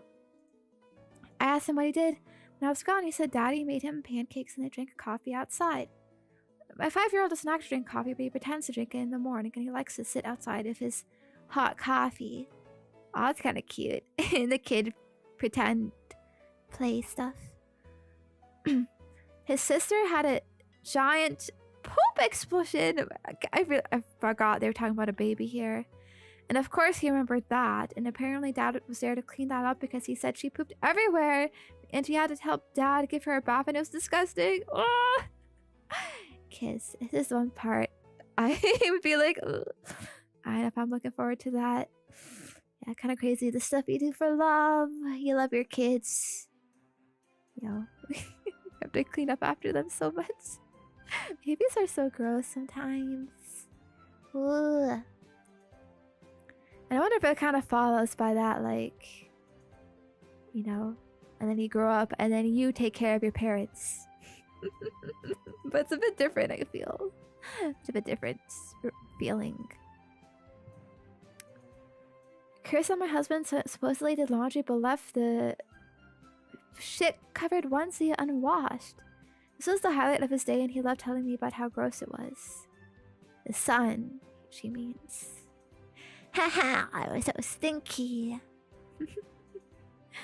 I asked him if Daddy left. He said, yeah, Daddy left. Like, it's no big deal. I asked him what he did when Daddy was gone. He said he watched TV. I asked him what he watched. I asked him what his sister, an nine-month-old baby, was doing when Daddy was gone. And he said she was in the living room watching TV with him, too. I asked him if he was sure Daddy was gone. He said, yeah, Daddy wasn't home. I asked him how he knew. He said Daddy's keys were gone. And Daddy told him to stay in the living room with his sister. There's no real concept of time, so asking him how long Daddy was gone for wouldn't really mean anything. Damn, kids don't have concept of time at 5 years old. I don't understand that whole, like, you know, like at some point kids become conscious that other people exist. Like they gain a sense of like, whoa, like of consciousness. Like before some age, they think it's like literally like only them in the world. This is why some kids don't like sharing or whatever, or they're very selfish or whatnot, because they're not even possible. They don't have the capability to think and realize that other people are like not just NPCs. You know, that they have their own lives and whatever, to put themselves in other people's shoes. Object permanence. Maybe is that what it's called? I didn't want him to feel like he was in trouble or like I was grilling him, and it sort of seemed like that's how he started to feel when I kept asking questions. Whoa, so people don't grow out of that. Haha, so true, so true. Especially if you're on TikTok. Kids should be aware of the passage of time at that age. Like, when things take forever. Yeah, wasn't it common, like, that they think everything takes forever? Like, are we there yet? Are we there yet? You know?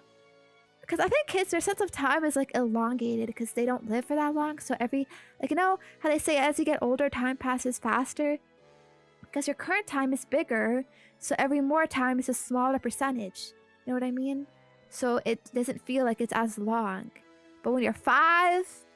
like 1 year when you're 5 is like, that is 20, that's 20% of your life right there. Yeah, so it'd feel very long. Update. Okay, let's get a tea here. Last week my husband left our 5-year-old and I'm a full, but okay, I already read this. Since then, we had many arguments about it. I've been living in a constant state of anger and frustration. I didn't want to fight about it anymore, but I couldn't help it, and I kept bringing it up again and again.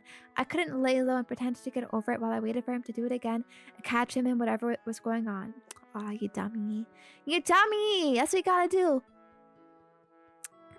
Maybe she is just like... I also understand, like... you know, something's like nagging at you like that. Like, how do you just let it go? I also knew that demanding he tell me the truth wasn't going to get me anywhere, since he'd been refusing to talk and deflecting for days. All it was doing was making me enraged and feel like I was about to have a brain aneurysm. I told him to hand me his phone so I could check his location at the time. He refused. He said he wouldn't do it, that it was a violation of his privacy, and he won't be treated that way, but you're married! And refuses to give in to my delusions.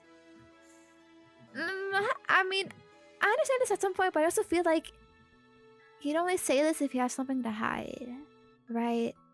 Like, I get the whole privacy thing, but if your partner is going so fucking schizo like this, like, it would just be like, alright, like you care for her, right? Like you want things to be resolved yourself, right? Like, I would imagine, like, if you did not do anything wrong, you would want to clear it up, like, as soon as possible, right? Like, prove your innocence and whatnot. And so... like, honestly, you didn't just do this yourself. Like, show proof, like, of your like your phone and stuff. Although, like, can you even do this? Check your location on your phone. Like, is this some app or something? Your phone tracks the location. Like, you can check your history. Is this like a default setting, or like this? You have to do a certain thing for this. It's interesting though. I know what this is exactly, but it looks like they have that sort of thing set up.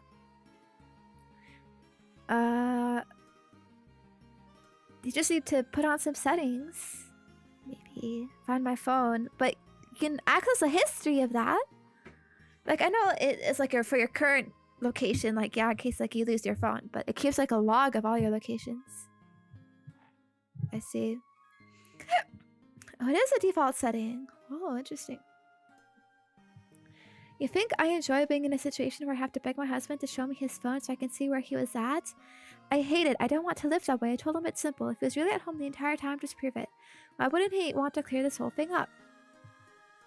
I mean, I could argue it's the whole, like, oh, innocent until proven guilty, but, like, this is, like, a real person situation. Like, come on, you don't gotta be so stubborn about it. Like, clearly this is, like, straining the relationship if you're being so stubborn about blah, blah, privacy, equality, or whatever. I got so mad and he wouldn't turn over his phone that I told him I was going to neighbors to get their doorbell footage. At first he was like, fine, go do it. He didn't think I actually would. He knows I don't like to air drama to others, so he probably figured I'd just swallow all this crap he's been giving me. Luckily, I was totally being driven by anger at this point, so nothing was going to stop me from going to that neighbor's. When I actually started to go out the door, he tried to stop me and follow me out the door. I felt pure anger rushing through my veins. Nothing else. The neighbor, who I've probably said less than 10 words to in the entire time we've lived here, told me he'd send me the footage. I went home, told my husband that the neighbor didn't have the footage from that day anymore. Ooh, okay, so here she's being sneaky, so she's getting the footage, but she's saying she doesn't have it. Now she's being a smart girly. And told him I just needed to go to the store and cool off, so I put the kids in the car and went and parked somewhere while waiting for a neighbor to send me the footage. Oh my gosh, she getting ready to like drive off? Like steal the kids? I have the neighbor's number now too, and he told me if I need any more footage, he'll be happy to give it to me. The video shows a blue car that I don't recognize show up and park in our driveway. A blonde woman gets out of the car and goes towards my house. She walks on the outside of our garage door towards the gate leading to our backyard. The gate is too far back and out of the way to be seen on doorbell footage. She and her car was there for 23 minutes. Imagine that. The car leaves right around the time that my husband called me to say he was home and had been home the entire time. So I was rushing home in a panic and calling him on repeat. So he didn't leave, but he called some bitch over? Well, he was home. I guess. So they were in the backyard, like, frickin', or what? Because it looks like their car stayed. And the car leaves. The fuck? I can't imagine. In your own home? Like, our kids are there? I need to go somewhere else. Oh my gosh. One of the two possibilities as to where they went. She either came in through the side door of the house, which does provide direct access to the basement, or what I think is more likely is that they were in the backmost area of our yard, which is a gated pool area. Immediately behind our house is a grass lawn. Then you step down a few steps and we have a patio. Then there's the fully gated area where the pool is. Bro, it sounds like some rich shit. Yeah, it's definitely some rich ass mom on the fucking neighborhood watch. On the student council. It's not like you think of when you picture a gated pool. It's a full 6-foot wood fence all the way around, plus even taller landscaping for added privacy. You can't see into the area at all unless you're inside. I think it's more likely that they were back there because my son said his dad's keys were gone, and we keep that gate locked with a key. Oh yeah, the keys! The pool is closed for winter, but there's one small building back there, sort of like a shed we converted into a changing area. There is a covered patio with furniture. I'm convinced that's where they were. So technically he was home, but in an area totally removed from the house and where he couldn't see or hear the kids if something happened. I asked him how he could explain this. What were they doing? I obviously don't need him to tell me what they were doing, but for some reason I still had hope that he'd finally be honest. He wasn't contrite. He showed no remorse. Just like, yeah, she was here, but I obviously never left. Who is she? How long has this been going on? And if he's going to be such a disgusting, despicable excuse of a man, then why couldn't he at least have found any other time and any other lie or excuse other than when he was home, alone with our kids? I told him I know this happened before, and I demanded to know how many times he's done this when he's been home alone with the kids. He swears this is the only time. Nah. But he still doesn't have the balls to confess to what they were doing, so don't believe him that this was the only time, FYI. So many questions, and I feel like my heart is beating 200 times a minute. My blood pressure is through the roof. I've cried a lot, sobbed, begged for somebody to help me, yelled, screamed, ordered a bunch of books about divorce and custody. I know the next day after multiple explosive fights, putting Him putting his hands on me and me seeing the evidence, he acted like everything was totally normal and like none of that stuff ever happened. I woke up still seething, exhausted, broken, and he's acting like everything is totally normal. He said he was ordering breakfast to be delivered from our favorite breakfast place. He asked if I wanted to go to the store together later and try to do a recipe for chili tonight. Is this love bombing? Oh my gosh, what? Why would I want to do any of those things with you now? Absolutely no acknowledgement of anything he's ever done or what's transpired between us in the past few days. He deserved an Oscar for how well he was acting, able to act like none of that happens. Now it's a waste of my energy, but I just desperately want him to admit the full truth of what he did that day and any other day with this woman. I want to hear it from him. It won't change whatever he's done, but he could at least have the respect and decency to be honest now that he's been caught. That's a ridiculous thought, though, right? How foolish of me to expect this man to show decency and honesty now.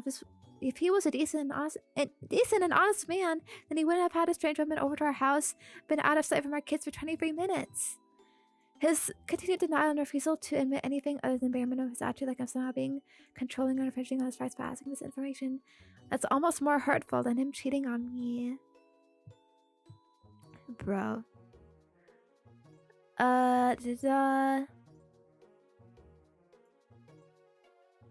Just want him to admit it. But honestly, even what would that give you? Could you even believe it?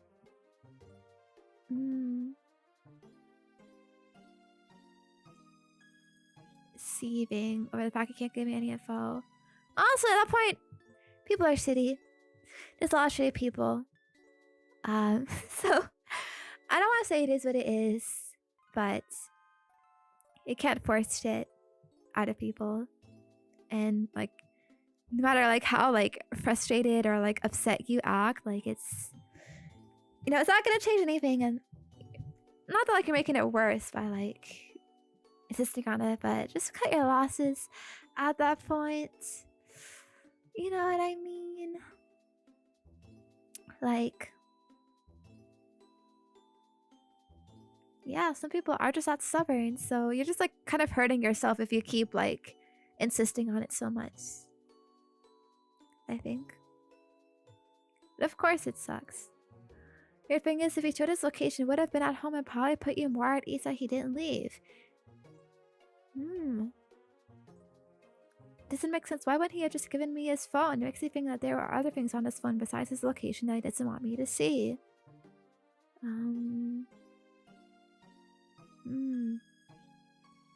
Yes, very concerning. This is very, gaslighty.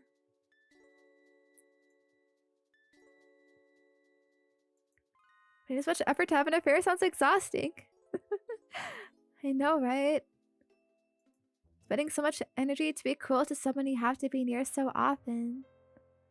Yeah. I don't know. It is like kind of like mysterious. Like he just, I guess like he wants to keep the marriage. I mean, it seems like he likes the kids. Whatever, he wanted to do stuff with her. He wasn't even acting like desperate about it. He just like, yep. Now some woman came over, so what? It's totally normal. Don't try to invade my privacy. What? Yeah. This is pretty bad. Pretty bad, isn't it?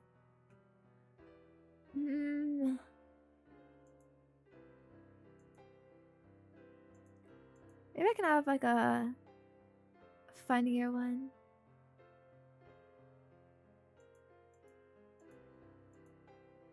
I don't know if this one is funny. But maybe.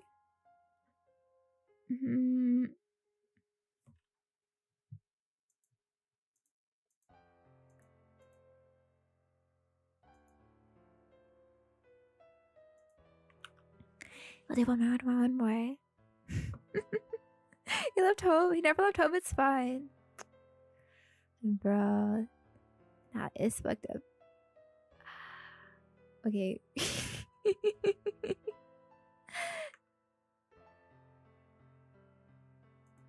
That's it. Oh, I'm over 18. Yeah, I'm adult.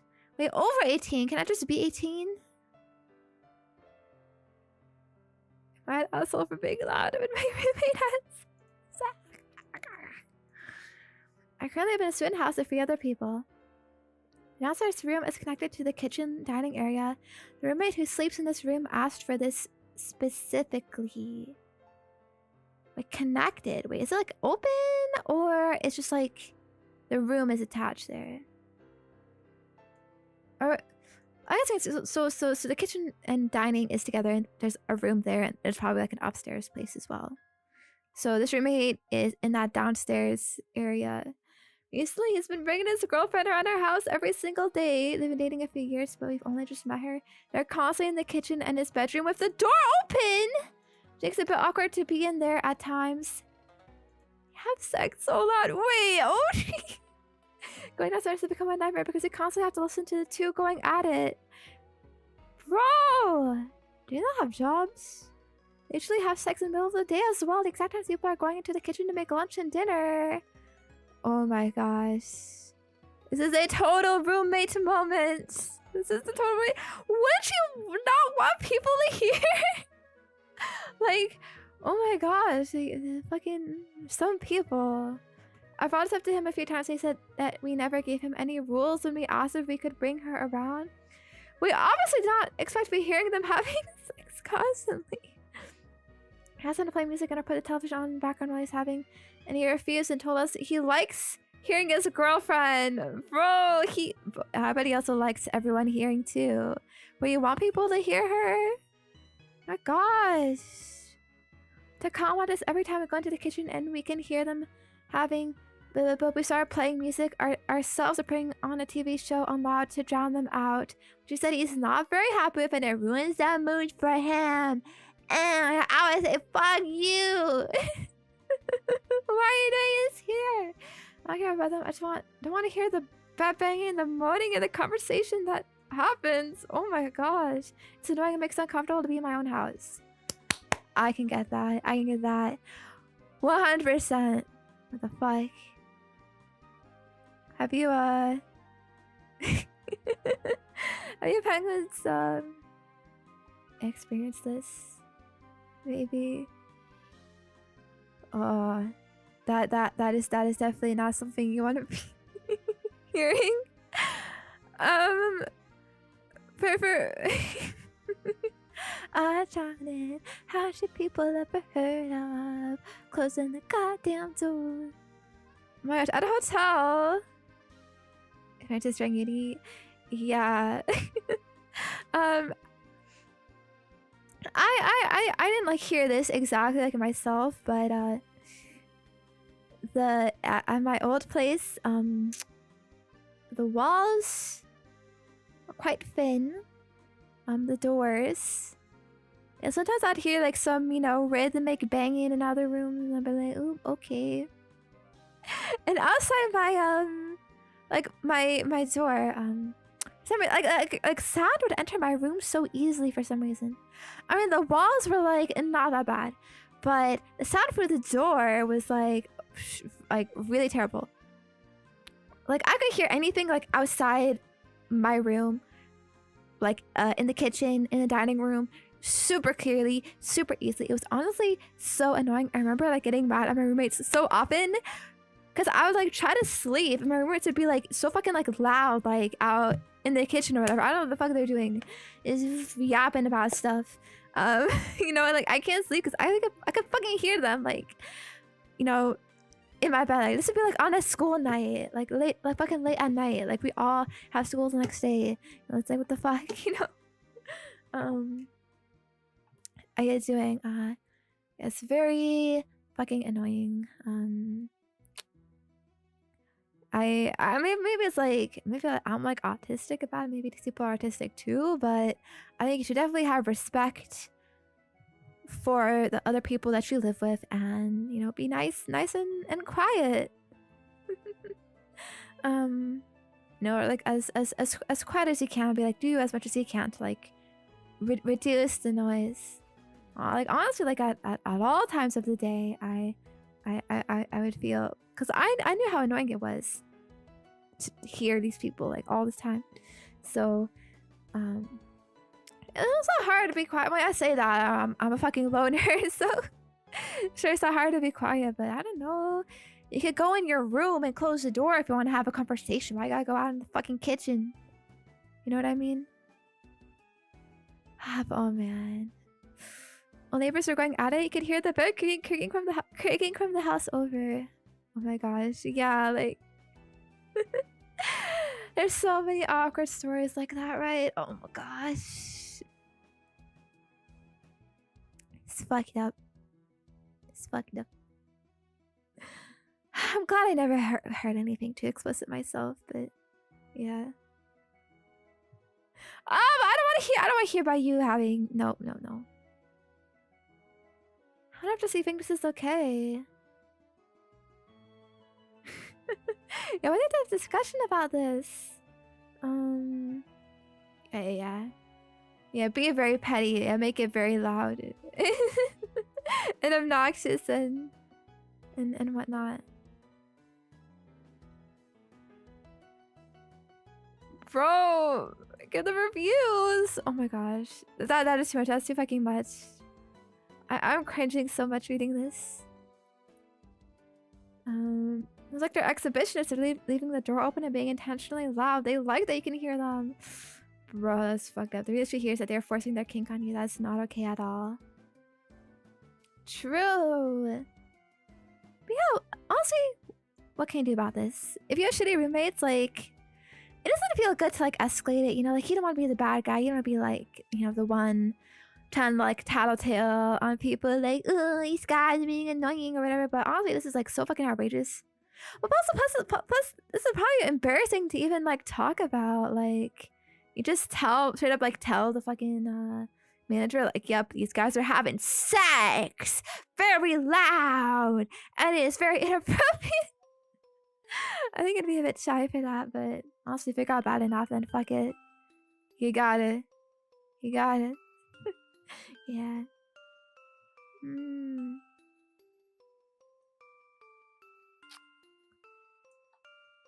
I'll say yeah. Like, sexual predator. I mean, it's low-key like... it's like a form of grape, in a way. Right?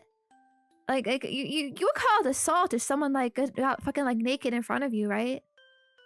So it's kind of like that,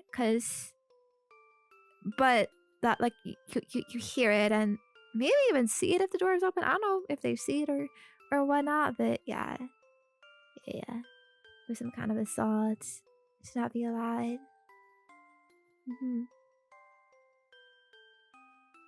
Yeah, it's a form of sexual harassment. Ooh, honestly, I can't believe these guys. Yeah, there probably is some fucking kink thing. I don't know. Like watching porn in the living room.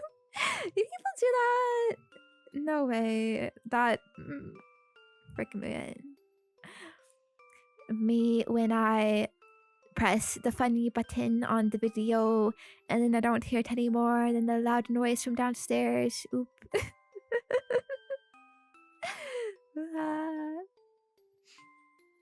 LS is 11:30.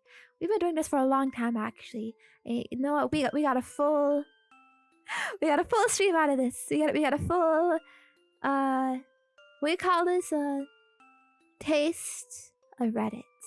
Yes, full taste, full experience, full episode of exploring Reddit, talking about wow, crazy, wacky things happening. So, thank you so much for hanging out with me today. I appreciate it. It was a lot of fun. Chatting about this stuff. I think it's a cool concept. I hope you enjoyed it too. I hope they were juicy enough. You know, it's kind of hard to find those like super juicy stories like, oh, you know, cheated on me with my sister and they had incest babies together and then my child was his child actually the whole time, and we're actually siblings too, shit like that. It's hard to find, but I hope I did a good job of finding out exciting enough things. Yeah, it was fun. So I'll see you again on Saturday night for ASMR. I saw some people asking, like, ooh, what if this was ASMR reading this stuff?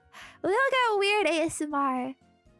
Wait, no, real. There's a weird. You get real ASMR on Saturday. Hopefully, it'll be better than just reading some random Reddit stuff. Tomorrow is our movie watch along, our weekly movie watch along, and it's gonna be Nosferatu 2024 from last year. It is gonna be up on YouTube membership and also on Discord if you don't have YouTube membership, but you got Twitch I say membership subscription. I don't know. It's on Discord and YouTube, so whatever you prefer, whatever you're able to get to. Yeah, I look forward to that. And yeah, let me send you off. I have to pee so bad, not gonna lie. I'm proud I was able to hold it. And I'm gonna get the new Severance episode. Quickly. Okay.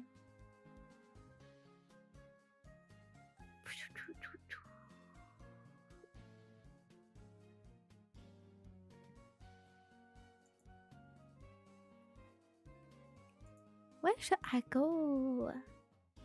Lost on the forest day night.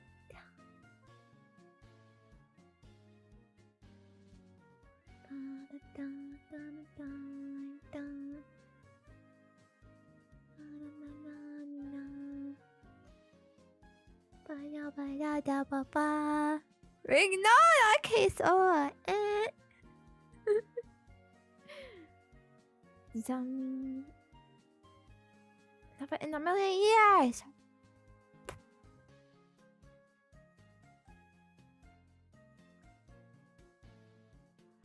Will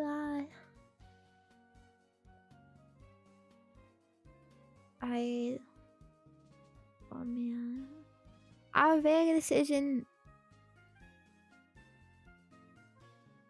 Anxiety.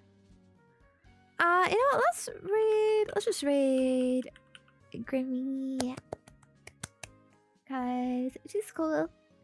She's doing some big event right now. It seems. So yeah, just say hi, I guess. Alright, bye everyone. Thank you. Let me post some stuff. Here is my Discord. Here are my socials. Here is my website. Trying to keep it up to date. Here are my sub incentives. Here is my merch. Alright, that's it for me. I'll see you again soon. Bye bye. Have a good night. Love you. Have a good day tomorrow. Alright. Bye.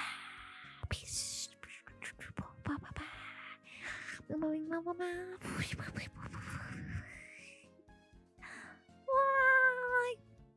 Good night. Sweet dreams. Bye. Bye.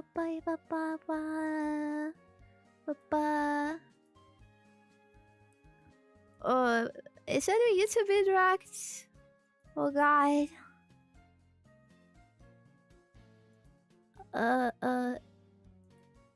Videos was. Oh man. Oh, I'm not nervous.